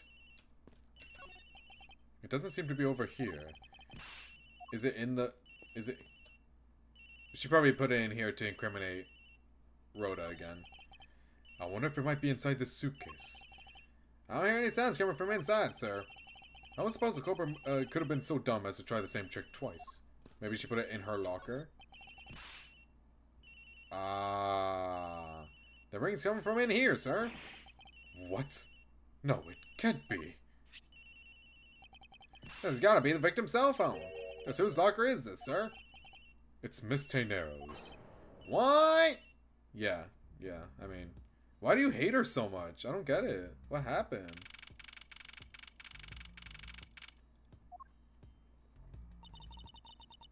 So, Mr. Edgeworth, how'd it go?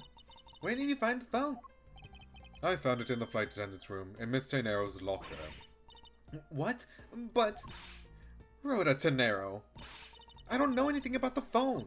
It wasn't me. It wasn't me. Miss Von Karma, is it? I suggest you arrest Miss Rhoda Tenero right away. Wait, I have a theory. This is related to the incident with the keycard. When the killer went to steal the keycard, they conveniently stashed the cell phone in Miss Tenero's locker at the same time. This is related to the keycard, alright? In the same way that we have zero proof that the killer did just that. Damn, we're in a pickle! The only voice that sings the truth is evidence. That is the one bird we cannot ignore. What should I do? Francisca's right. I can't offer baseless conjectures at this point. Alright then, why did the culprit take the cell phone from Agent Hicks? It must have something very incriminating on or in it. Hold it. I'm gonna do my Miles Edgeworth, like, tap my head. No.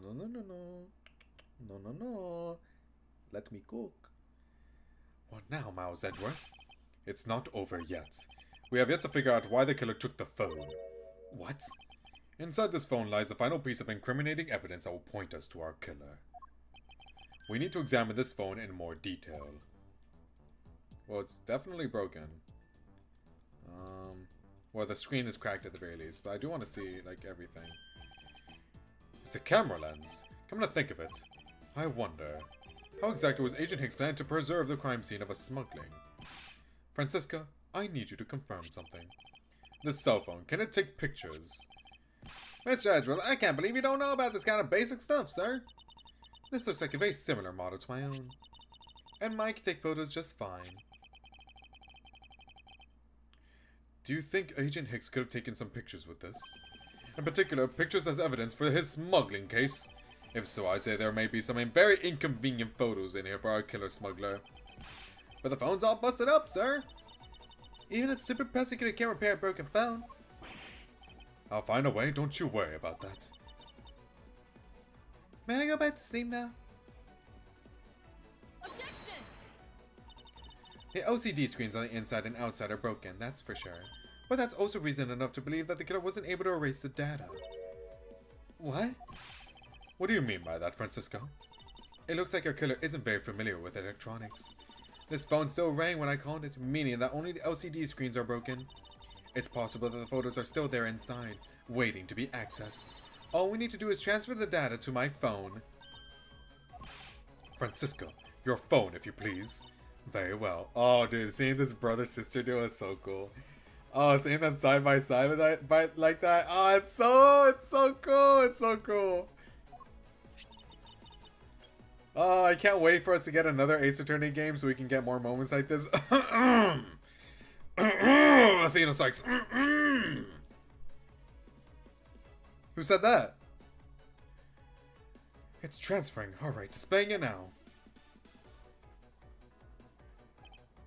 This is... Agent Hicks was most certainly trying to obtain some evidence for a smuggling case. And he was looking down, that means someone pushed him. Ah, I wonder who it could have been. The island Fred's nowhere in this pig, sir. But this has no meaning as a piece of evidence in this murder case, right? Ouch, she's right. There's not much we can find out from this about Agent Hicks's killer. Is this it? Is this the end? Oh, hold on, I have to answer a text. Hold on.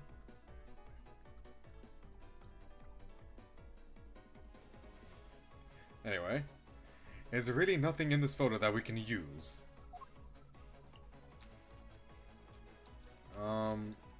The railing, maybe. I think it was pushed down.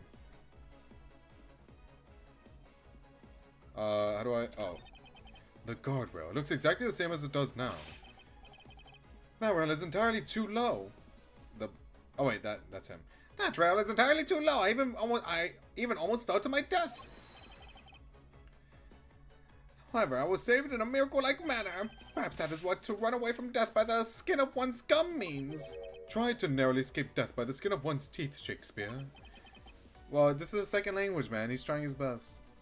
I don't like him, but, you know, it's not fair. Now then, there must be something in this photo. Oh, okay.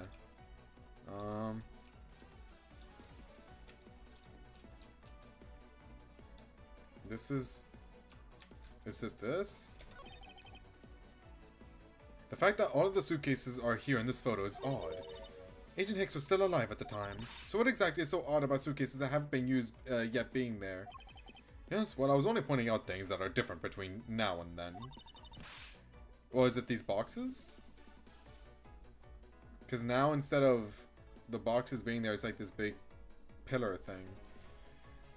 And then that pillar thing is like next to the statue that's supposed to be right here. Your off-topic ramblings have put this attendant to sleep yet again, Mouse Edgeworth. I'll give Sleepyhead here a rude awakening, a deafening objection, and a contradiction. What's all this? Oh. Okay, maybe I should have focused on that more, huh? Oh! They're a cargo ship from Borginia to Zhangfa. So the reason they aren't here now is that they were dropped off in Zhangfa. Mr. LeBlanc, you tell me the contents of the boxes. Unfortunately, there is no English written on them anywhere. One cluster of boxes written in Borginian. It says, it is cloth in English.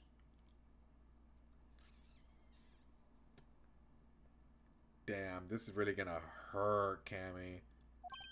Cloth? Could it be? Is this where the killer... What? What for is that scary face? This song is such a banger. Dude, every song I've listened to in this game has been so good. Well, I don't know if that's just Ace Attorney in general. It probably is. It probably is. But like, I'm a fan of every song they played so far. Miss Meal. Yes? It appears that Agent Hicks was no ordinary investigator. He left us with a piece of evidence after all. A striking piece that will point out who his killer is. Maybe you shouldn't force your mistaken reading of a simple picture, Mr. Edgeworth. The Burgundian cargo in this piece of evidence will point... Yeah, okay, it's the cloth. Where's the... Oh, there it is. Oh my god. Take that! And what is that supposed to prove? The killer used this piece of cloth to wipe up the blood they had spilt. There was one thing that bothered me this whole time. Where did it come from? And now I have finally found my answer in this very photo. The cargo that was unloaded in Zhangfa had cloth written on it. In Borginian, that is. And this is where the killer grabbed a... Dude, this song is so fucking fire. And this is where the killer grabbed a piece from to clean up the blood with. That's right. Okay, is this the name? Is this the name of the song that Valuta gave me? I took a picture of it. Telling the truth. That's it. This is what that's what this is called. That's right, the killer was someone who could read and understand Borginian. And the only crew member that fits the description is you, Miss Cammy Meal. That's pretty flimsy. The killer probably searched through all the boxes looking for something to use. When you're frantic... chase down the truth. Okay. I'm still trying to differentiate it. Oh, dude, I know what I'm adding to the fucking playlist, that's for sure. When you're frantic, you don't care if the box is in English or Borginian. Sorry, but I cannot agree with your assessment of the killer's indiscriminate nature. What? There was no need for the killer to tear through boxes at random at all. And if the killer supposedly could not comprehend Borginian, well then. Logically, the killer would have opened this box first. If the killer supposedly could not comprehend Borginian, then they would have opened the English one first. Yeah, that's true. Take that. Hey, it says bed sheets in English right on the box, sir. Precisely. And bed sheets would be perfect for cleaning up blood, what did you say? So what are you trying to say? That if I were the criminal, this box of bed sheets would have been what I would have spotted first. However, the killer chose to use some Borginian cloth. Do you have an explanation for that? The killer didn't want anyone to know that the real scene of the crime was this cargo hold, so they were afraid to leave signs that the box for the sheets had been opened. However, the Borginian cloth, well, that's a horse of a different color. Because the killer knew that it was going to be unloaded in the Republic of Zhengfa. I legit don't understand how the XP system works. Dude, I don't know. I don't know. I don't know if it's stream watch time. I don't know if it's comments. It seems like it's a combination of both. Because it's like Diamond gets a crown and then okay swoops in, yoinks it, and Diamond never touches a crown ever again in his life. So I don't know. It's definitely a combination of multiple things. And it doesn't tell me. All it tells me is when I click here, Voluta, 375 experience, Galaxy, 300 experience. That's all it tells me. I don't know. I don't know. I don't know. That's right. That is why the Borginian cloth was used. And the only Borginian reader on board who could make such a calculated decision is you, Cammy Meal. You and you alone. Oh, oh, that's cute. It will be very easy for us to confirm if any of the boxes were resealed. All we would have to do is contact the Zhengfa authorities in time.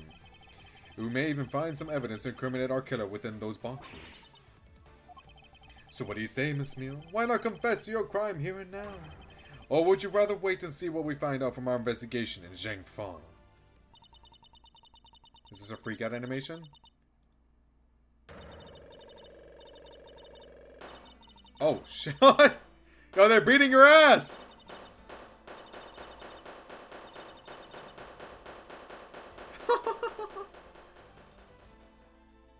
It signifies chat's biggest spammer.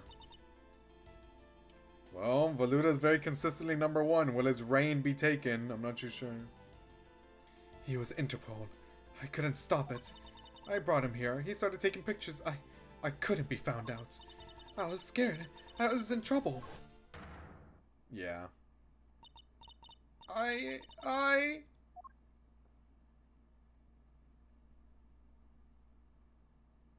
Damn. Well, if you see any Cammy Meal fan art, send it my way. I would have really appreciate that. I've never seen that character before, but god damn it, I would love to see more of her. We've finished making all the arrangements to take the suspect in, sir. Very good, Detective. What about the smuggling route? Did she say anything about that? They're taking her down to the precinct now. Hopefully we can get more out of her there. Whenever we even approached the topic, she just started foaming at the mouth. It was scary, sir. She probably wasn't prepared to commit a murder all of a sudden. One thing is for sure. The ring behind this whole mess means serious business. It looks like there's a lot more to this case than meets the eye. YouTube trying to recreate Twitch without understanding Twitch's appeal never see. Dude, YouTube. All you need to do. Look, I'll go to the YouTube website right now. All you need to do is, you know how you have home, shorts, subscriptions, and YouTube Music? Hey, why not add one that says streams? And then have all these categories. Just do that, man. What's the big deal? What's the big deal? I don't understand. Like, you don't have to have like a category for everything ever to ever exist, right? Like, you don't need like very niche video game category. Like, you don't need that. You can start off slow, but at least start. At least start with that. Then you can actually be like a good competitor with Twitch in that regard. But doing this, I mean, it's cool, I guess, but like it's not what people want. You know what I mean?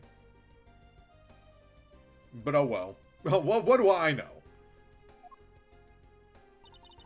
I just wanted to say how much I appreciate everything you did. Thank you very much. No problem. I can't believe we actually finished episode 2 today. That's crazy.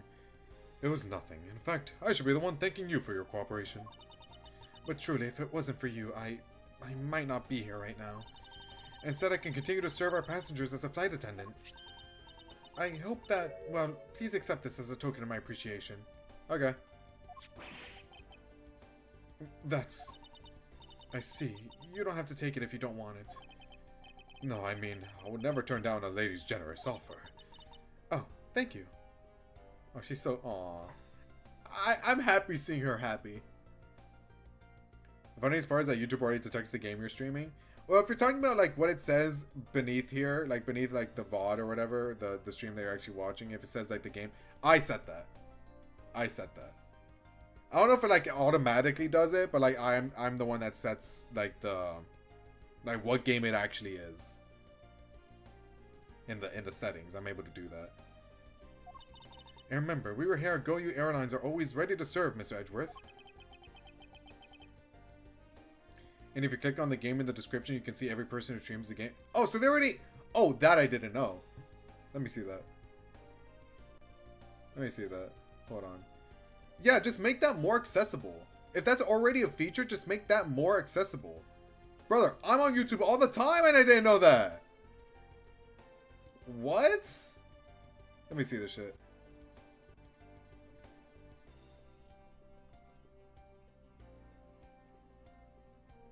Holy shit, dude. He's right. Live. What the fuck? Brother, just do this.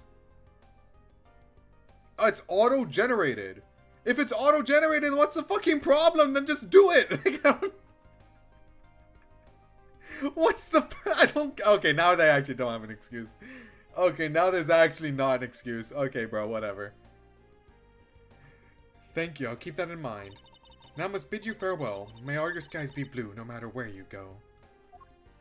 I'll miss her, dude. She's so cool. I really like the characters in this episode, in this chapter. I can't believe we wound up investigating the whole day, sir, but boy, was it fun. Speak for yourself. My day was filled with earthquakes, elevators, and false charges. By the way, where's Francisca? Oh, she's filling out some customs paperwork for her departure. Departure? Yeah, Miss Von Karma's always really busy, sir. She's been flying from country to country to chase down some news regarding her case. Does it have to do with the case from 10 years ago, maybe, perhaps? Detective, can you cancel the car I had you reserve earlier? You got it, sir. So, what, you're gonna leave and not say bye? Francisco. I thought I told you when you first landed. I have no time for idle chatter. I have no intention of wasting your time. However, it has been a while since we last met. I also have no time for such familiar reminiscences. Just who do you think I am? You are Francisca von Karma, a very proud prosecutor deserving of much respect. Huh. Until only a little while ago, I was but a wretched mutt who was always losing to you. Well, you still lose, just not to him anymore. A dancing period, living her life on the name and fame her invincible father built. That's what I'm saying. It's dumb. It's dumb as fuck. So it's always been a feature, and then they just put a stream label. Then I don't fucking, that pisses me off so much, actually. Or are they just not allowed to because, like, Twitch is like, no, no, no, you can't. But it's not like they have a fucking monopoly on it. It's not like they copyright the extreme button. True, your father, Manfred von Karma, didn't lose a single case for 40 years as a prosecutor.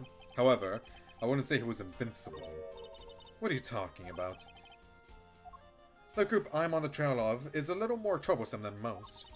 The smuggling route we found this time is only one sliver of the big picture. Sounds like a dangerous assignment. You really don't have to worry. I can take care of myself. Yes, I suppose you can. Plus, there's another agent on this case with me. Oh, another agent? I wonder who it could be. Is it a new character? He's a star among Interpol agents and has the highest successful arrest rate. Who knows, you may even run into him one day. Huh? I was simply caught up in this one case, so I hardly see why we would cross paths. Is that gonna be like the main antagonist in this? Like our rival? You know, our Phoenix to our the Miles to our Phoenix, the Francisco to our Phoenix, the the Godot to our Phoenix. Is it gonna be like that? I suppose, but I doubt he will say the same. I'm not following you. You'll understand soon enough. The fight has only just begun, Miles Edgeworth. I'll be back in this country soon enough. The fact that super chats are not permanent and depends on the amount you send. Does it?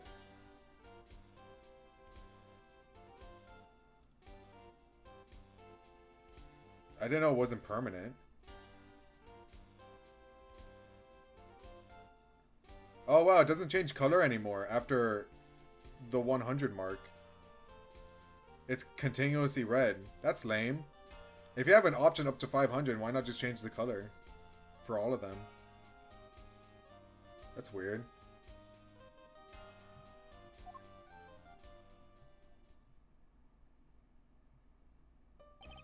And just like that, she's gone, huh, sir? Thank goodness, I can finally rest easy knowing I won't have to watch out for her whip. Detective Gumshoe, I want to thank you for all your help and cooperation. It was nothing, sir. I was just happy to be able to work with you again. I think I'm going to celebrate by adding a little extra salt to my instant noodles tonight. Just how much did you cut his salary by, Francesca? I get it. I get it, Gumshoe. I understand. Detective, I was wondering if you might give me a ride down to the prosecutor's office. Sure thing, sir. I can fly down the road in the patrol car if you want. Don't make me remind you, Detective. Safety first. Thus I solved the first case upon my arrival home. Francisca von Karma, the smuggling route she was after. The leaders of that ring had already put their trump card into play, and the players on the other side of this war. You can still see them afterward if you're a streamer, but on the actual stream, for the viewer, the bigger the amount, the longer will stay pinned. Oh, so it just goes away? Why? That's so dumb. I feel like that's kind of like a spit in the face as like trying to get recognized by streamer. They will begin to make themselves known through the next incident. It's lame as hell. Edgeworth speaking. Finally, I called who knows how many times earlier, but I couldn't get through. Who is this? And you are? Have you forgotten my voice, Miles, my boy? Who? Mr. Amano. Ernest Amano, correct? Who? So you do remember me. I know it's rather sudden, but I can't ask this of anyone else. There's been an incident, Miles. My son, he's been kidnapped. $5 is 2 minutes. You're getting scammed, bro. You're getting scammed. Who's Ernest Amano? Wow. Wow, I'm actually very shocked we finished episode 2. Turnabout Airlines. Nice. Oh, let's continue. We're not done yet. Oh, I assume this is a new character, yeah. The Kidnapped Turnabout. Okey-doke.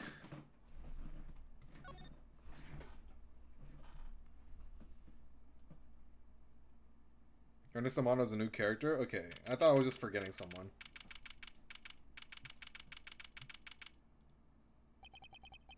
It's time. Don't worry, Miss Edgeworth, I'll be following your every movement with my binoculars. Good to hear. Now make sure you don't lose sight of me. I'm counting on you for backup. I can't, like, fast forward. You can count on me, sir.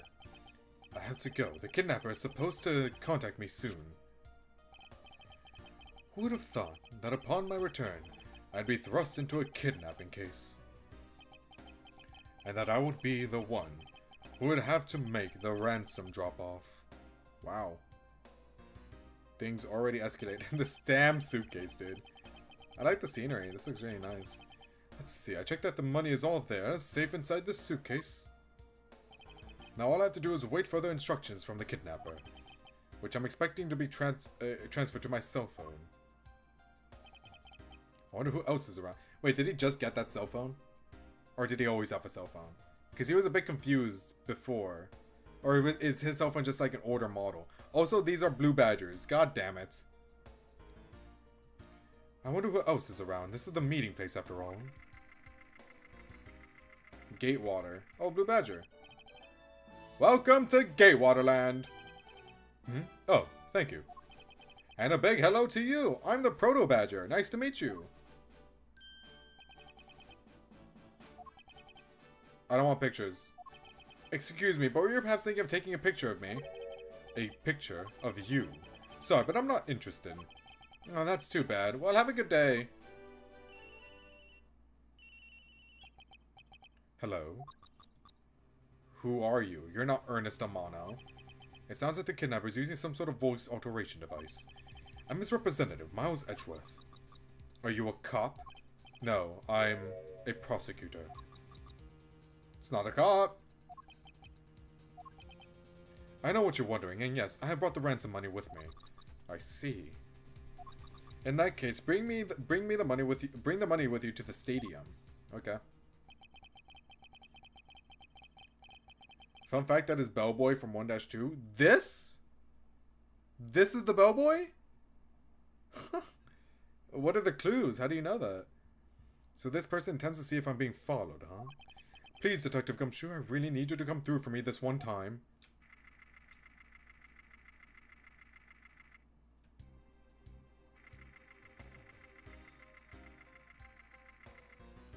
Battle of the Magicians. Wait, I didn't see that. The Gaviners! The Gaviners! Oh shit!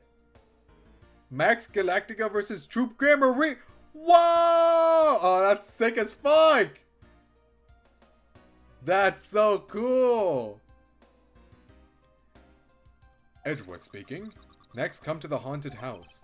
And just how long do you intend to have me wander around for? That's for me to decide. You don't have much of a choice here, my friend. I suppose not. Speech quirks, I think? Oh, okay. Well, I guess, yeah, if he never leaves the Sioux house, would you know? I've arrived. Go inside. Ooh.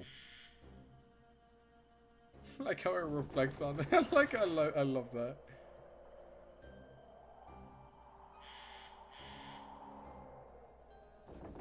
Uh-oh. What a dismal place. That's it. Go through those doors. Am I being watched from somewhere?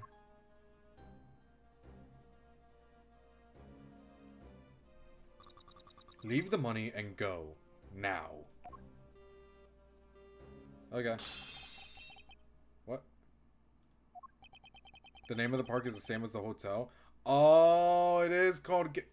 I don't know how I didn't notice that, man. You're right. It is. They're both called Gatewater. The Gatewater Hotel. Gatewater Land, or whatever it's called now. Wow. The callbacks, man. I was hoping for an exchange, but maybe I should do as they say for now and not push it.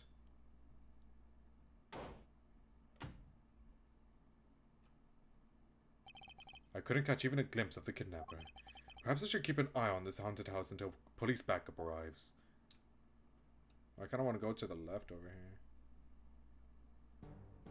Yeah, because the badger. It's probably him, no? Oh. Miles?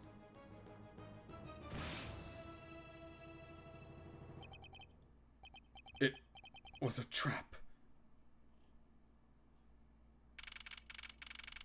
Okay, well, obviously I'm not dead, but did he try? Did he try to, like, kill me? Or was it just to knock me out? That guy betrayed. No, can't be. Then the deal... Who is that? And what are they talking about? Split police. Alright. In front of meetup. I can't move my body. I fear I may faint again. Huh. You're always caught up in some shit, bro. You know that? Where am I? How long was I out? It wasn't raining like it is now when I made the drop-off. This was supposed to be a simple affair. So why have I been taken hostage as well? I can only assume Detective Gumshoe lost sight of me at some point. The only reason I agreed to be the drop-off man was because of that phone call. It was from Mr. Ernest Amano. Oh, that's what he looks like. The director of the powerful Zaibatsu. What is that?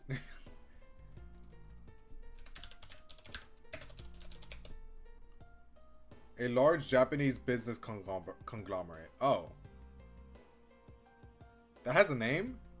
Well, I guess that's just what it what they say it as in Japan. Like, that's just the Japanese word for it.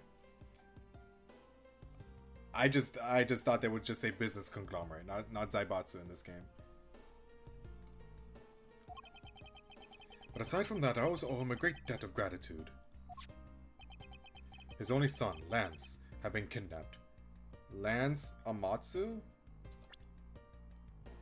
Or Lance Amano. Ernest Amano? Like Ernest Man?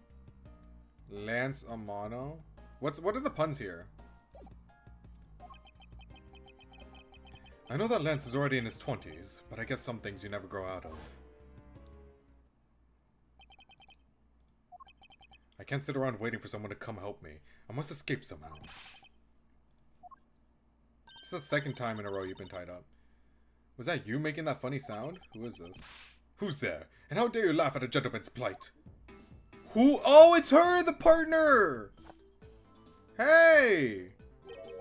You're on, like, all the advertising for this game. Who are you? Are you one of the kidnappers? A kidnapper? Me? No way! I'm not into such petty crimes. Nope, I'm after something much, much bigger. I must be worn out from today's ordeal. Focus, Miles. Oh, she's the fucking thief, bro! I just saw the logo! Oh my god. The Yatagarasu! What were you doing? Wait, that means... Wait. Okay, were you holding a gun by any chance? I'm hard-pressed to think that was you. I don't think that was you. Was it? I doubt it. I doubt it. Oh, I forgot to introduce myself. Sorry about that. Him. Even in the depths of night, when no other bird dares to take flight. One alone soars to shine the light of righteousness on the world's blight. And that one is me, for I am the great thief, Yatagarasu. Great thief? And did she really just claim to be the Yatagarasu? Oh, but my real name is Kay Faraday. Okay. Hey, Kay. You can call me Kay. Kay? Good. I love her. Glad that's settled. Not quite. I have a mountain of questions for you. But first, if you would be so kind as to remove these ropes. I wonder, should I remove them? I was actually having a lot of fun watching you make those silly faces.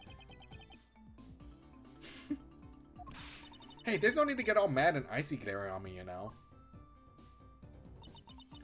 This rope goes through here, and there you go. What a relief. I owe you my thanks.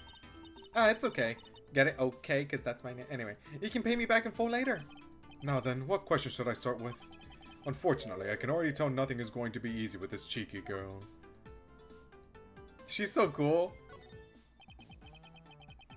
You call yourself a great thief, yet are you really a thief at all? You doubt me? I get it. You think that a young lady like me couldn't possibly be such a big-time thief, right?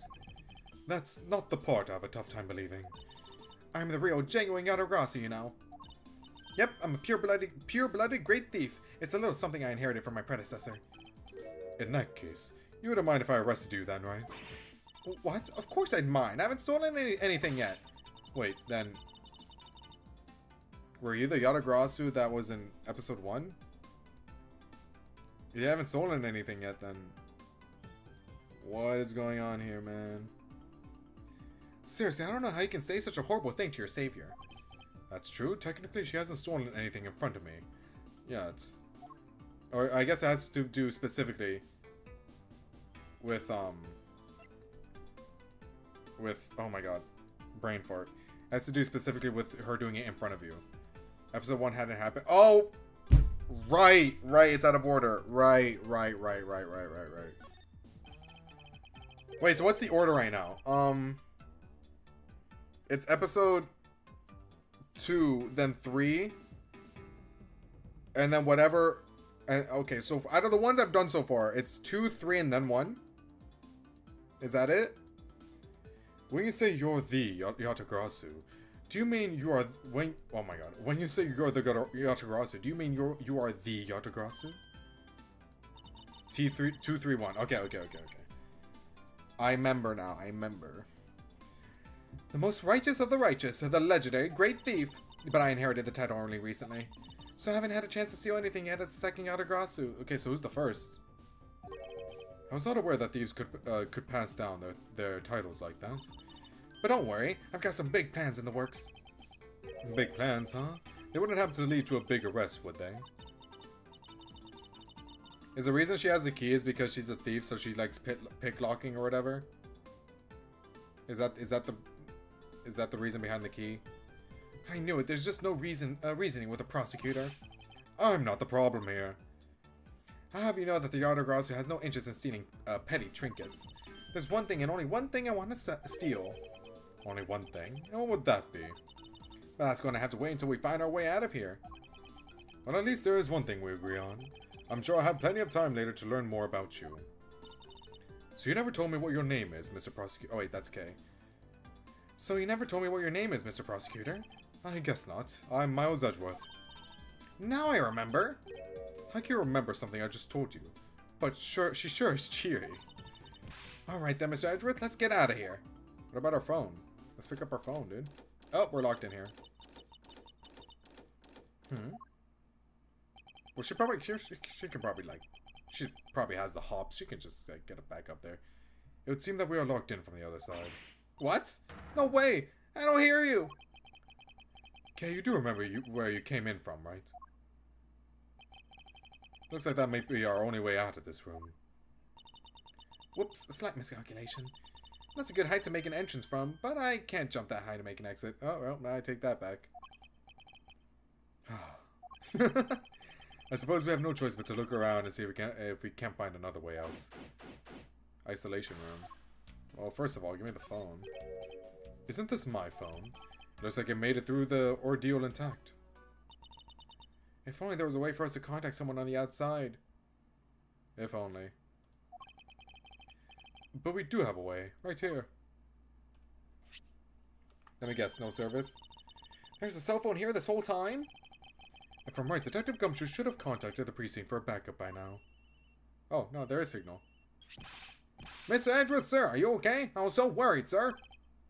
I'm fine. I was knocked unconscious for a spell by the kidnapper, that's all. I'm sorry, sir. I'm such a failure. If only I hadn't lost sight of you. Detective, we don't have the time for this. Have the police set up a perimeter right now. You don't have to worry about that, sir. I already got the boys working on that. But in doing that, I sorta... What's wrong, Detective? Sorry to butt in, but I'm afraid you're going to have to make do with me. Well, who's this? Who is this? Shilong Lang of Interpol. Shilong Lang. We got Chinese agents now? That's cool. A pleasure to speak with you. So, is Shilong Lang like a boy name, a girl name? Like, who is this? If it's the person like in the silhouette for chapter 3, episode 3, I keep saying chapter. For episode 3, then it's probably a guy, right? I've heard a great deal about you. So why exactly is an Interpol agent like yourself involved in a domestic kidnapping case? Don't sweat the details. A crime's crime whether it's on a local or a global scale. Besides, you're the one who's in a world of trouble. And why would you say that? Lang Ji says, The pack that runs together stays together. You catch my drift? Not really. You caused quite a ruckus by running blindly into a situation then getting caught. You should have contacted the police from the very beginning. I'm sorry that this happened because of a lapse in judgment. However, I humbly request that you please help me out of here post-haste.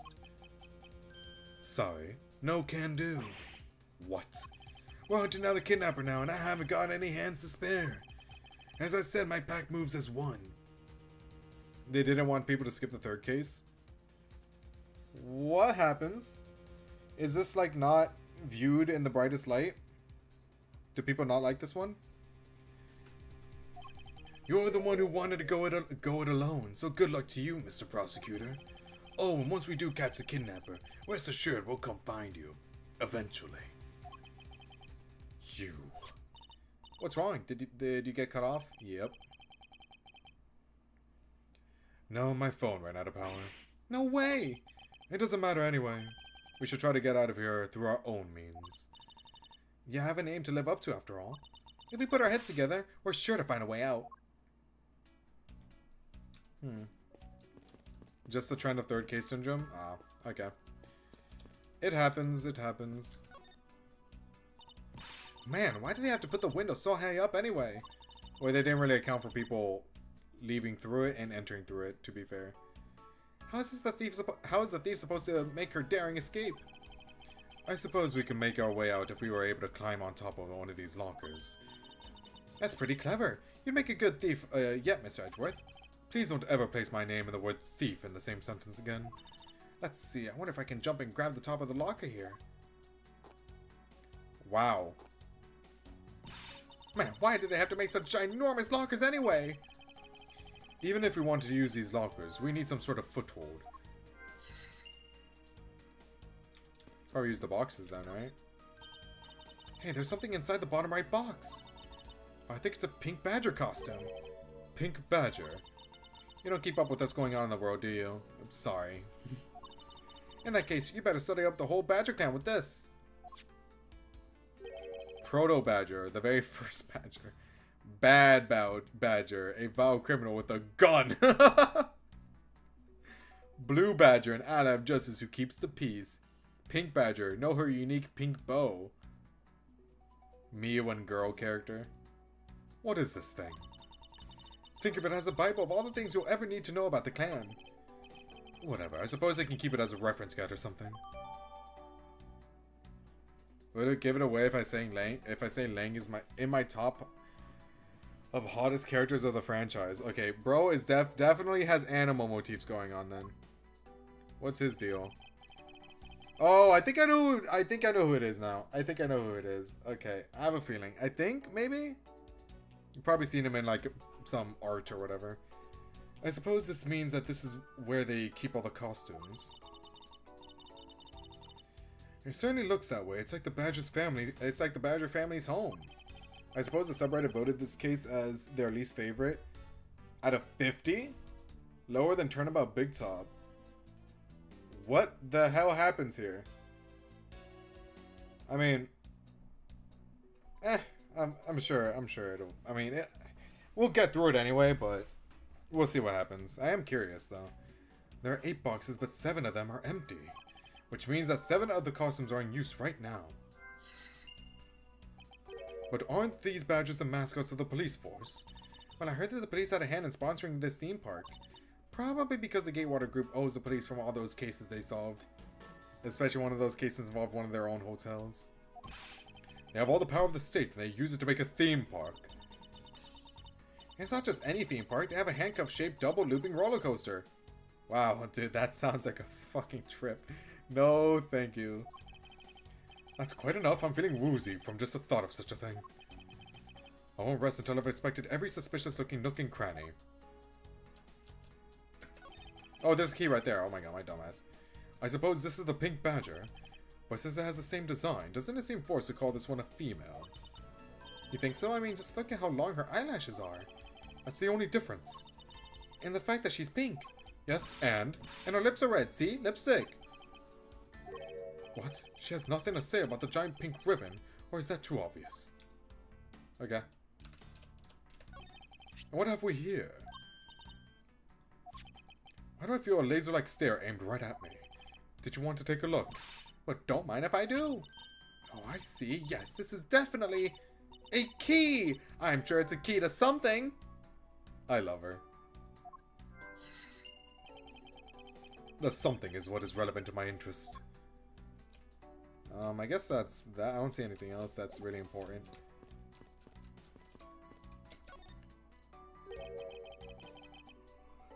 They're holding a Blue Badger photo rally. You didn't know? Plus, it's not just the Blue Badger, it's his whole family, too. Take a picture of every member of the Badger family and receive a prize. Oh. There's only one of each of the 4 family members wandering throughout the park. Best of luck. There's only one of? Then why are there 8 costumes? And the Pink Badger one isn't being used. Unless there's 2 Pink Badger ones.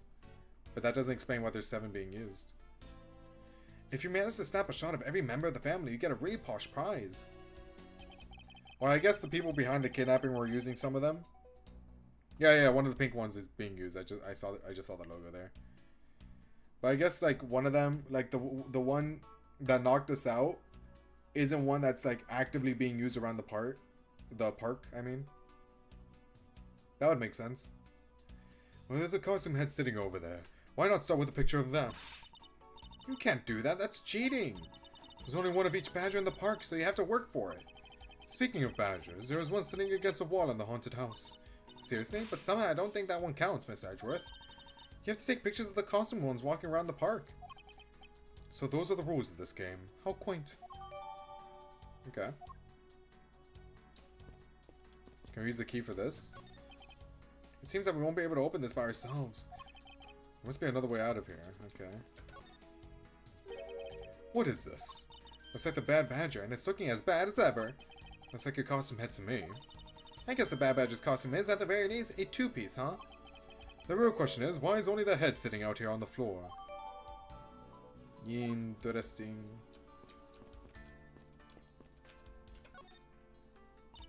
Maybe we can use this paint to help us escape. What exactly do you have in mind? Well, we could paint help in really giant letters.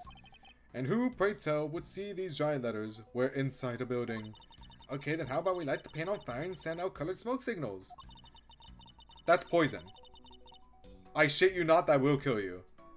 Anyone who saw would think some crazy arsonist was about and call the cops. Actually that may not be great for me, seeing as I'm a thief and all.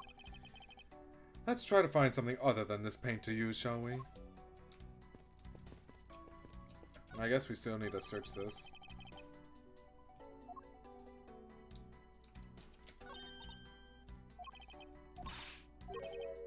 My nemesis? He's got the word badge right in his name.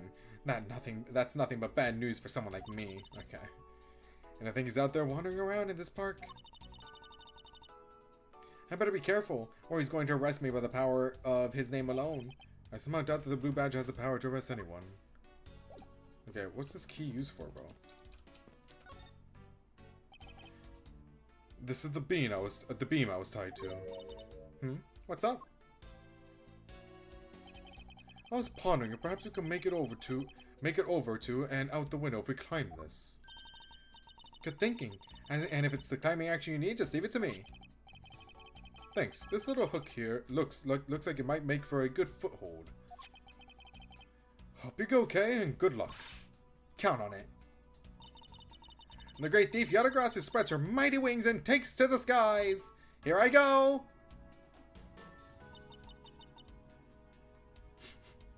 She's ore farming. As I thought, this beam was definitely not made for climbing.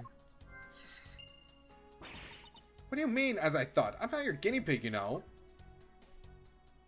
Do I start connecting pieces now? Oh, I guess so.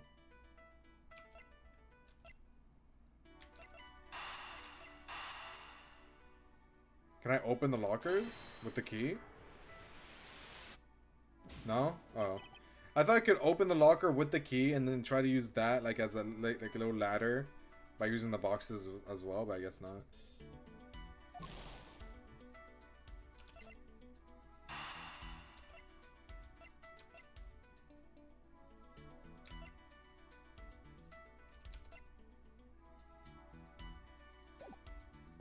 Did I check everything? Just making sure. Oh, wait, what's...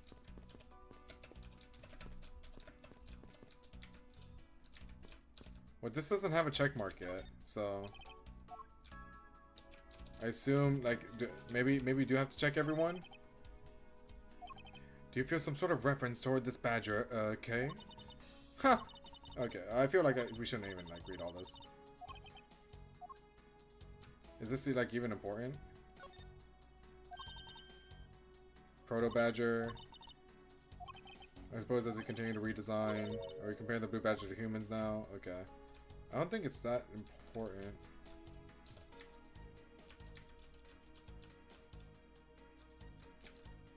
Doesn't seem like it. Yeah, it wasn't that important. Gots to be thorough, what do you say? The kidnapping. Do you know where the person who kidnapped me went? Well, after they locked you up in here, it sounded like they went into the next room and started talking to someone. I feel like I heard something as well, but it's all a haze in my mind. However, I do recall that the kidnapper was talking with someone. It was just a guess before, but I guess I really am dealing with two kidnappers here. After that, they left. It almost seemed as if they were done with you. I suppose that is the case, as my kidnapping seems like an afterthought to the $1 million. But if they went into the next room, let's see what we can find out through the slot. Oh? We can peer into the room the kidnappers were in from there. There's an invisible XP bar outside the XP bar. We were both at 375 XP, but Valuta has more XP than me, but since I'm the most recent to reach 375 XP, I appear first. Yes, that seems to be the case. There's a science here and it needs to be deduced. It only updates when you reach a milestone.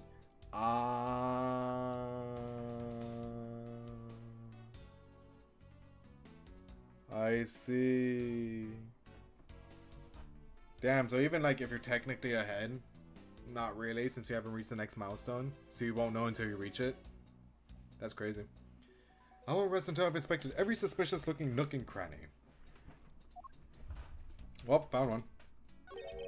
Is that what I think it is? It looks like the kidnappers had an escape tunnel prepared for, just in case. That's awesome! They're like a bunch of great thieves themselves!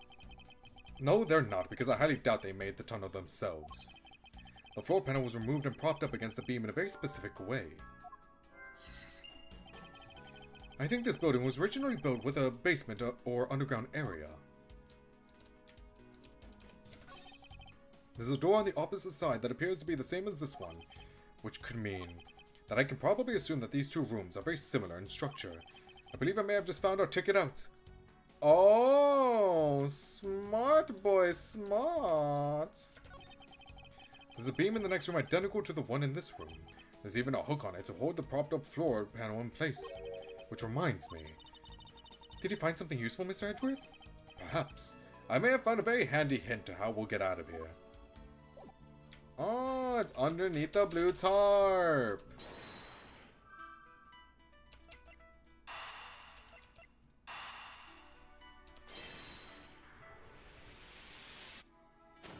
Nice. This hook on this beam. You know I already tried, and there's no way I can jump from this hook to the window. Come on, even you have to admit when something's just not possible. I wasn't about to suggest that again. Rather, that it's here for a different purpose. Really? Like what? As you saw in the adjacent room, it's clearly for keeping a floor panel propped up. Which means that there should be a panel in this room that we can open as well. Oh, I get it. We didn't notice its existence all this time because it was being hidden by this tarp. Alright, then let's fold this thing up and see what's underneath. Now this is what I call a treasure. I doubt we have any... Oh, now we do the key here, right? Wow, this must be another entrance to the secret hidden basement. I totally smell treasure. The scent I wish to smell is the sweet fragrance of freedom. Then what are you waiting for? Hurry up and open the hatch. Alright. This thing is locked down tight. Oh, now we... Okay. I see now. No, fiddlesticks! Do people like K? I like K.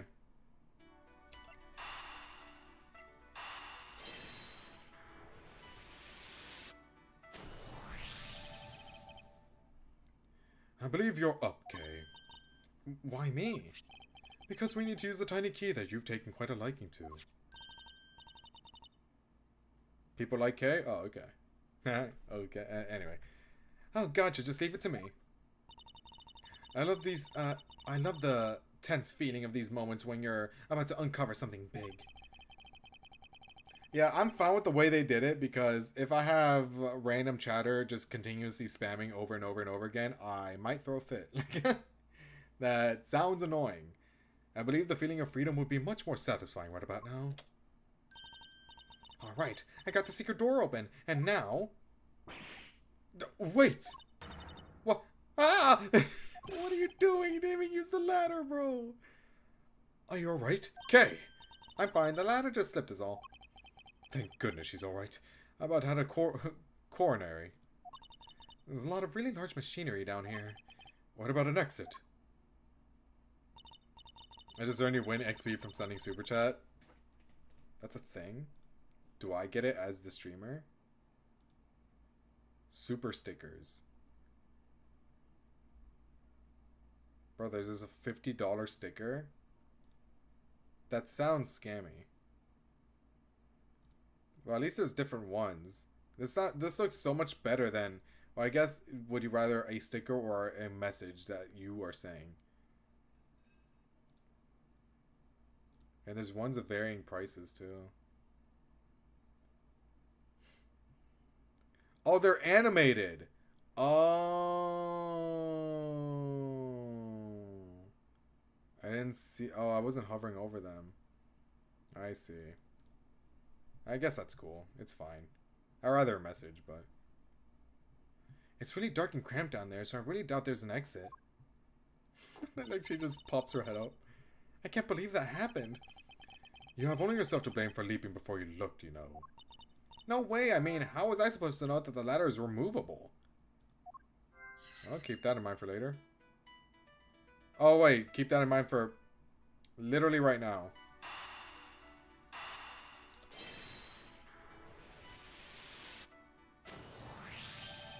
I figured out how we will escape this prison, Kay. Oh, so how are we going to bust out? It seems that your reckless actions were of use after all. They feel corporate. They definitely do, don't they? They definitely got like a late game millennial working on them. Be like, oh my god, that's so cool. Hang in there. We should add a kitty that says "hang in there." Wouldn't the youngins like that? It feels like that, you know. Are you actually praising me? More of a thank you for giving me an idea regarding this ladder. The underground ladder? What about it? This ladder isn't just for those who wish to go down. Oh, I see. If we use this... Yes, I believe it's long enough to reach the top of those lockers. Well then, what are we waiting for? We did it! Alright, now we can get out of here. She's so happy. She's so giddy. Like, she brings me joy. Yes, we spent entirely too much time in here. Kidnappers who held me hostage and a mysterious Interpol agent. This case is only getting started, and I'll be the one to bring it to a resounding end. Well... There's a little cat there. That's cute. I like the setting. I like the setting for this episode so far. Wow, he looked really goofy there. The circuit stopped raining for now. Yeah, thank goodness. You have no idea how hard it was raining earlier. A lot of footprints here. Mr. Edgeworth. Oh, it's Gumshoe. I'm so glad to see you managed to escape, sir. I was so stressed that I thought my heart was gonna give out. Detective Gumshoe, may I ask what in the world that is? Well, that's, wow. Count off. 1, 2, 3, 4, 5, 6, 7, 8. 98, 99. Shifu, all 99 members are here and accounted for, sir. Oh, what the? Is it like a duo? Like a rival duo? Oh, that's hype as fuck. Is she pretty? I don't know. I need to see her face. What are you wearing? Are those your glasses? Like, is it like why is there an X? What the heck do you think you're doing, counting my cubs off like that?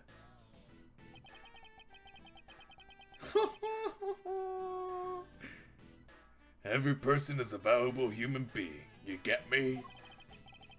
And everyone has a name that their parents gave to them. Oh, it is his glasses. No one is a 2 or 3. Everyone, regardless of age or rank, is number 1. Got it? He's cool. Shifu! Shifu!